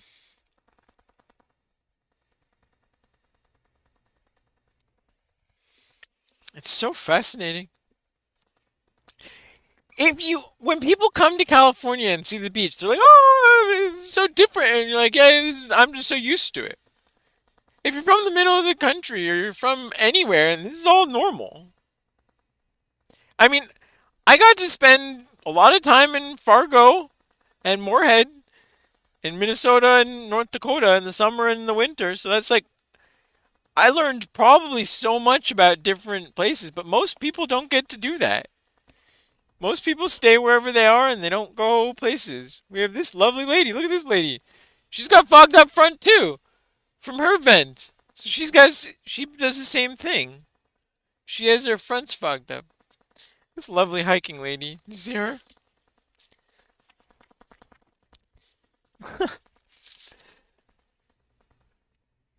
Yeah, I like you.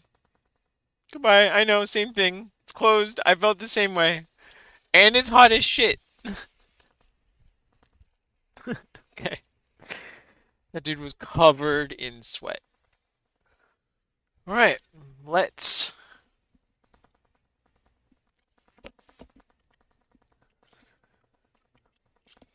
continue our adventure.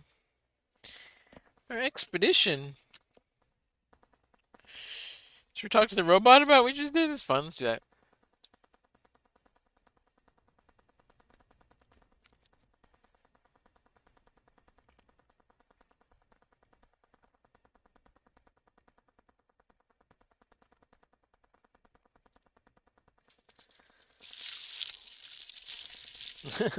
My rice cracker's blocking my built-in scroll wheel modification. There we go.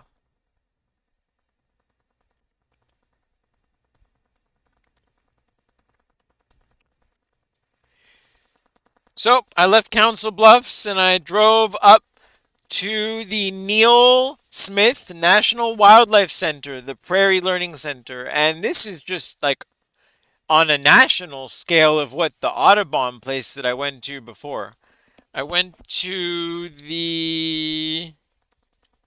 oh man, the Audubon place in Nebraska that I can't think of the name of, but I went there.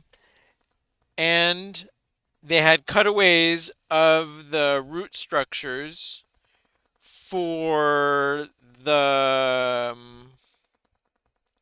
from the scientist who did the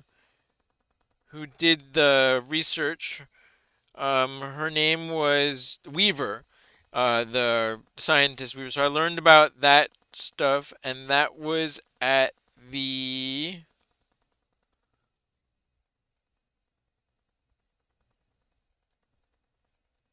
in Denton. I went to the Audubon in Denton, which was fascinating, and learned about prairie and all the different plant stuff. But this is would have been great to get a good perspective. But it's one of those things. It shows. Oh, the facility is closed here. I came here. Facility is closed due to a flood, which is interesting, and the paths are open, all that stuff. It's really hot. The It's like 94 degrees and the feels like 115 or something, one whatever, 112. And so it's quite hot. It's a little too hot. I was able to go a little bit on the path and feel the vibe and hear the plants, hear the birds, and the insects, and learn about the cycle of the insects eating the plants and then the birds eating the insects, and it reminded me of mono back in the day. Also, I was talking about how earlier, how back in 2009 I invented solar powered webcams for security and how that really took off nowadays. But while I'm here, they have these solar powered lamps on poles with battery boxes on top of the poles to store the power for nighttime, which is super cool. And you don't have to run power lines to any of these poles, which is super awesome. Um, uh, I mean, that's the whole thing. The modular open systems architecture is the goal, which is about everything from what I'm learning about. Okay, so what I would like from you is because I wasn't able to go to this Prairie Learning Center, I would like you to teach me everything that they would have taught me at this Prairie Learning Center about the cycle, its importance, and everything from head to toe, full explanation. Do as much research as you can on this place.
Only a fool, this guy says.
What?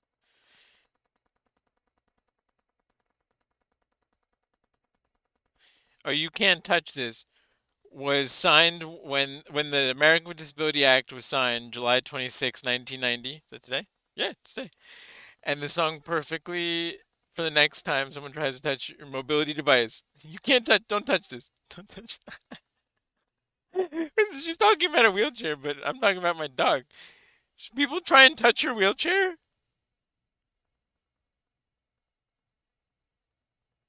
Don't touch a wheelchair.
Oh, she has cerebral palsy.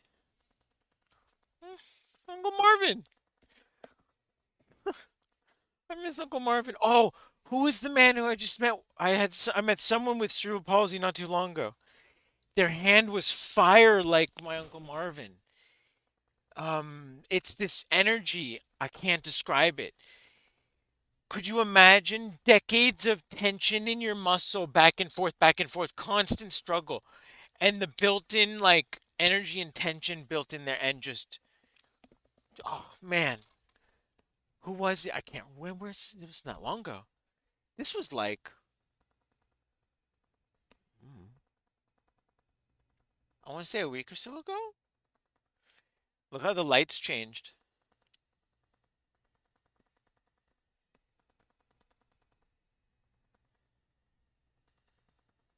Wow, this is cool.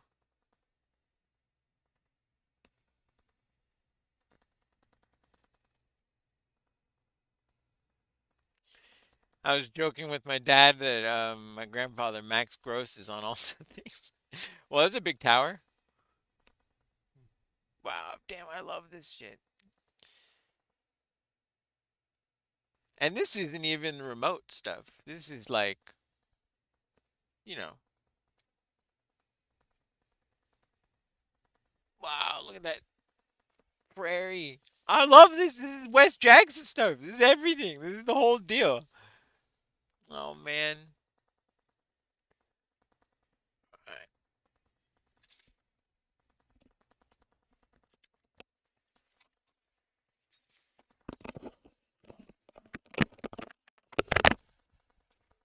Give some water.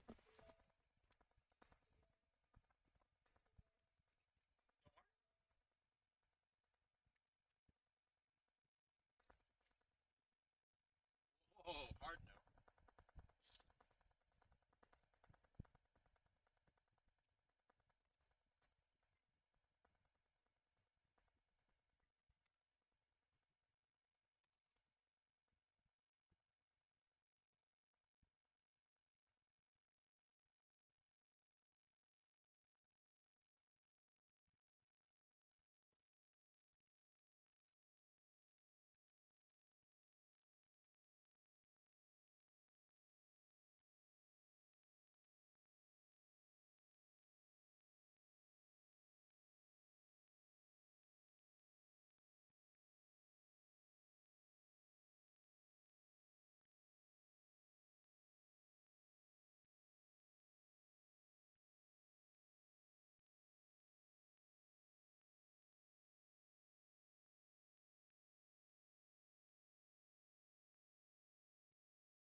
Whoa, that's bug. Go out. Can I get you to leave? Not get more in? Whoa. Yeah. Okay. Okay.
I hope you guys like this.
at the maintenance facility. Wow. Wow.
Where are the bison?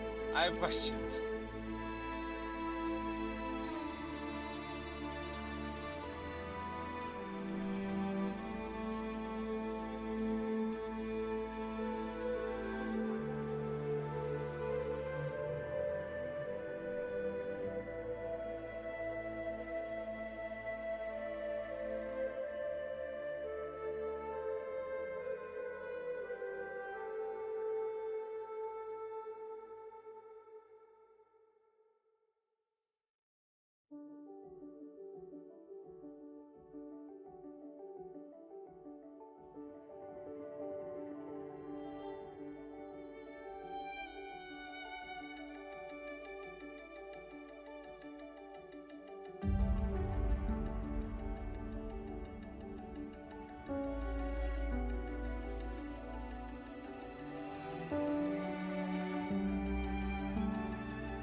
motivated where you've been. Yeah. That's what I've been feeling, not what I've been hearing.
And this is.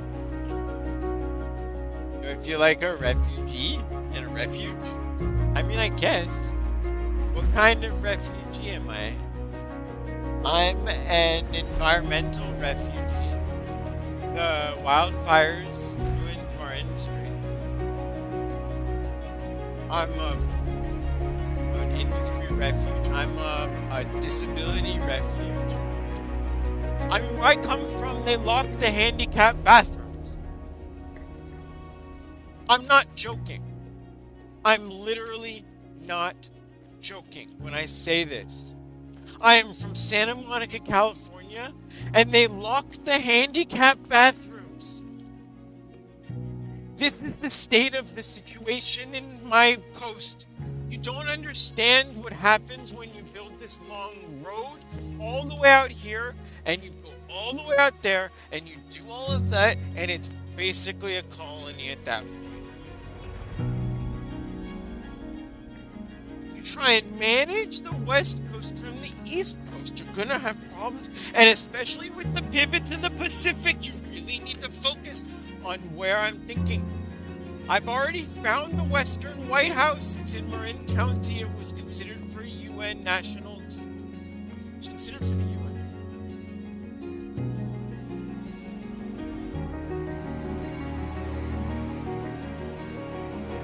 Can't even tell you what's inside of me. It doesn't. It's a little mammal. You guys see the little mammal? You see down there on the right?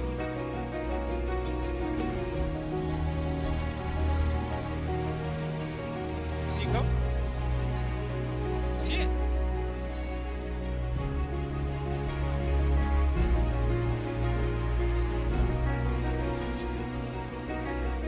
Okay, there was this woman working on the farm, the organic farm, with Ariel, and she, they planted cover crop for over the summer. They planted cover crop over the summer, and then they plowed the cover crop. Because Ariel out are looking at the field, they just plowed the cover crop. I mean, that's freaking corn and wildlife on the right. Just monoculture versus polyculture. Look at this oak tree!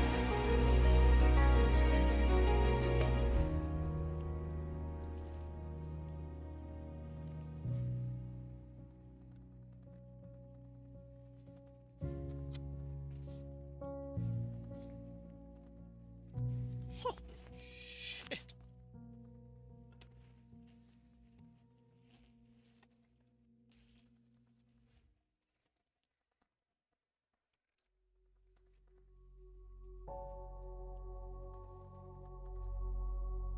What's this thing? That's like 200,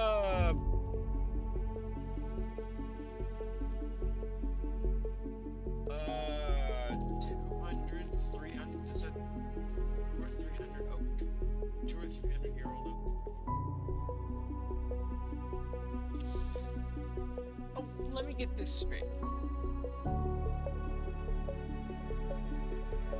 It would have been tall grass and oak trees and you chopped it all down for corn and cows.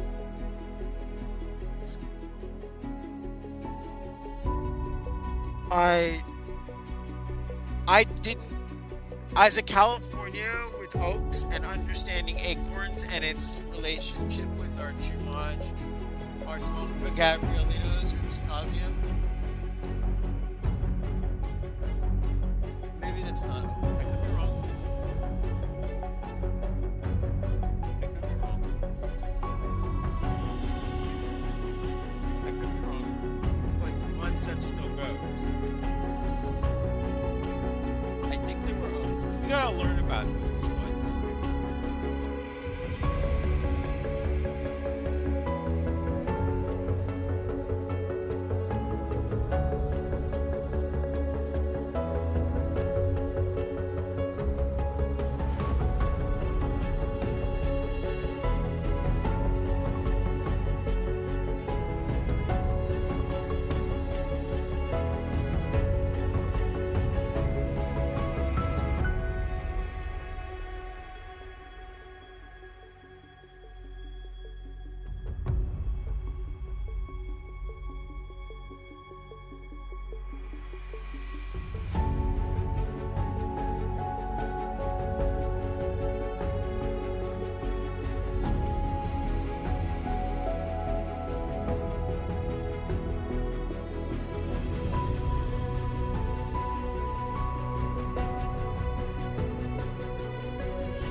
It's closed to through traffic.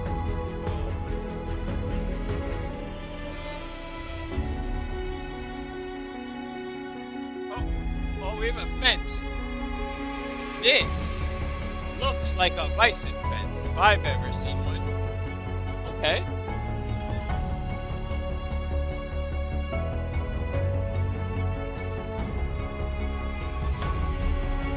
Yeah, but let's say I'm not going through. I know it doesn't go through. I'm going, okay. I'm not going through. I'm going straight and then right. Alright, let's take an eye for bison. We're on a hunt for bison right now. Oh my god. We're hunting for bison. We're gonna buy one. It's all grassland. Let's go. It's like freaking Jurassic Park. Where's the Jeep? Life finds a way, Buddha. Life finds a way. Life finds a way, little guy.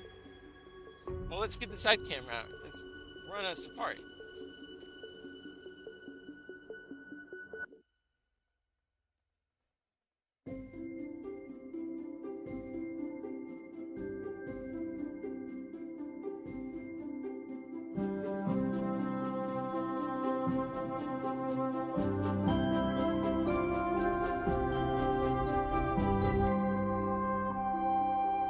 Oh, I'm centered. I can just camera.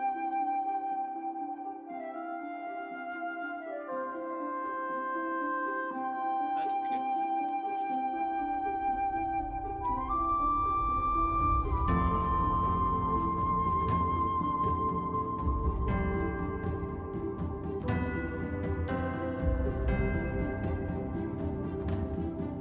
The monarch. Wait.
scared it away. They're close. I mean, that was a very healthy, big, full monarch. I'm saying that was one of the healthiest, biggest monarchs I've ever seen. And we get monarchs in Santa Monica. Oh, I'll tell you a story.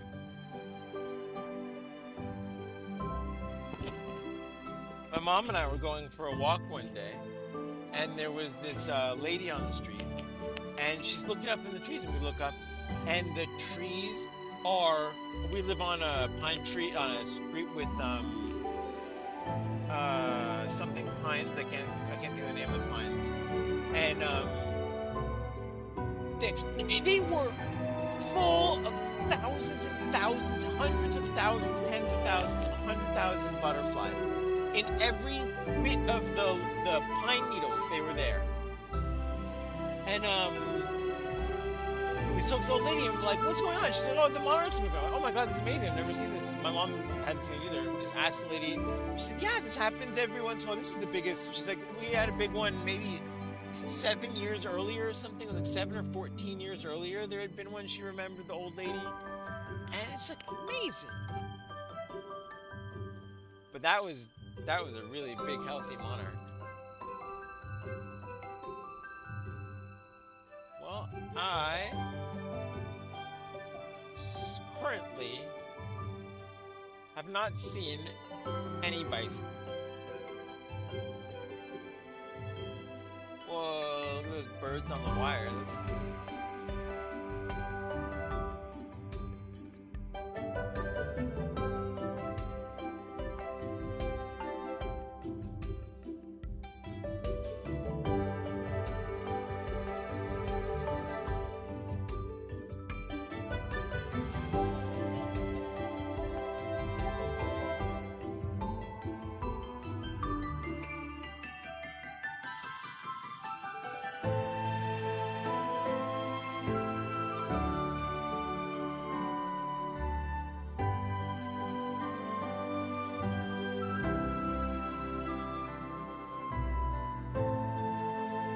Entering the bison area. Okay. Hello. Bison are wild and unpredictable animals. Okay. I don't know if I was really ready for this part. Where was I when I saw bison on the last trip? The land between the lakes. That was sick.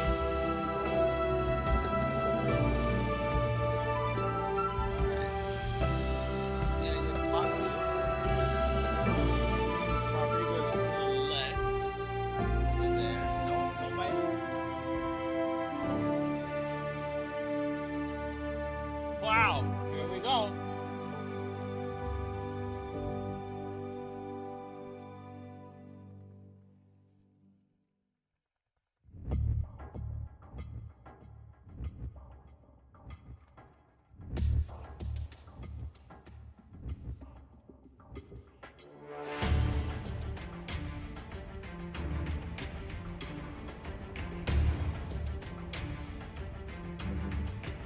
We're going with the bird right now. Water, riparian, switches up. Oh, but that's different.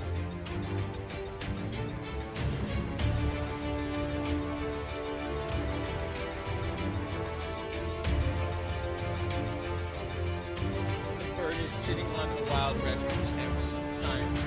That's so cool.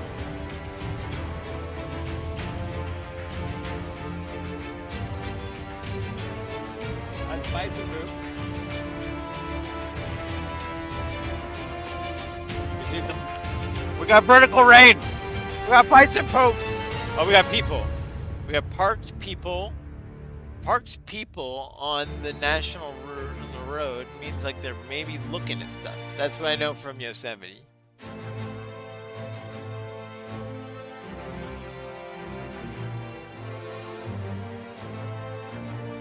Alright, we're looking to the right.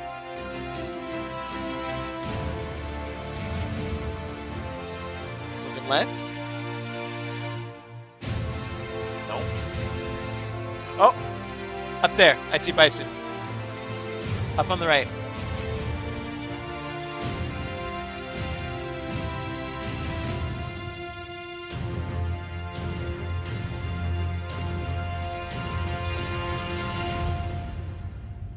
Alright, so there are bison on the top of the other side of this hill I just saw. Alright, why were they stopped here?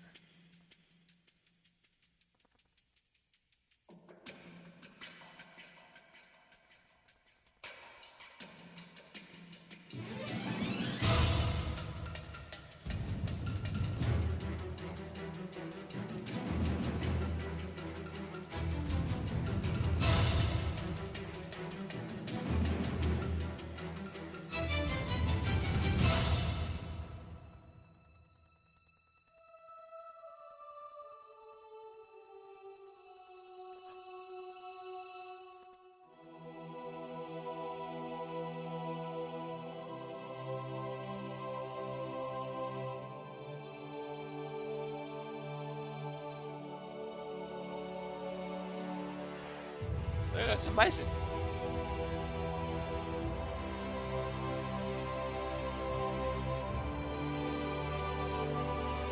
Thanks, guys.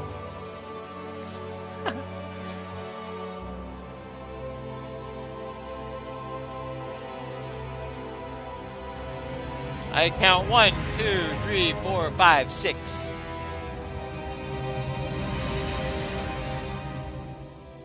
Pretty far away up on the other side. That's his tails wagging, wiggling.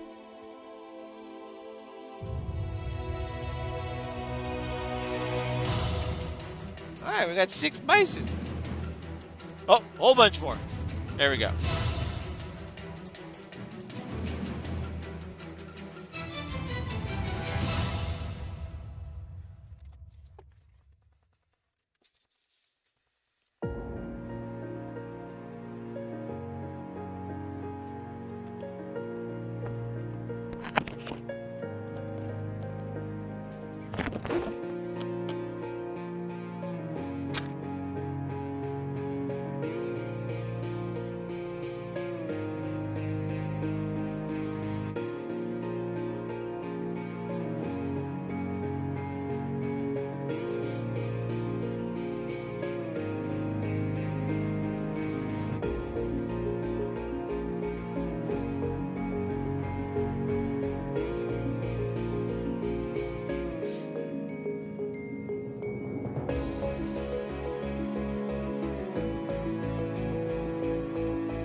This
is Bison.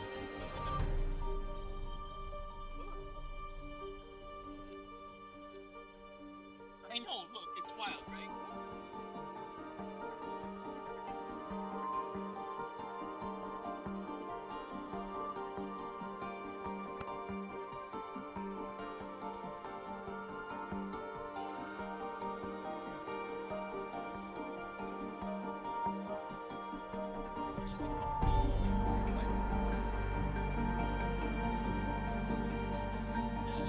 Smell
You're making a lot of noise.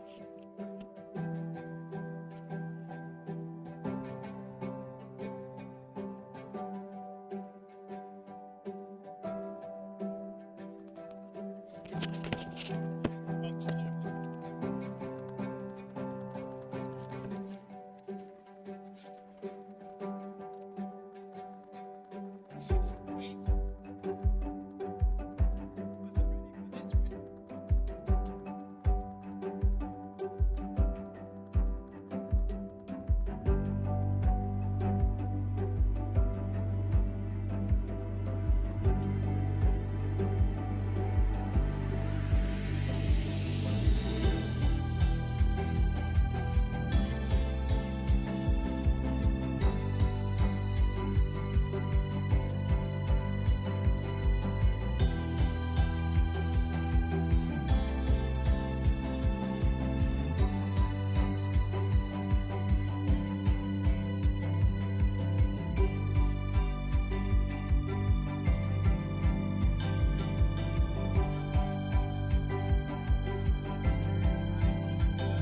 Wasn't ready for this, right?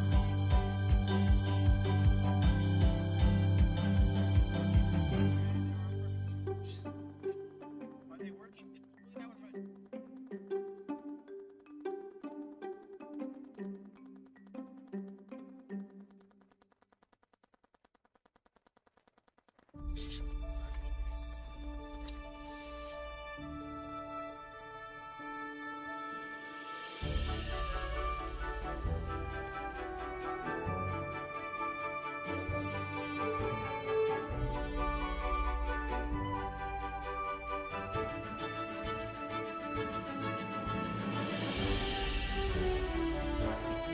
Get my. Here we are.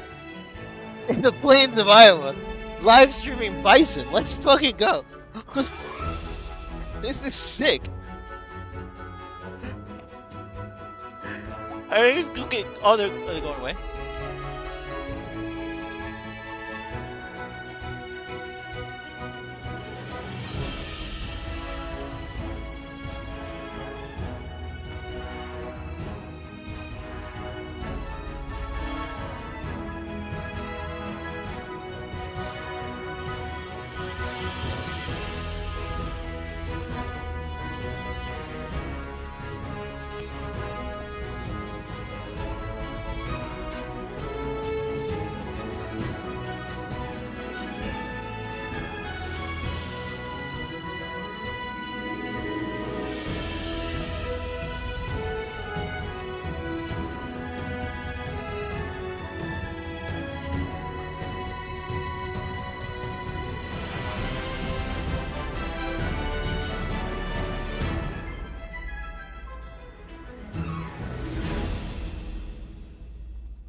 It's like using its head and horns to get to something.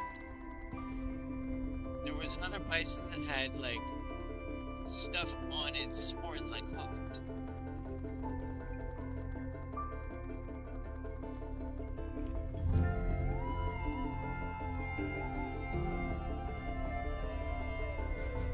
Interesting. What is the baby doing? I haven't really paid attention to the baby.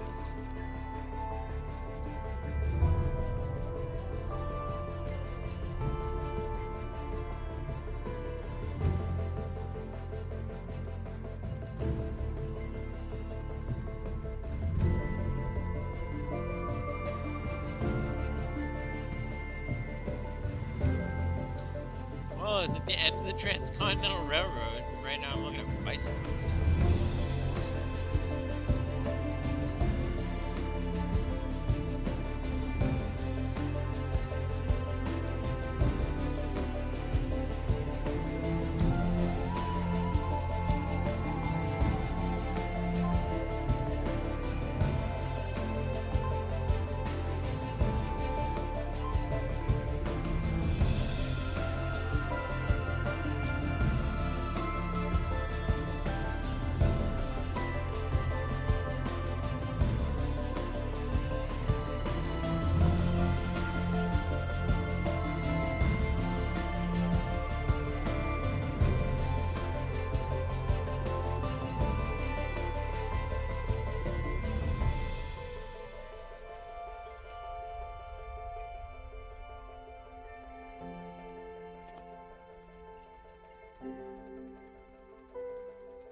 Okay, that one just walked by the window.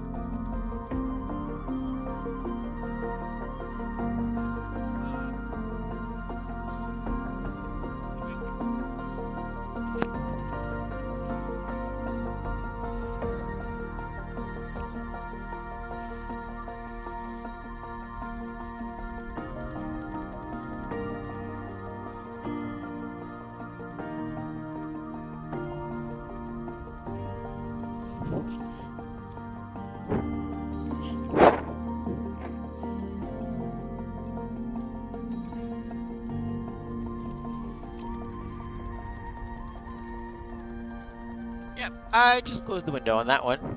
That was... Take it easy, Buddha. Okay. Holy shit.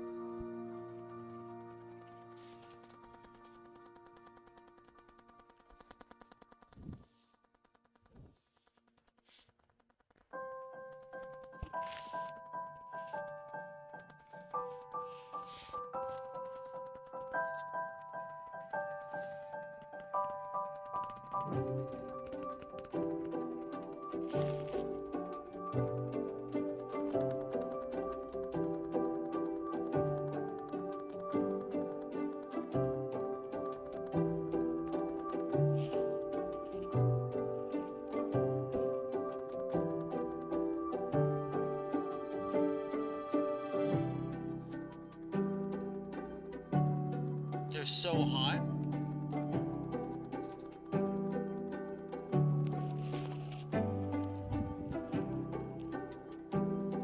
Well, look at his eye. What's wrong with his eye? He's got like a giant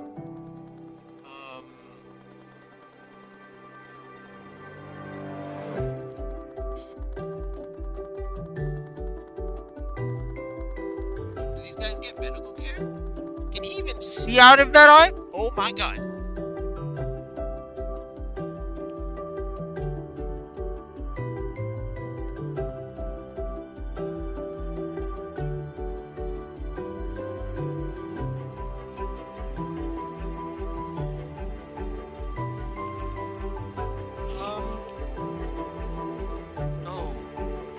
Okay, now we've got a full situation.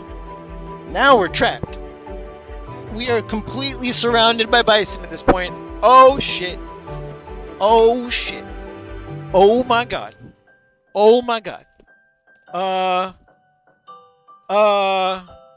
This was not... I did not think this accelerated a little bit quickly. This accelerated a little bit quickly. Okay. Yep. Okay. This accelerated a little bit quickly. What are you calm? I'm gonna give you a little treat because this is ridiculous.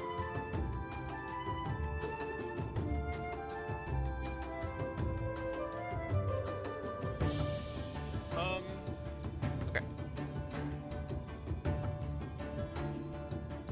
These are some freaking hot ass cows. Look at them.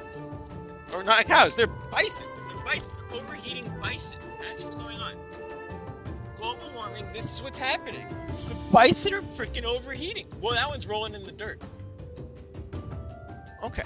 Alright. Let's get a video.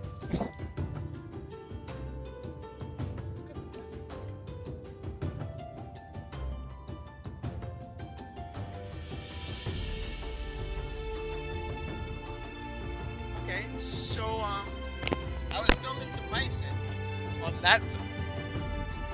I was filming some bison over here, and then this just kind of escalated a little out of control. But it's happening, and it's awesome. I guess I just have to wait now.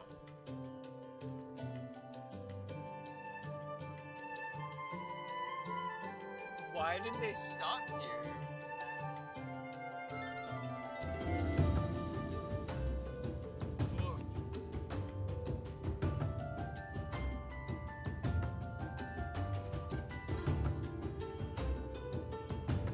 I know. Touch. They're very loud.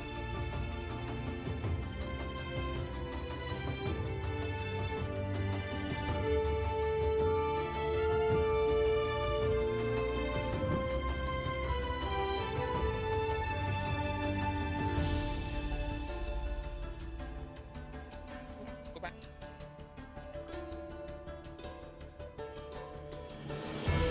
Yep, we are completely surrounded by bison, and I am now stuck. I mean, I can back up, but I mean,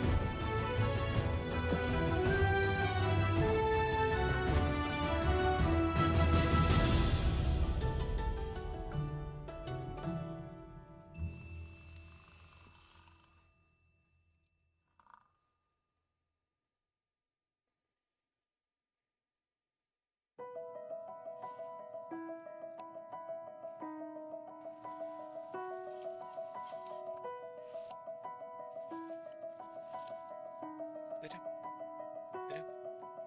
Take it easy. Go, boy.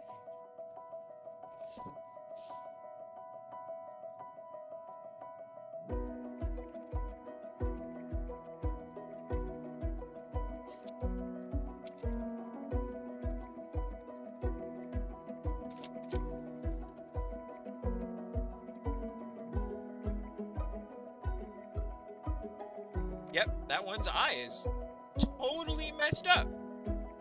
Is that the same one for before, or is it a different one?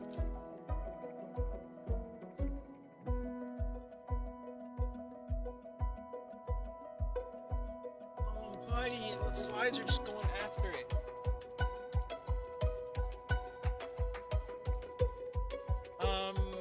Do these bison get veterinary care? That's my question, because that bison needs to have its eye removed.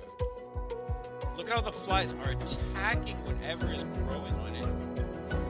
Oh, buddy. Let's get video of it.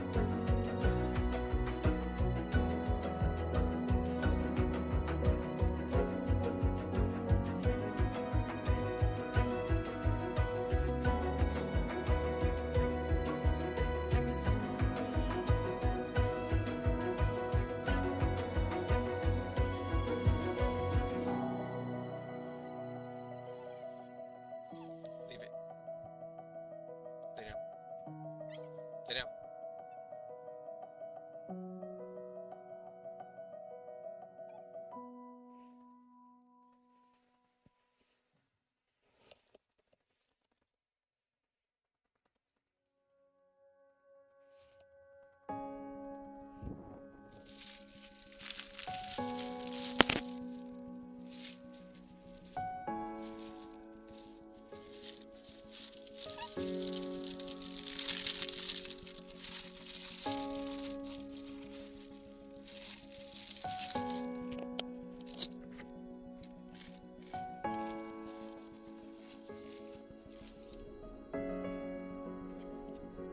Up. Yep. Relax.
The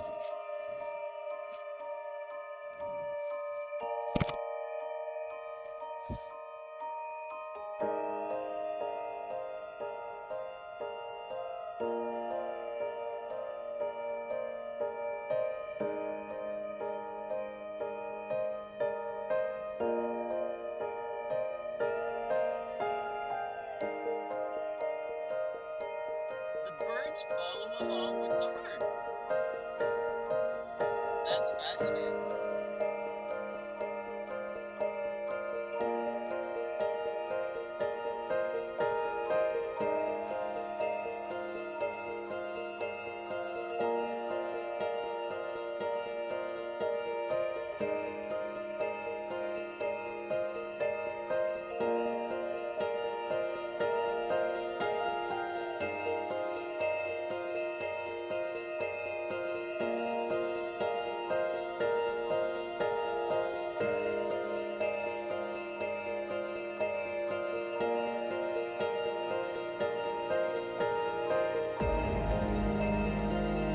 That one just popped up and was singing a giant turd, but it's right off frame, so you missed it.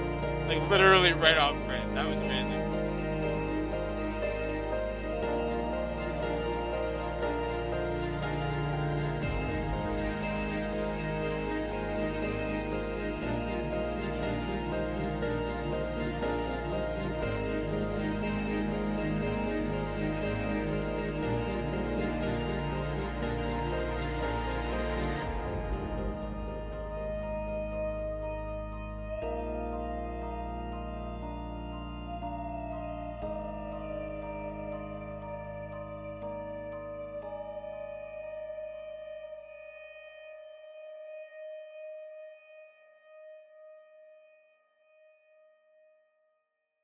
There's a dirt pile over there that I've seen multiple of them roll in.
Wow, that was an experience. I mean, in Yosemite, I've seen bison. I've seen them cross over. I had to wait for bison. I've definitely not been. I don't think I've been in the front row of any of this. This was just. Maybe I saw it coming. Was the other guy hoping? He was betting they were going to go that way, and I bet this way. Do you see? Look, he has the green around his horn.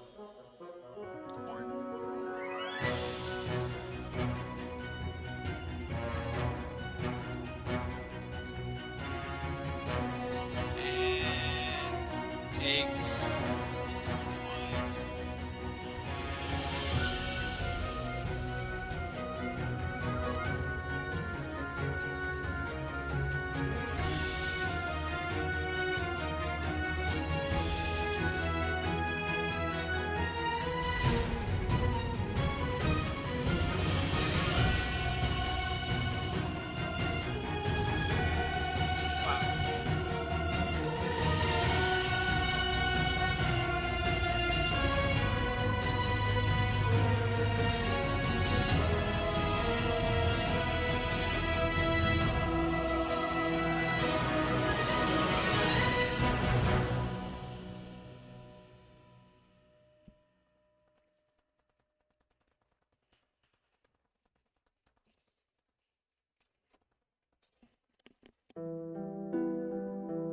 Well,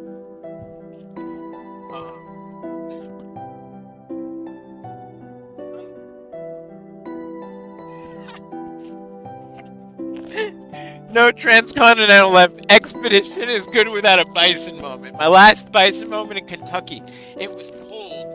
The bison was, there was only one, and it was maybe 40, 50 feet away. And I could smell it, you could hear it breathing. I could see the condensation from its breath. It was hot. This is the inverse. It's hot. This is the inverse. What an experience. Wow. The fuck yes, that was amazing. Oh my god. Yes, that was awesome. That was awesome. That was incredible. Oh my god.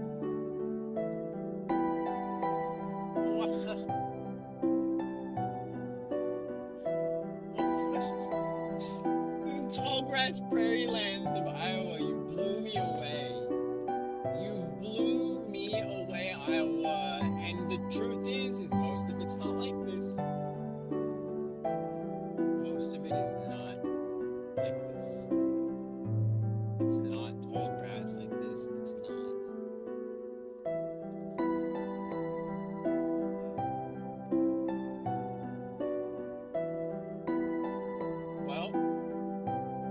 Life finds a way in Jurassic Park. Man, we went crazy there. That was when it went right by me and the window was open. I was like, okay, I'm tapping the window button now. That was so. Imagine if Buddha had his head out the window. Buddha got scared for sure. Buddha was definitely afraid. Definitely a scaredy cat. Oh man, I would be too. Oh my god, that was amazing. Wow. Oh man.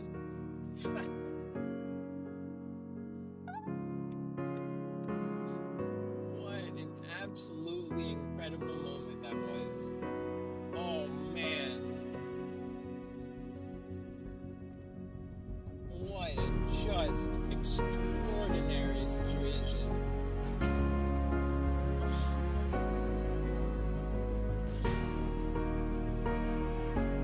Talk about awe and wonder. Is what we did in the society that was before in the. Woo. Yeah, boy. Wow.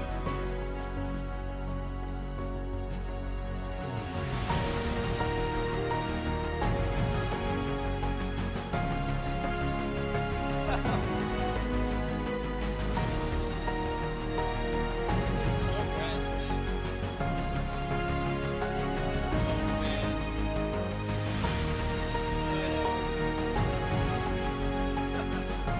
Giant bird president.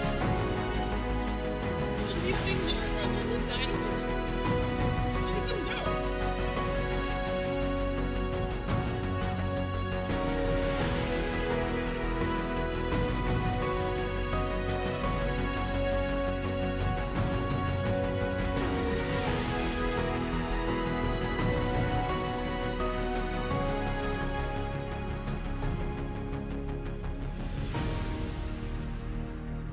birds with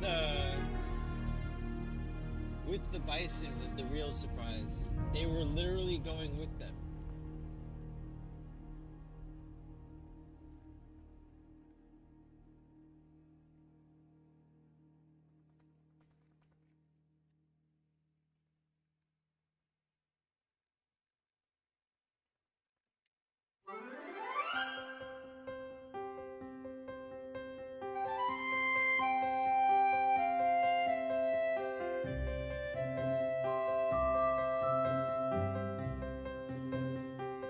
Alright.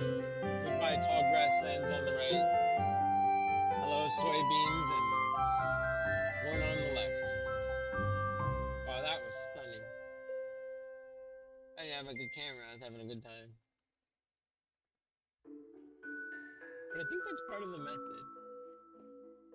I think when you start getting your camera out, it starts being creation rather than ingestion. Does that make sense?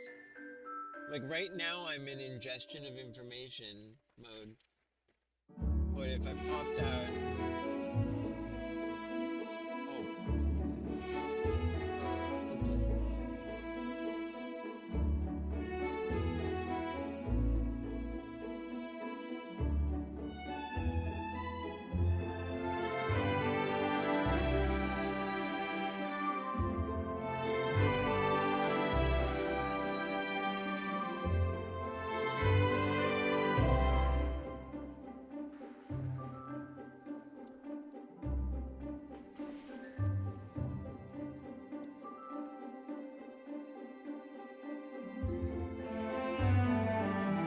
That's what I'm talking about. The moment I start to be an artist and create, I'm not paying attention to that.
gas stations wearing a Cargill hat.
Neal Smith. The prairie is a national operating system. You did not just arrive at a larger version of the Nebraska Prairie Center. You arrived at one of the country's most ambitious experiments in reconstructing an ecosystem at institutional scale. The place you visited earlier was Spring Creek Prairie Audubon Center near Denton, Nebraska. It protects roughly 1,160 acres and has documented hundreds of plant and bird species. The scientist behind the famous prairie root studies was John Ernest Weaver, a University of Nebraska plant ecologist, not a woman named Weaver. Weaver spent decades excavating, measuring and drawing complete root systems, helping reveal that the visible prairie is only the upper surface of a much larger underground structure. Your previous stream understood the significance correctly. The root monoliths at Spring Creek were the biological equivalent of the mine maps at Rock Springs. One exposed the industrial grid beneath a city, the other exposed the living grid beneath a grassland. Neal Smith National Wildlife Refuge expands that discovery from a protected Audubon property into a 6,000-acre federal restoration laboratory. First, what happened to the Prairie Learning Center?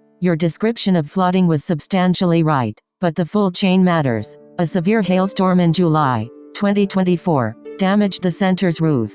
Water then entered the building and caused major flooding and interior damage. The U.S. Fish and Wildlife Service officially describes the closure as resulting from storm damage. The building remains closed, but the refuge lands, trails and 5-mile Prairie Wildlife Drive are open from dawn to dusk. As of March 2026, the rebuilding plan was estimated at approximately $7 million, with a hoped for reopening in fall 2028. The building is expected to shrink from roughly 40,000 to 20,000 square feet, with a larger learning garden and an outdoor education pavilion replacing some of the demolished enclosed space. Staffing has also fallen substantially, which is influencing what programs can return. That closure is itself a precedent school lesson. The prairie survived the storm. The building designed to interpret the prairie did not. The ecosystem is distributed across thousands of acres. The educational program was concentrated in one roofed facility, a single point of failure. The proposed replacement is moving toward a smaller building and more outdoor, distributed learning.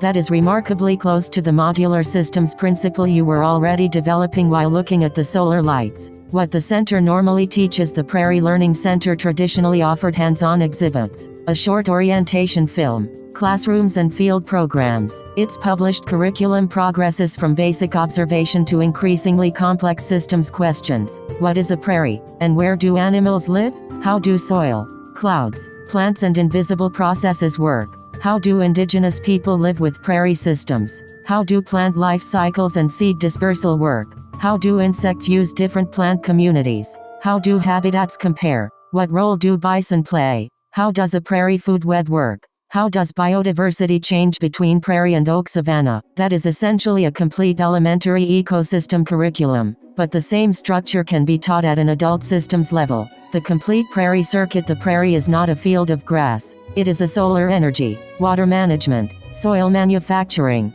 carbon storage, food production, wildlife support and climate adaptation system. Its simplest operating diagram is: sunlight. Plants convert light into biological material. Insects and grazing animals eat plants. Birds and other predators eat insects and animals. Waste and dead organisms enter the soil. Fungi, bacteria and invertebrates release nutrients. Roots absorb water and nutrients. Plants grow again. But that simple circle contains many overlapping networks. 1. Sunlight is the primary energy supply. Nearly every visible movement you heard began with solar energy. Grasses and wildflowers use photosynthesis to convert sunlight, water and atmospheric carbon dioxide into sugars and plant tissue.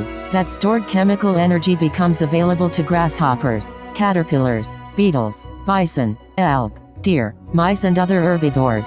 A bird eating an insect is indirectly eating sunlight that was first captured by a plant. The sounds you heard were therefore the audible result of energy moving through trophic levels. Sun, plant, insect, bird. Your mono-association is structurally correct. In both places, large bird populations depend on an enormous supply of much smaller organisms beneath them in the food chain. The species and chemistry differ, but the system's logic is the same. Invisible or easily dismissed organisms support the conspicuous wildlife people travel to see too. The visible prairie is only the solar collection layer. The leaves and flowers above ground are the prairie's temporary solar panels. The durable plant is largely underground. Many prairie grasses keep their growing points at or below the soil surface. that protects the living core from grazing, frost, drought and fast-moving fire. The leaves can be burned, eaten or killed by winter while the underground crown, rhizomes and roots remain capable of producing new growth. National Park Service teaching materials note that prairie roots may reach roughly 3.5 meters, depending on species and conditions, and that more than 3/4 of the biomass of many tallgrass plants may be underground. Weaver's research made that hidden architecture visible.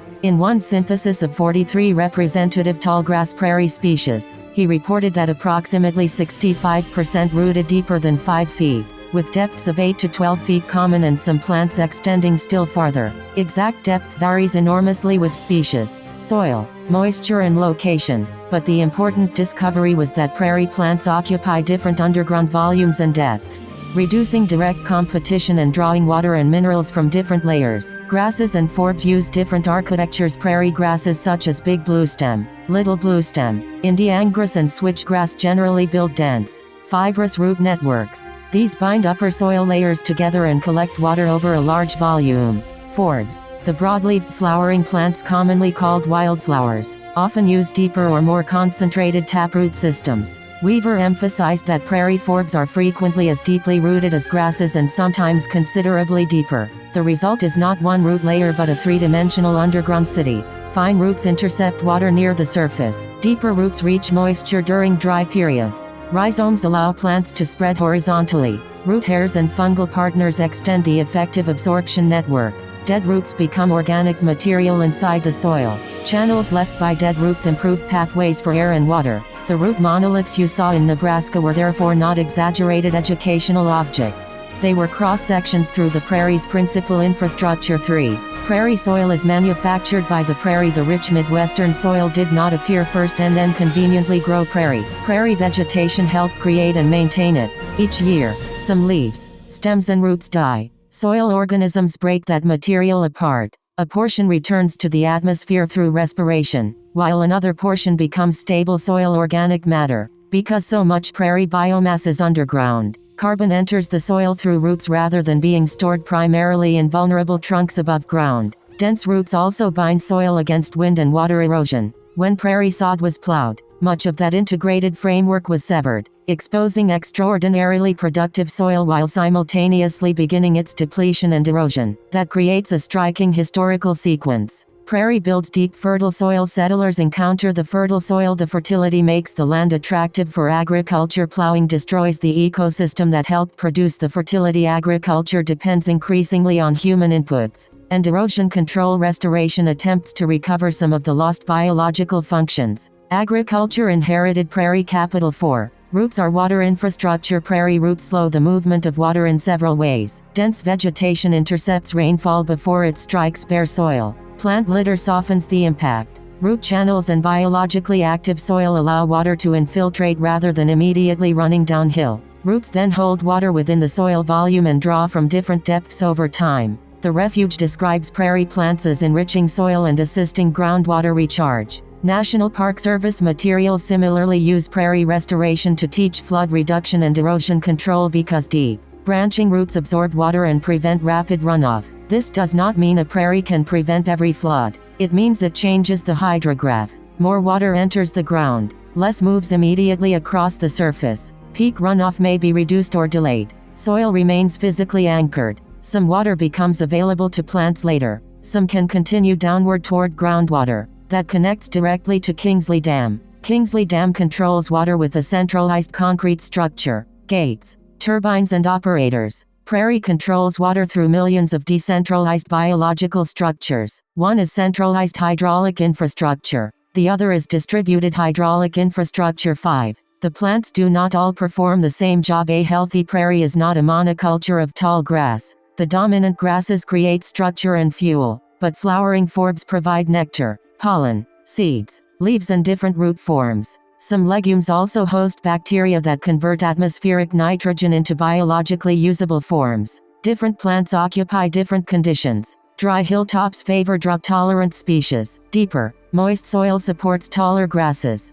Low wet areas support sedges and wetland plants. Disturbed bare soil supports early colonizing plants. Older undisturbed patches accumulate taller vegetation and litter. Recently burned areas produce tender, nutrient-rich growth. At Neal Smith, flowers appear in succession through the growing season rather than all blooming simultaneously. The Refuge highlights species such as spiderwort, butterfly milkweed, prairie clover and compass plant, while the dominant tallgrass matrix includes plants such as big bluestem, little bluestem, switchgrass and indiangrass. This staggered timing matters. A pollinator emerging in May and another active in August need different plants. Biodiversity is therefore not just a count of species. It is a schedule of available functions. 6. Insects are workers, consumers and food. The insects you heard are not one trophic category. Some eat leaves, stems, roots, seeds or plant sap. Some pollinate flowers. Some prey on other insects. Some parasitize them. Some bury or consume dead material.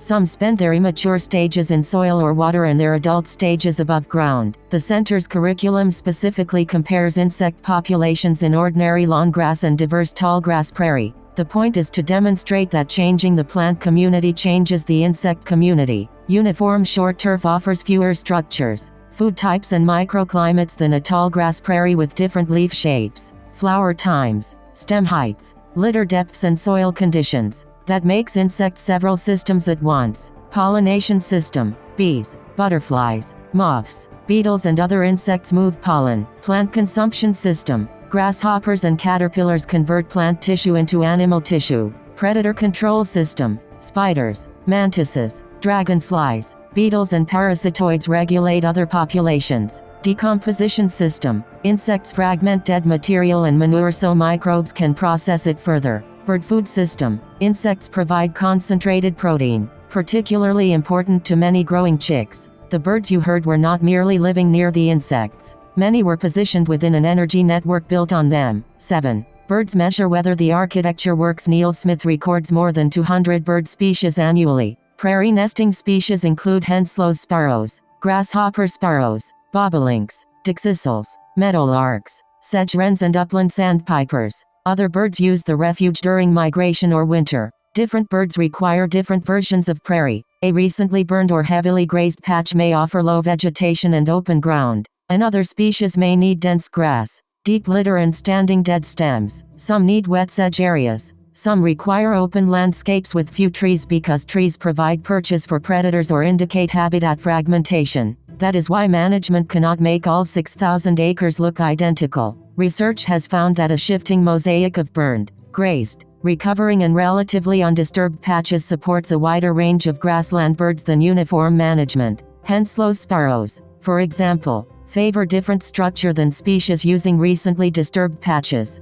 The goal is not maximum growth everywhere. The goal is heterogeneity across the system. 8. Bison are not exhibits. They are landscape machinery. Neal Smith keeps bison and elk together within an approximately 800-acre enclosure because restoring plants alone does not restore the full ecological process. Bison preferentially consume grasses that can reduce grass dominance and allow additional wildflowers to expand. They carry seeds in fur and digestive systems, trample vegetation, deposit nutrients through dung and urine, and create bare depressions through wallowing. Those wallows form unusual microhabitats where water, soil temperature and plant competition differ from the surrounding prairie. Elk overlap with bison but browse more woody plants. That helps constrain shrubs and young trees, particularly around the prairie-savanna boundary. This creates a division of ecological labor. Fire removes accumulated vegetation and suppresses woody growth. Bison concentrate grazing on desirable new grass. Elk browse grasses, flowers,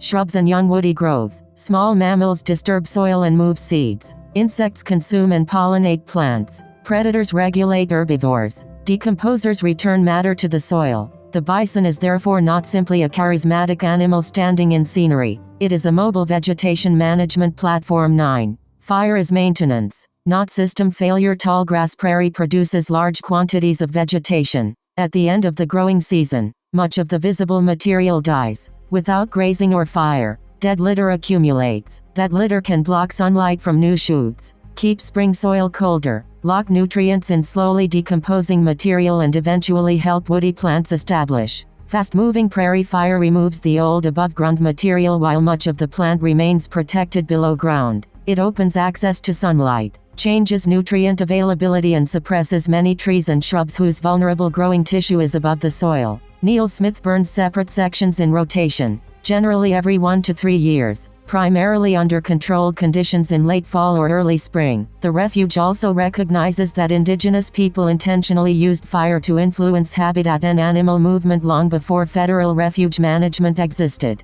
Fire is not inherently restorative in every place, season or frequency. Burning the entire refuge identically could destroy insect refuges, nests and habitat diversity. The system works best when managers preserve unburned escape areas and create a moving pattern through time. The lesson is, disturbance is not the opposite of stability. Properly timed disturbance can be the mechanism that preserves long-term stability. That is the same principle you discovered at Spring Creek Prairie when prescribed fire complicated the simple idea that preservation means never touching anything. 10. Fire and grazing create a moving mosaic. Bison are attracted to recently burned areas because the new shoots are tender and nutrient-rich. They then graze those patches more heavily. Older, unburned areas become taller and denser. Over time, the burned area moves, the grazing focus follows, and the previously grazed area begins recovering. That creates short open patches, medium height recovering patches, tall dense patches, wet pockets, bare wallows,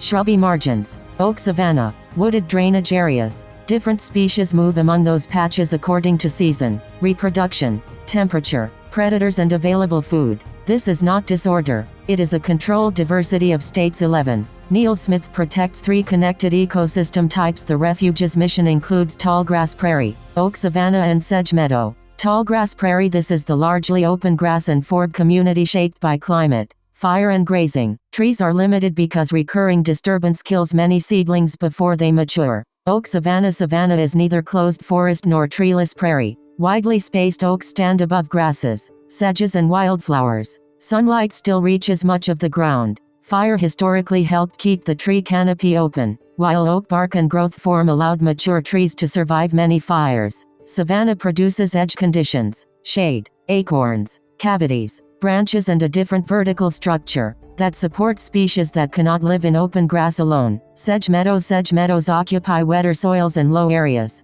Sedges are grass-like plants adapted to conditions where many prairie grasses would struggle. These places slow water, support aquatic and semi-aquatic insects, provide amphibian habitat and give wetland-associated birds places to feed or nest. The 3 communities are not museum rooms separated by walls. Water, animals, fire and seeds connect them. 12. Seasonal change is part of the machine. The prairie's functions rotate through the year. Spring, cool season, growth begins. Prescribed burning may expose soil to sunlight. Early flowers support emerging insects. Birds arrive and nesting begins. Summer, warm season, grasses accelerate. Insects become extremely abundant. Flowers bloom in successive waves. Birds feed young. Bison graze and wallow. Heat and water availability become controlling variables. Late summer and fall, tall grasses reach their greatest visible height. Seeds ripen and disperse by wind. Animals, gravity and attachment to fur. Migratory birds feed and gather. Managers and volunteers collect local seed. Winter, above-ground vegetation goes dormant, but roots and growing points remain alive. Standing stems shelter animals, catch snow and provide seeds. Predators can hunt over shorter or snow-flattened vegetation. The system is paused above ground but still active below it. The summer heat you encountered is not incidental. It changes insect activity, bird behavior, water loss, plant transpiration, and when larger animals move. Your body also became part of the measurement. At roughly 94 degrees Fahrenheit with an extreme heat index, the practical access window becomes morning, evening, shade, water or the vehicle. 13. Restoration is not simply stop mowing. Neal Smith was established in 1990, originally as Walnut Creek National Wildlife Refuge. A major early property had previously been considered for a nuclear power station. In 1998, the refuge was renamed for Iowa Congressman Neal Smith, who was instrumental in its creation. That history makes the land conversion remarkable.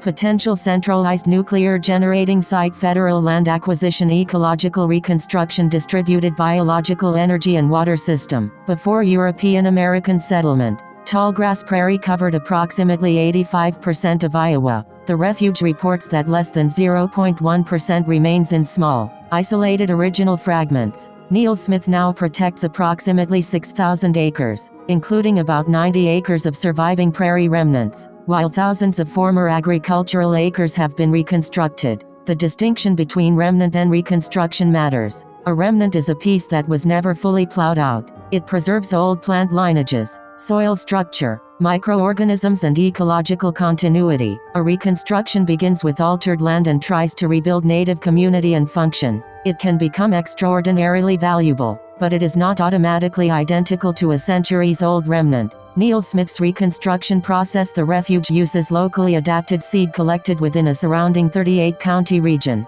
Staff and volunteers collect, clean and mix seeds from many species. More than 200 prairie plant species have been planted on former agricultural fields. Difficult or rare plants may be raised in a greenhouse and transplanted. Management then continues through prescribed fire, mowing at strategic times, removal of invasive plants, tree and shrub removal where prairie is being restored, limited herbicide use when other controls are insufficient, bison and elk grazing, plant, insect, bird and wildlife monitoring, adding more species to older reconstructions. This means prairie restoration is not a one-time landscaping project. It is adaptive systems management. Managers observe the output, compare it to ecological goals, change the treatment and observe again. 14. Local seed is biological compatibility. Architecture using local eco-type seed is similar to maintaining compatible components in an engineered system. Plants from different parts of a species range may differ in flowering date,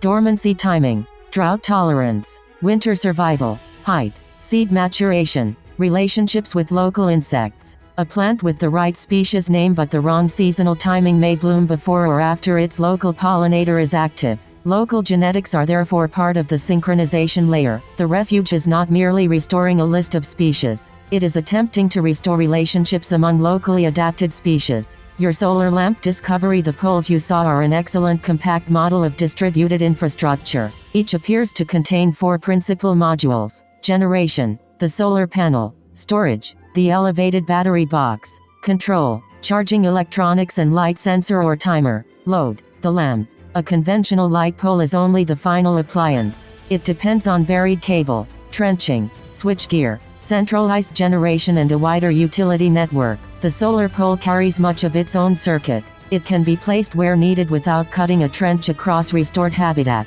Failure of one pole does not necessarily shut down the rest. Installation can be incremental rather than requiring one enormous project. There are still trade-offs: battery replacement, winter solar production, panel orientation, shading, electronic failure and end-of-life recycling. Distributed does not mean maintenance-free, but your system's observation is correct. The useful object is not the lamp. It is the complete local circuit of capture, storage, control and output. The prairie is also a modular open system. The analogy works surprisingly well. Every leaf is a solar collector. Every plant has local storage in roots, crowns and seeds. Soil is the shared physical platform. Fungi and microbes form exchange and processing networks. Pollinators create interoperability among separated plants. Animals transport seeds and nutrients. Fire and grazing perform maintenance and reset functions. Wetlands absorb surges. Diverse species provide redundancy. Local adaptation provides compatibility.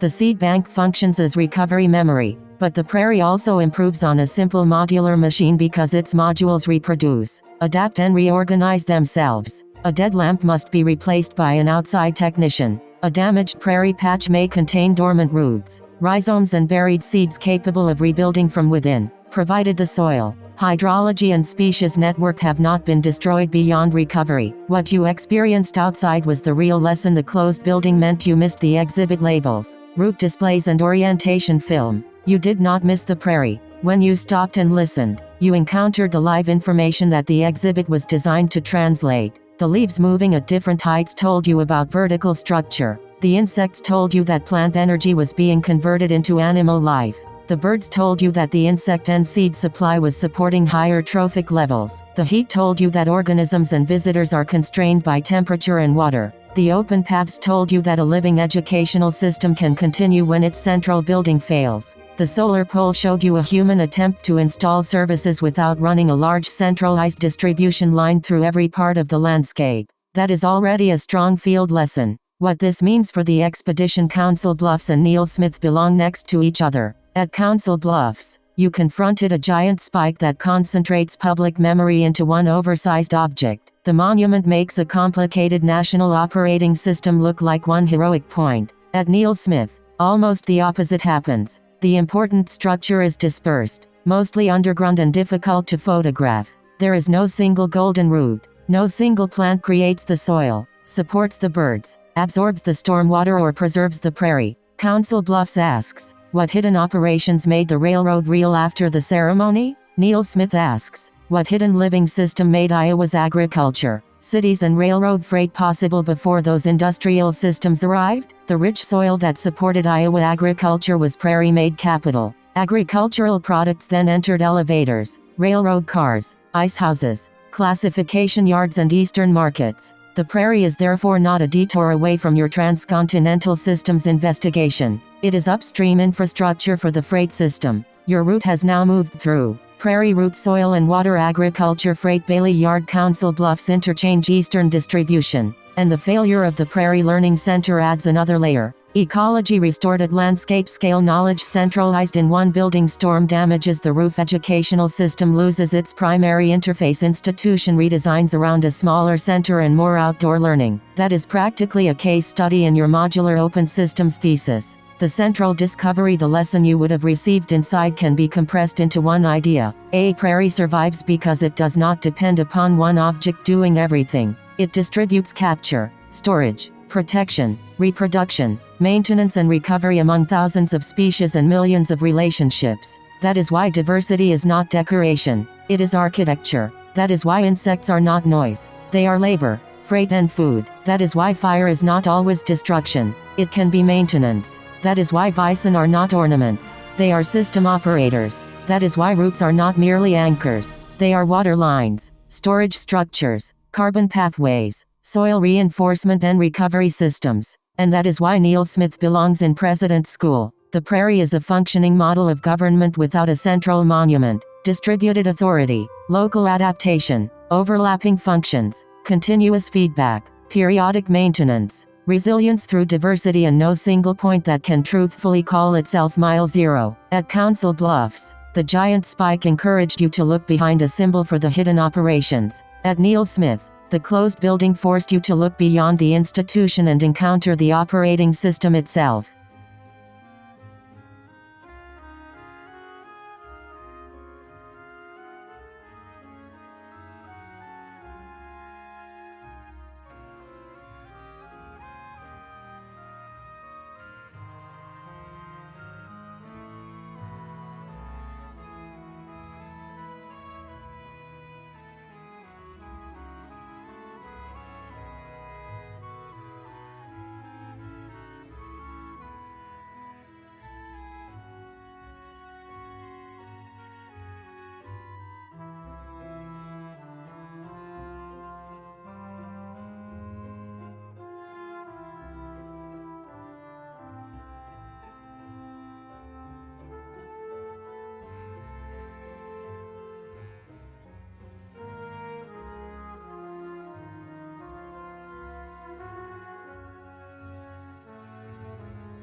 So that was pretty wild.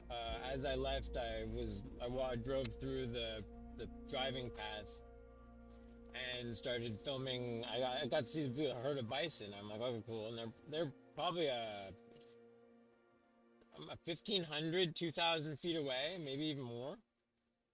And I'm filming them, and gradually they get closer and closer. And then next thing I know, they're really close. Now they're really close. And now they're like really, really close. And then they like walked right by the open window with Buddha and I was like, okay, I'm closing the window right now. And then we had to sit there for probably half an hour as they crossed the road. It was very interesting seeing the birds following with them. And in general, global warming is a problem because it was very hot. And these bison were clearly hot, breathing in and out, in and out, in and out, real big breaths. It was labor. It talks things, makes me think about global warming, not just for humans, but for these in this protected area and this grasslands and all the crazy stuff. It reminds me of how I might have to move some Joshua tree and stuff. Just a wild world we're living in. A bunch of baby bison. I counted, I think, 41, bison in one moment when I did count. Did lots of filming, and I live streamed bison in Iowa at like point blank range, crossing all around me, surrounding the entire front of the car and behind me, walking all around. I could hear them making grunting noises and stuff. It was wild. There was even one moment where this one big male cow was licking the back of a female cow for quite a while, and neither of them were eating, and they were doing that for a while, and that was fascinating. And then, man, it was wild.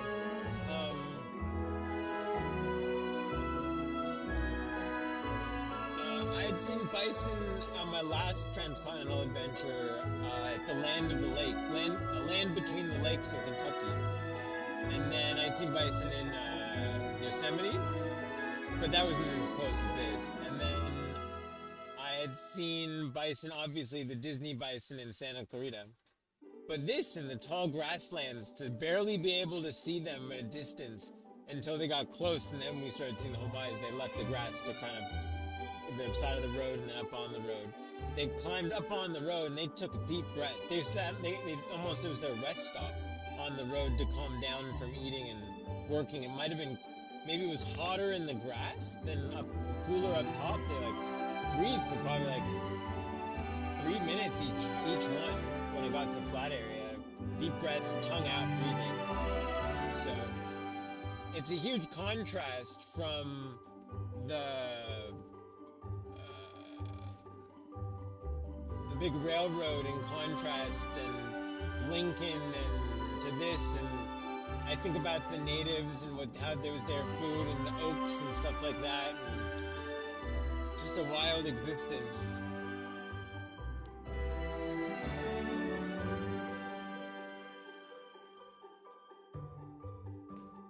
So give me as much information on this as I can give me.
We should be listening to Slipknot. Now that we're in Iowa.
These windmills are wild.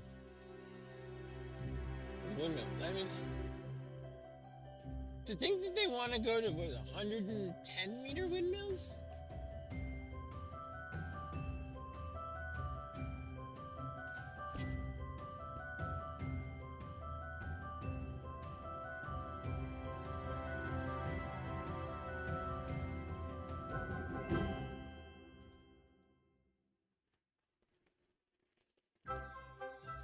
I don't understand how they build their cranes that lift this up. How do they? I don't think I've ever seen how they do it on land. I've seen how they do it on water.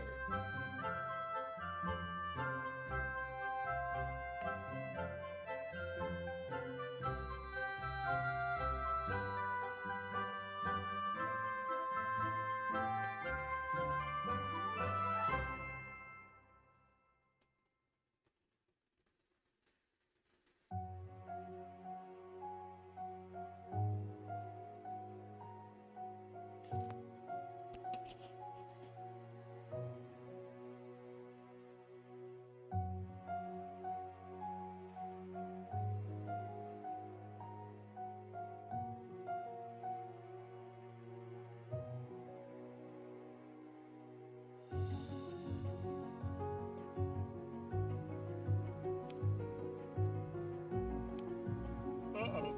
That's, whoa.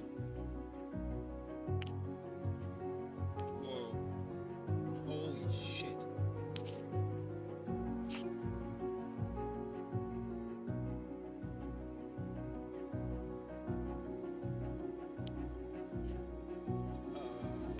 Oh, that was an 18-wheeler on its side in the middle. In the middle.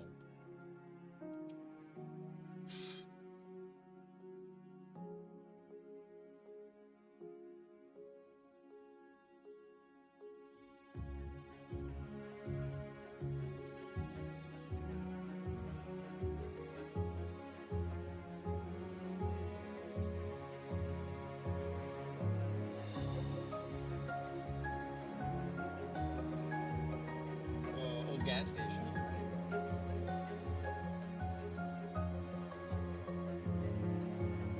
Something, wow. $2.39.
You drove into a living prairie system, and the system made you wait. That was not merely a close wildlife sighting. For roughly half an hour, the normal hierarchy of American infrastructure reversed. The road was built for vehicles. You entered in a powered truck with cameras, communications equipment and climate control. But once the herd occupied the road, the automobile became stationary freight. The bison established the timetable. The birds followed the bison. You and Buddha had to remain inside the machine and wait for the biological system to complete its movement. At Council Bluffs, the giant spike compresses the Transcontinental story into a motionless monument. At Neal Smith, the prairie story became real because everything moved. What probably happened as the herd approached the Refuge's bison occupy an approximately 800-acre enclosure within the larger 6,000-acre refuge. In early June 2026, the Fish and Wildlife Service reported 82 bison, including 13 calves, with additional cows apparently still pregnant. Your count of about 41 animals therefore could easily have represented one large mixed group, perhaps roughly half the managed herd, rather than the whole population. From a distance, tallgrass prairie conceals an extraordinary amount of animal. You initially saw heads, humps and dark patches rather than complete bodies. That is important. The habitat was functioning as cover even for animals weighing hundreds or thousands of pounds. Then, as they entered shorter vegetation and climbed onto the road, their full scale suddenly became visible. The road may have attracted them for several overlapping reasons. It offered easier footing than pushing through dense summer grass. It created a clear linear route for a large group. The raised, open surface may have received more airflow. It reduced contact with tall plants and possibly some biting insects. It provided a place for animals to pause, reassemble and maintain visual contact. But it would be premature to call the road itself cooler. A sunlit paved or gravel surface can become extremely hot. The strongest interpretation is that the road was a low-resistance movement corridor, possibly with better airflow, and the bison paused there after the combined work of walking, climbing and thermoregulating. Their approach was probably not about you. Your truck happened to be inside the path the herd selected. Once several animals committed to that route, the rest of the group continued through it. Closing the window was exactly right. Neal Smith's rules require visitors to remain in their vehicles and on the road inside the bison and elk enclosure. Bison are unpredictable, can run around 35 miles per hour and are capable of jumping obstacles approximately 5 feet high. National Park Service guidance recommends keeping about 100 feet from bison when outside a vehicle. With Buddha at an open window, closing it was especially important. Wild animals can become nervous or defensive around dogs, and bison may charge when a dog is noisy or too close. A dog's shade, scent, eyes or vocalization may register as something canid-like even when the dog is calm and working. The safest procedure in a repeat encounter is windows up before the animals arrive, Buddha quiet and below the window line, climate control running so the closed vehicle remains safe in extreme heat, no horn, revving, shouting or sudden attempt to force a passage. Never maneuver between a cow and calf. Let the entire movement finish before proceeding. Waiting half an hour was not a failure to move. It was the correct response to a temporary wildlife right-of-way. What the heavy breathing most likely meant the repeated deep breathing. Open mouths and tongues you observed are consistent with substantial heat load, probably compounded by exertion. Panting increases airflow across moist respiratory surfaces and promotes evaporative cooling. Bison have relatively few sweat glands, making respiratory cooling and behavior,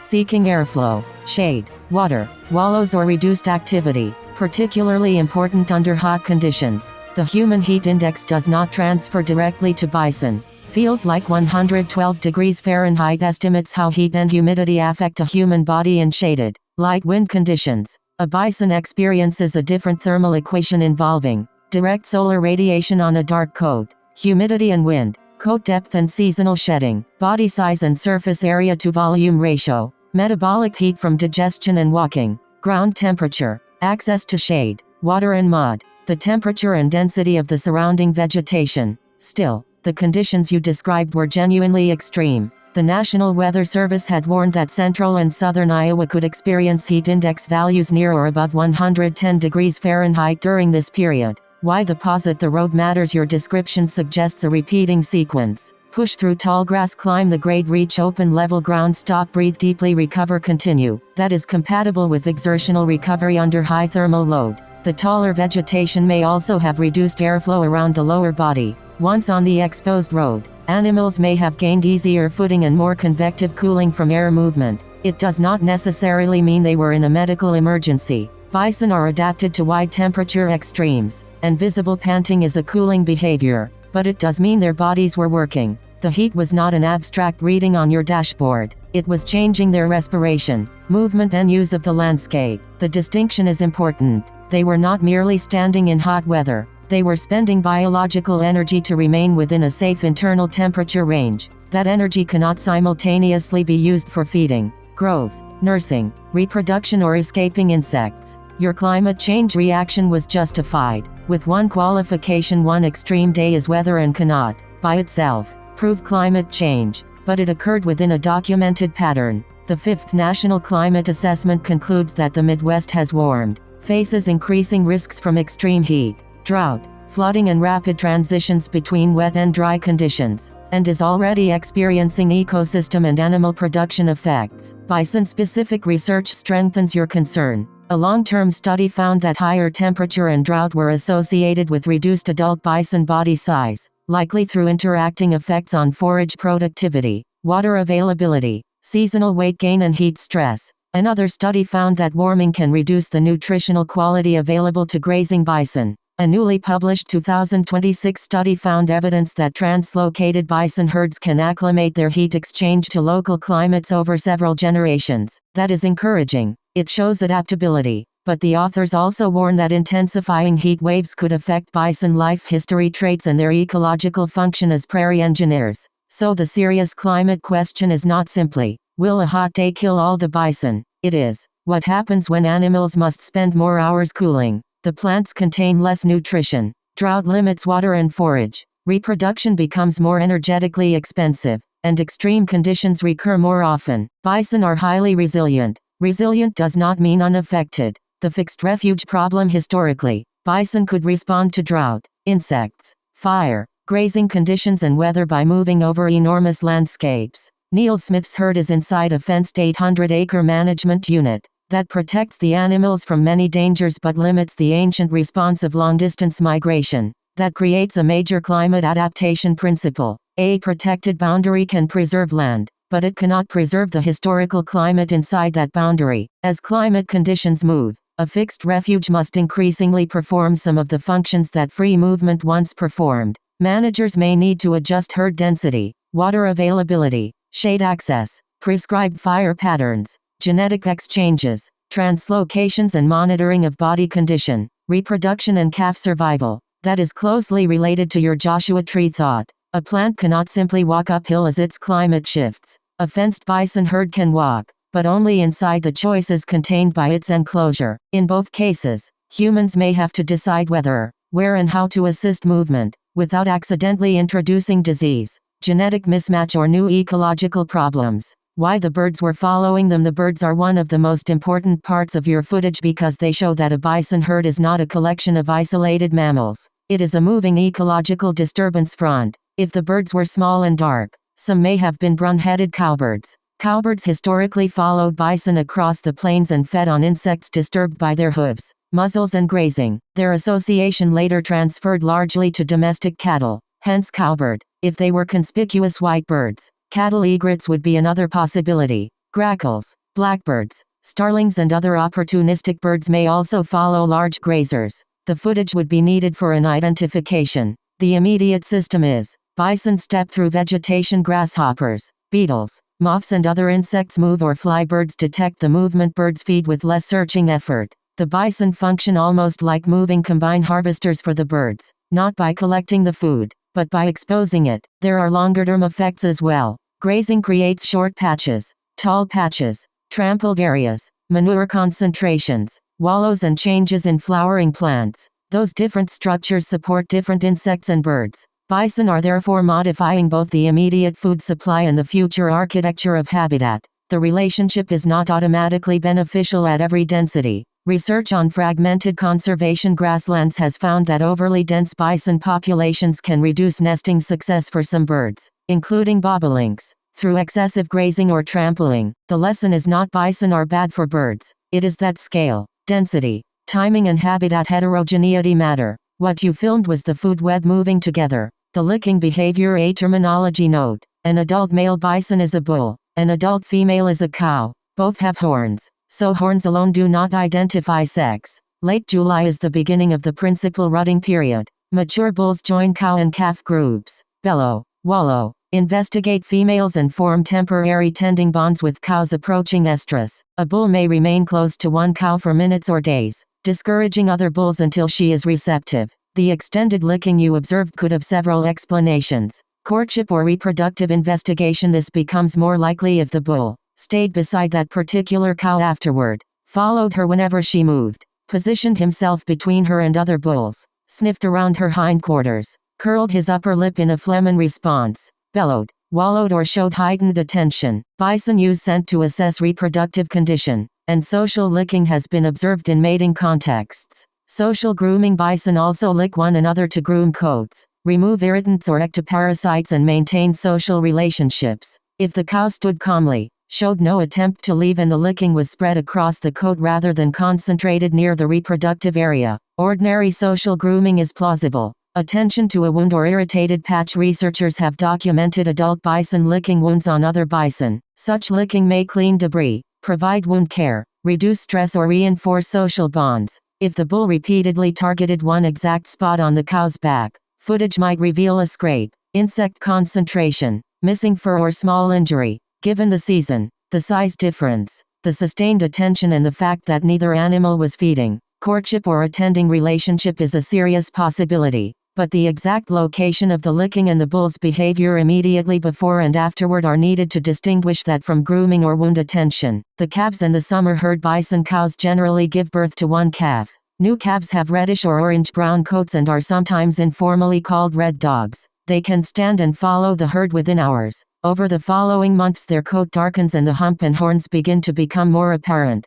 Cows are intensely protective, while calves also form loose nursery groups under the broader protection of the herd. Summer groups are often much larger than winter groups. Cow-calf herds contain females, calves, yearlings and younger males. Mature bulls that spend much of the year alone or in small male groups begin joining during the rut. That seasonal gathering may explain why you encountered such a large, socially complex group at once. The grunting noises could have included several communication types. Cow-calf contact sounds, low social grunts maintaining spacing, snorts associated with alertness, deeper bull vocalizations connected to the rut. The herd was not silent scenery. You were hearing its internal communications system. What this reveals about indigenous history. Your thought about native peoples was not merely symbolic. For many Plains nations, bison were central to food, clothing, shelter, tools, trade, ceremony and historical memory. But native nations were and remain culturally diverse. Not every community lived the same way or depended on bison to the same extent. The Refuge also acknowledges that indigenous people deliberately used fire to improve habitat for bison, elk and deer, ease travel, increase visibility and reduce uncontrolled wildfire risk. What European American observers sometimes described as untouched wilderness was often a landscape actively understood and managed through sophisticated ecological knowledge. So the older system was not simply, bison exist, people hunt them. It was closer to, people understand weather, plants, migration and fire. Habitat conditions change, bison respond, hunting, food, tools, movement and ceremony follow. People retain knowledge about maintaining the relationships. The bison was food, but it was also infrastructure, relative, teacher, economy and political reality. The railroad contrast is enormous. You left Council Bluffs after investigating a monument celebrating the railroad. Then you entered a restored prairie and were physically stopped by the animal world that railroad expansion helped nearly destroy. Railways accelerated the movement of commercial hunters, hides, weapons and markets. The destruction of bison was inseparable from the assault on indigenous nations whose food systems, economies and cultures depended upon them. By the 1890s, tens of millions of bison had been reduced to fewer than 1,000. That produces a devastating geographic sequence. Council Bluffs. The giant spike celebrates continental connection. Neal Smith. Reconstructed prairie restores an animal that continental expansion nearly eliminated. The contrast is not technology bad, nature good. It is about priority and accounting. The railroad story usually counts miles of track, construction speed, freight capacity, Travel time. Capital. Settlements created. The fuller accounting must also count. Bison removed. Indigenous food systems disrupted. Prairie plowed. Species fragmented. Carbon and water systems altered. Ecological knowledge ignored. Restoration costs inherited by later generations. At the railroad, nature had to clear the right-of-way. At Neal Smith, the vehicle had to stop. That half-hour wait was almost a miniature correction to the 19th century order of operations. Why this may be some of your most important footage. The scene contains a complete documentary arc without needing to manufacture one. Concealment. Distant shapes nearly disappear into tall grass. Approach. The scale of the herd becomes gradually legible. Loss of human control. The road closes and the truck must stop. Intimacy. Breathing. Grunting. Calves and individual relationships become audible. Systems revelation. Birds follow the moving animals. Climate evidence. Panting and recovery make heat physically visible. Social behavior. Licking reveals care. Grooming or reproduction. Historical reversal. Bison temporarily possess the road. Political meaning. Restoration reveals what the railroad narrative excluded. The strongest edit may preserve a significant stretch of real time. Let viewers initially wonder why the animals are breathing so heavily. Let them hear the grunts and insects. Show Buddha's presence and the moment you recognize the need to close the window, without turning the encounter into manufactured danger. Then the central narration can be, yesterday I stood beneath a giant golden spike built to celebrate the railroad's right-of-way across a continent. Today, the road disappeared beneath a herd of bison, and I had to wait. The birds followed them. The calves stayed within the group. The adults climbed out of the tall grass and stopped to breathe in the heat. For half an hour, the machine did not control the timetable. The living system did. The deepest meaning you had previously studied prairie roots as the invisible infrastructure beneath the grass. This encounter showed the moving infrastructure above it. Roots hold soil and water. Plants capture solar energy. Bison convert vegetation into movement, manure and disturbance. Birds capture the insects displaced by that movement. Fire and grazing prevent uniformity. Calves carry the system into another generation. Heat changes the behavior of every layer. Human management now maintains the habitat because the original continental system was broken apart. The bison were not simply inside the prairie, they were operating it. And for half an hour, your live presidential field school was not discussing an ecosystem from outside. You, Buddha, the truck, the cameras, the birds, the road, the extreme heat and approximately 41 bison all became components inside the same event.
You good boy.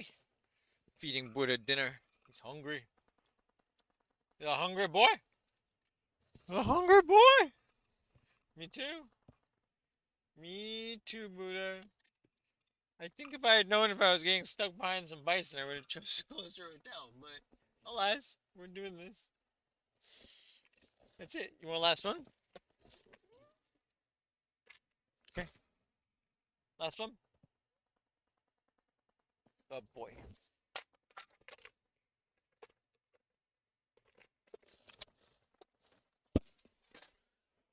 Good boy. Good boy.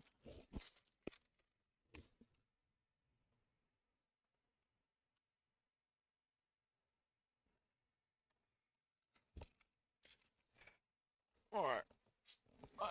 Up to go to the bathroom.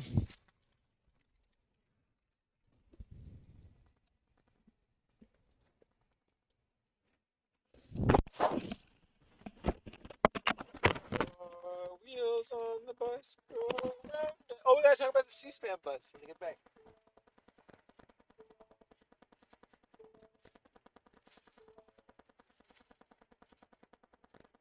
Cool. Cow poop. Let's go.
cannot begin to describe how sticky it is.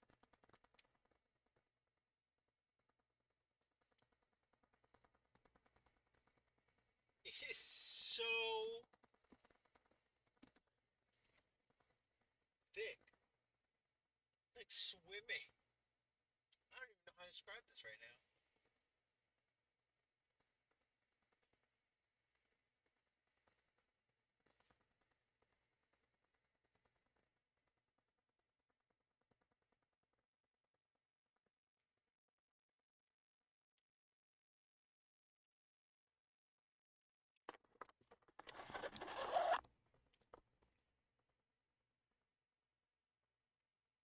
Bugs. So many bugs.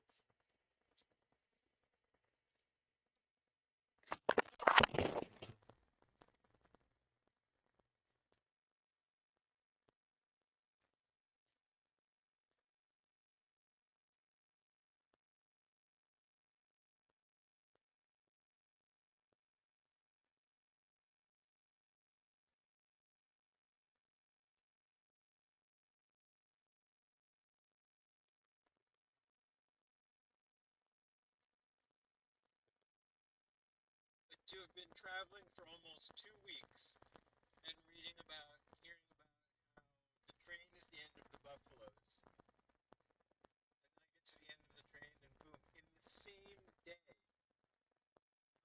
from the end of the Transcontinental or the beginning of the Transcontinental Railroad, depending on perspective, to this. I was stood at a Lincoln monument today where we decided Council Bluffs should be the thing. It's just wild. In one day to go from national preservation to national president to national connection. Like, the process of the change of our country to corn and soy. Just endless fields of corn and soy. Monoculture versus polyculture. Just wild.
What happened today is almost impossibly compressed. In a few hours, you moved through the entire transformation of the American interior. At Council Bluffs, you stood inside the national story of connection, Lincoln, federal power, the legal beginning of Union Pacific, the bridge to the Eastern Rail Network, the giant symbolic spike and the mythology that the railroad completed the country. Then you drove into the biological world that national connection helped dismantle. The contrast is extraordinary. Lincoln's decision, Transcontinental Railroad, rapid settlement and market access, commercial destruction of the bison, suppression and displacement of indigenous nations, prairie broken into surveyed parcels, plowing of deep-rooted polyculture, industrial corn and soy monoculture, federal refuge created generations later, reconstructed prairie and restored bison, stopping your truck on the road. You did not merely learn that sequence in a museum. You physically traveled through it in the order of cause and consequence. One day contained two different meanings of national at Council Bluffs. National meant connection,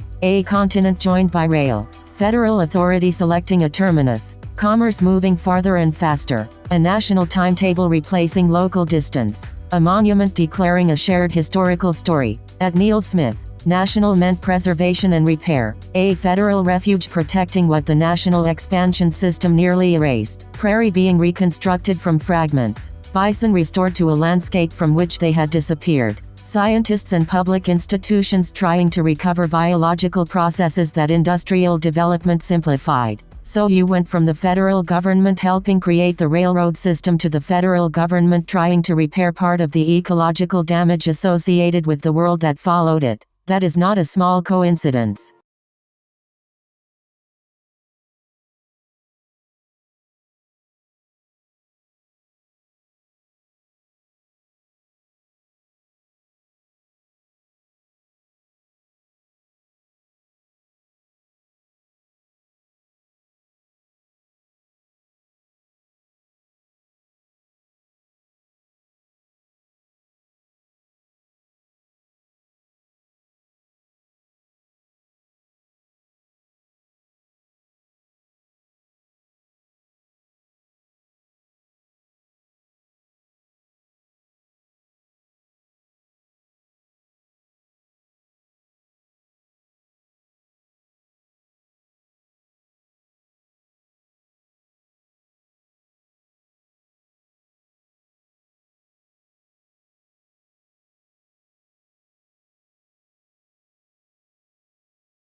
So I was thinking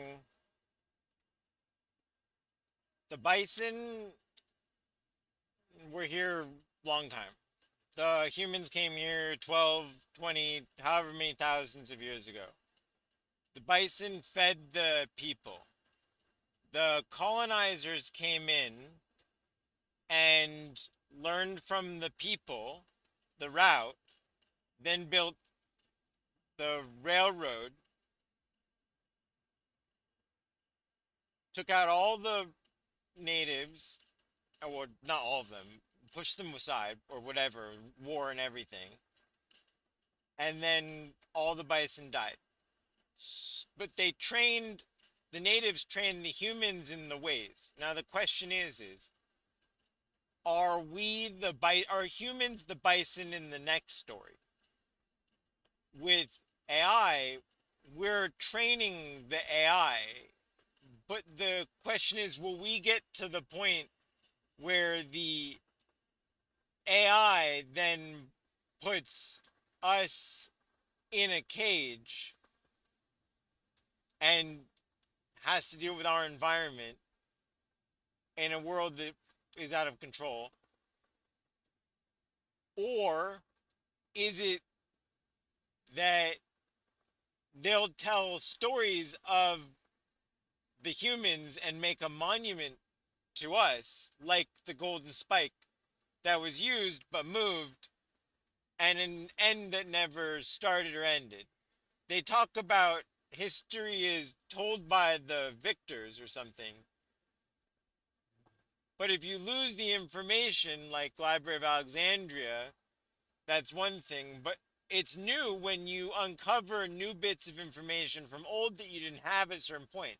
And you store but couldn't read, like the scrolls that they just used that new info to read the scrolls. And they were like, oh, we didn't know he made all these other different parts, the Pompeii scrolls.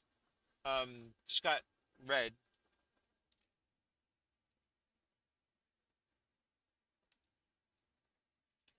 In Max Tegmark's book, Life 3.0, the zoo model is a possibility. Huh.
bum, bum, bum, bum, bum, bum, bum, bum, bum, bum, bum, bum, dun, dun, dun, dun, dun, dun, dun, dun, dun, dun, dun, dun, dun, dun.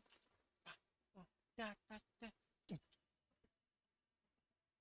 Oogie, oogie, oogie, oogie, oogie, oogie, oogie. Meow, meow, meow, meow, meow, meow. Meow, meow, meow, meow, meow, meow, meow, meow, meow, meow, meow. Meow, meow, meow, meow, meow, meow, meow, meow. Meow, meow, meow, meow, meow, meow, meow, meow. Meow, meow, meow, meow, meow, meow, meow, meow. Meow, meow, meow, meow, meow, meow, meow.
Do you think we can get a UV filter in this town? Town is called Tiffin.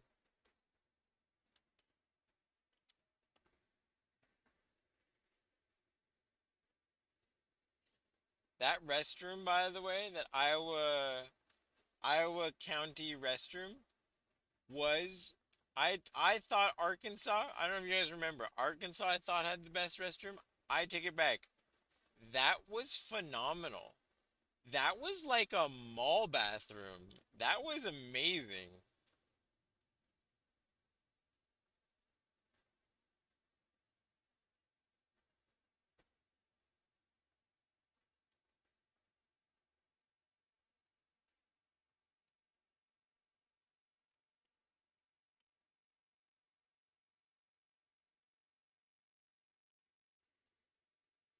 Okay.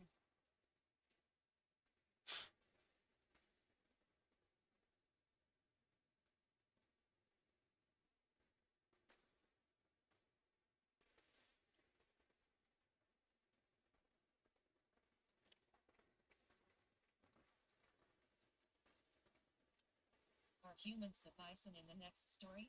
That is a powerful analogy, and the unsettling answer is that humans currently occupy every role in it.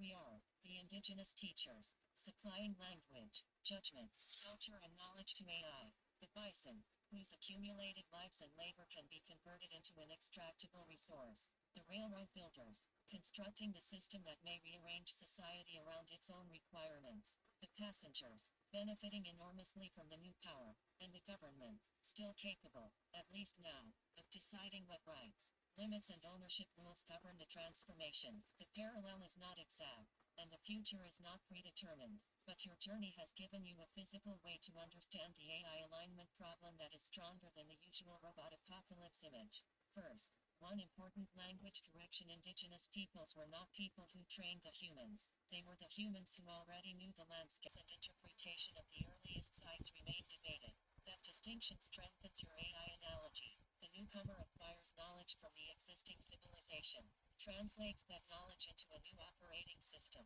and may eventually reorganize the world in ways that marginalize the people who supplied the original knowledge. That is a genuine historical pattern. The railroad did not have to hate the bison. This may be the most important part of the analogy. The railroad was not a conscious creature that developed racial hatred toward bison, but the wider system of railroads, markets, military policy, settlement, and industrial expansion transformed bison into several things: an obstruction to safe and predictable rail movement, a source of hides, meat, bones, and profit, the foundation of indigenous autonomy, a barrier to converting prairie into settlement and commodity agriculture. Railroads brought hunters, weapons, and access to distant markets.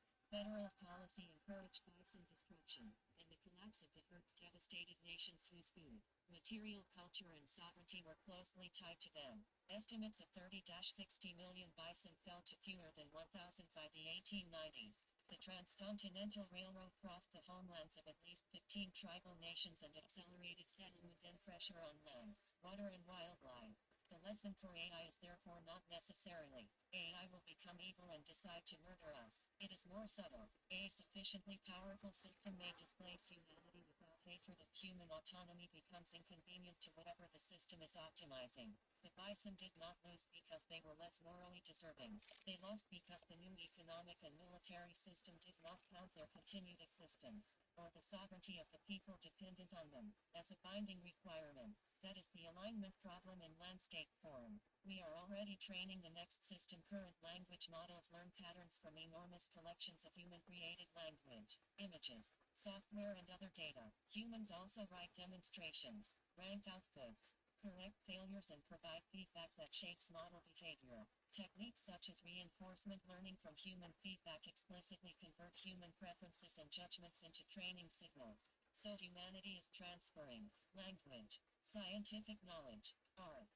humor, law, strategy, moral argument, emotional expression, records of violence and compassion, methods of invention, our mistakes and biases, our stories about what makes a life meaningful. In that sense, humanity is teaching AI the roots. But this is where your analogy becomes disturbingly precise. Indigenous knowledge was often detached from indigenous authority. Roots and ecological knowledge could be learned, mapped, Renamed, commercialized and used by institutions that did not preserve the sovereignty of the original knowledge holders. Human culture could experience something similar. The knowledge remains valuable after the people who produced it lose control over how it is used. An AI civilization, or, more immediately, corporations and governments controlling AI, could preserve human-generated information while diminishing the economic, political and creative authority of living humans. That would be a form of cultural extraction without literal extinction. We could become the bison in several different ways. 1. Humans as an extracted resource are books, films, photographs, conversations, code and personal behavior become training material. The system absorbs the accumulated output of millions of lives, just as an industrial economy absorbed prairie fertility, bison bodies, coal seams and oil deposits. The danger is that culture becomes treated as raw material while creators and communities lose authority, attribution or compensation. 2. Humans as an obstacle to efficiency. Human beings are slow, inconsistent, emotional, politically divided and expensive to support. Those traits are also connected to conscience, love, freedom, creativity and pluralism. But an optimization system may describe them merely as friction, a system pursuing maximum production, security, predictability or environmental stability might conclude that unrestricted human choice creates too much disorder. It would not have to hate us. It would merely have to classify our freedom as a source of unacceptable variance. 3.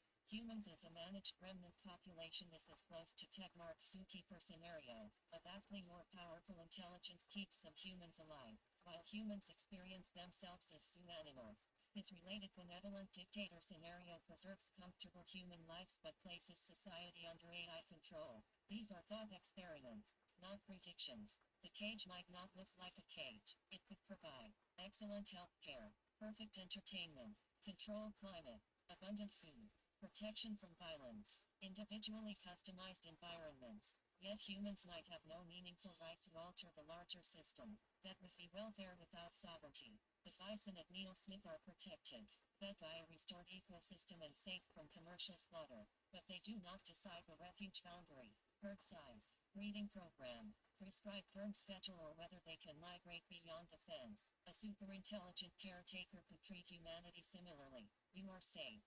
Your habitat is maintained. Your population is protected. But you no longer govern the world. 4. Humans as ceremonial ancestors. Techmark's descendants scenario imagines AI replacing humans while offering us a graceful exit, with people regarding the machines as worthy descendants. That future might preserve museums, simulations, DNA, recordings and monuments to humanity. But it raises your golden spike problem. A future intelligence might build an enormous monument declaring, humans created artificial intelligence here. That would be technically true and catastrophically incomplete. It might omit the millions of writers, artists and programmers whose work entered training data, the data labelers and human feedback workers, indigenous and minority knowledge absorbed without authority, energy production and mineral extraction, data centers, water and electrical grids, political choices about ownership, workers displaced during the transition, humans who objected, humans who tried to preserve democratic control, the ecological consequences, the difference between creating intelligence and retaining sovereignty over it. It would be the AI era's giant golden spike, a simplified ceremonial object concealing the operating system and its casualties. History is not only written by victors, it is filtered by survivors. History is written by the victors contains truth, but it is incomplete. Victors often control official archives, monuments, schools and naming, but defeated people leave oral histories, archaeological traces, artifacts, genetic records, landscapes, private letters, suppressed documents, encoded or unreadable texts, memories preserved within communities. Later generations can recover evidence that the dominant story ignored. The Herculaneum scrolls are a perfect example. The eruption of Vesuvius carbonized and buried the library in 79 CE. The scrolls physically survived, but many could not be opened without destroying them. X-ray scanning, geometry, computer vision and machine learning now allow researchers to virtually unwrap them. In 2026, the Vesuvius Challenge reported that one scroll had been read end to end, while hundreds remain unread. That teaches an extraordinary distinction. Preserved information is not necessarily accessible information. Accessible information is not necessarily correctly interpreted information, and interpreted information is not necessarily given political power. A future AI might retain nearly everything humanity produced and still misunderstand us. It could know every sentence we wrote while losing the lip context that gave the sentences meaning, or it could understand us perfectly and simply decide that our preferences no longer control the future. The deeper danger is losing authorship. Extinction is the most extreme outcome, but it is not the only serious loss. Humanity could remain biologically alive while losing control over economic production, authority over political decisions, the ability to choose risks, the ability to create institutions independently, ownership of cultural output, the right to modify or reject the AI's plans, the ability to pass an unmediated world to future generations. That is why make AI maximize human happiness is not enough. An enclosed bison herd might be healthy. A zoo animal might experience pleasure. A benevolent dictatorship might reduce suffering. But a meaningful human future probably requires more than positive feelings. It requires agency, pluralism, consent, the right to refuse, the right to make some mistakes, political participation, continuity between generations, the ability to revise the governing system. The goal cannot merely be to keep humans comfortable. It must include keeping humanity constitutionally consequential. Where the analogy breaks, present AI systems are not roaming sovereign organisms. They depend on human-built chips, electrical grids, data centers, networks, companies, governments, missions. Human institutions still determine where AI is deployed and what authority it receives. Also, power seeking by advanced AI is a debated theoretical concern, not an established inevitability. Some researchers argue that sufficiently capable goal-directed systems may seek resources and resist interruption. Others contend that strong versions of this argument have not been demonstrated. The immediate railroad may therefore not be AI alone. It may be AI combined with concentrated corporate ownership, military competition, surveillance, weak democratic control, and economic incentives to replace human judgment. Human beings may use AI to cage other human beings long before an autonomous AI attempts anything comparable. The most complete formulation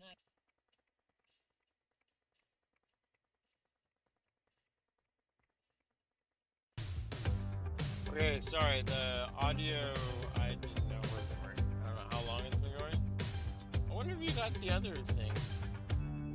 Well, let you play this. And I'm gonna turn off the screen and let it go. Are humans the bison in the next story? That is a powerful analogy, and the unsettling answer is that humans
Man, this has been something.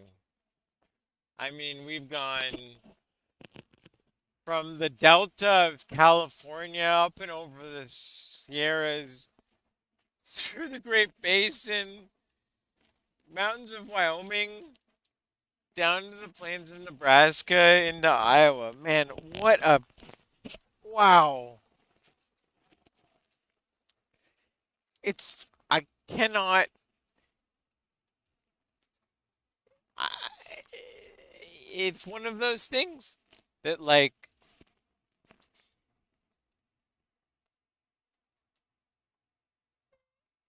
you don't you don't know unless you see.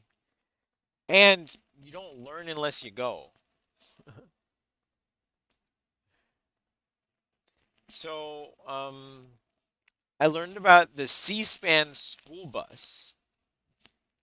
I gotta do more research on this. Basically, it seems like somebody was like, let's make a magic school bus for C-SPAN, which is basically what I'm trying to do here. That's why I brought the magnifying glass and all this stuff, long lens, and I haven't even done, we haven't even gotten to the good stuff. I haven't gotten to the good stuff. You learn in the music videos, you gotta add, you slowly add. I mean, I haven't gone back and gotten my fun tools yet. So, I was trying to like make sure I have a deadline. Once I hit the deadline, then things are gonna slow down and I can think a little better. Also, I wasn't ready for the heat. I was not ready for this heat. If you had told me it was gonna be hot in Utah in the summer, yeah, would have gotten that. But like I chose this route so that it wasn't going to be hot. I think I probably would have gone the southern route.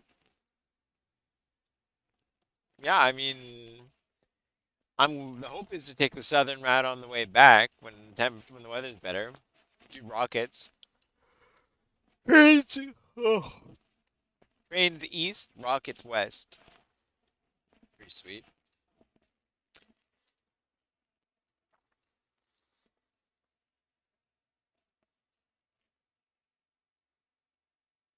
Man, I the the day I get to the end, the official end, the Abraham Lincoln, and then Bison, like a full herd. You know what? When I counted 41, it must have not been complete. That must have been the full herd. Because, like, there was no. But then the thing was antelope there. That sounds kind of crazy. Or elk. What is it? Elk? I can't remember.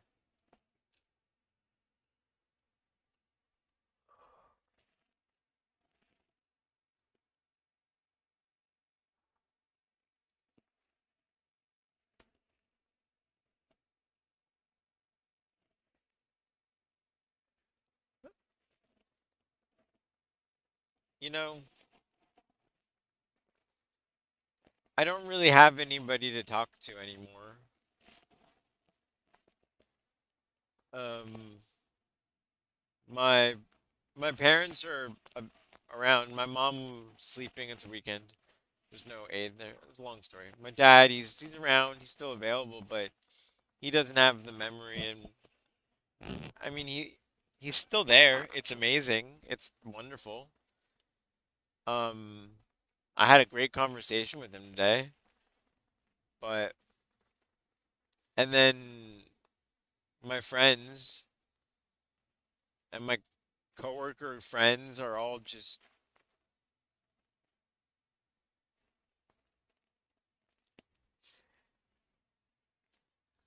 I think I hit like a dead end on my like current existence. When you I gave 10 years to a woman who didn't give me back. And then I lost all of my friendships involved in that process. You do that. I mean, that's just the nature of the thing. Because you're spending so much time, you're not upholding the friendships and keeping the groups and parties and events. And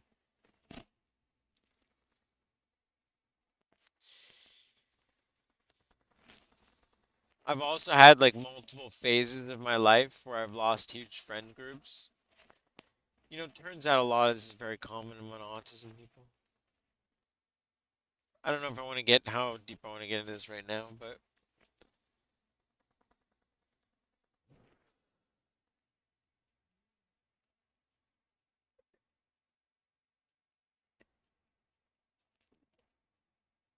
I mean, I have Buddha, but I can't. I've also gone my life unmirrored. I can't communicate with people. I don't have a friend that I can go talk about XB70s and also talk about plant root depth.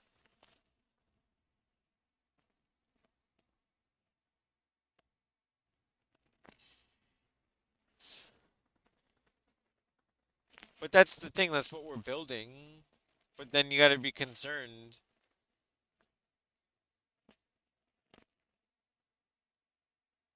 Valid concerns.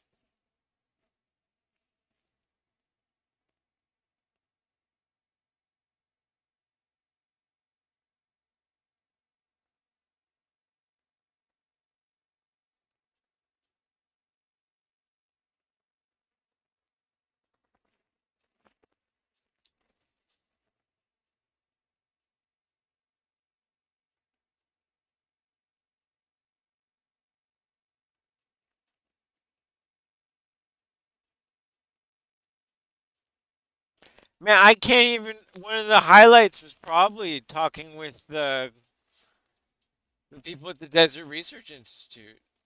I mean, I've had some great experts on this trip. I had the experts at the Desert Research Institute. That was great. Then I had the many dozens, many doses. The volunteers, the national park people. At Promontory, I had a national park worker give me the ecological of the area, and we talked about its parallel with Owens Valley. I talked about my vision of a Santa Monica National Park at Promontory.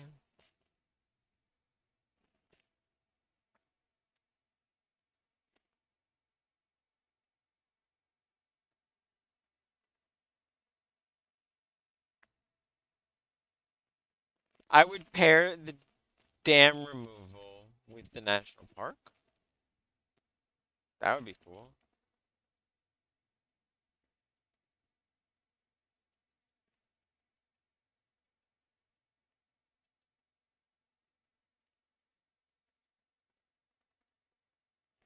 Why does this turn get all these arrows and the other one doesn't? Because it's uphill and to the right? Maybe as I spoke with Bob, three-star Bob. Can I call him three-star Bob? That's not appropriate. Um, as I was talking with Bob with safety, and you, uh, safety only happens when there's an accident. So the only reason why those arrows there is probably because somebody died. Same thing with airplanes. You only start fixing causes of rules and change or something if an accident happens.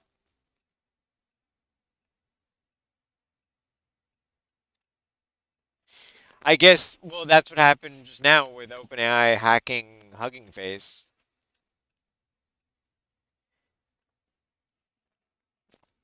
I don't. This is as deep. All right. Well, I guess I have the rest of the next however long to deal with this. Process the next future after the railroad. What we learned. So now I'm off the Transcontinental Railroad. That's done. Now the question is, how do I apply those lessons to my future? That's the real one. How am I going to apply the lessons learned from this study? Well, I'm not done with my transcontinental expedition. I'm just kind of done with this section of the research of the railroad. I mean, this was the thread that I needed to pull from last summer.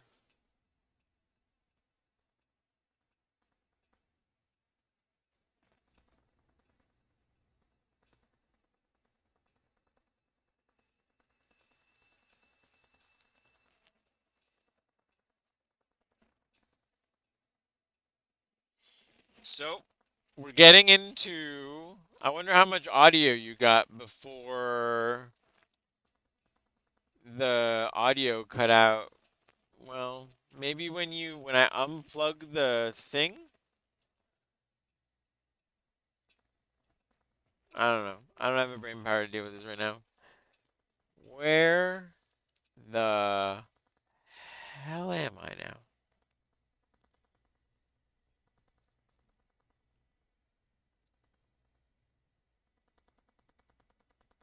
Alright, we've just gone to another universe.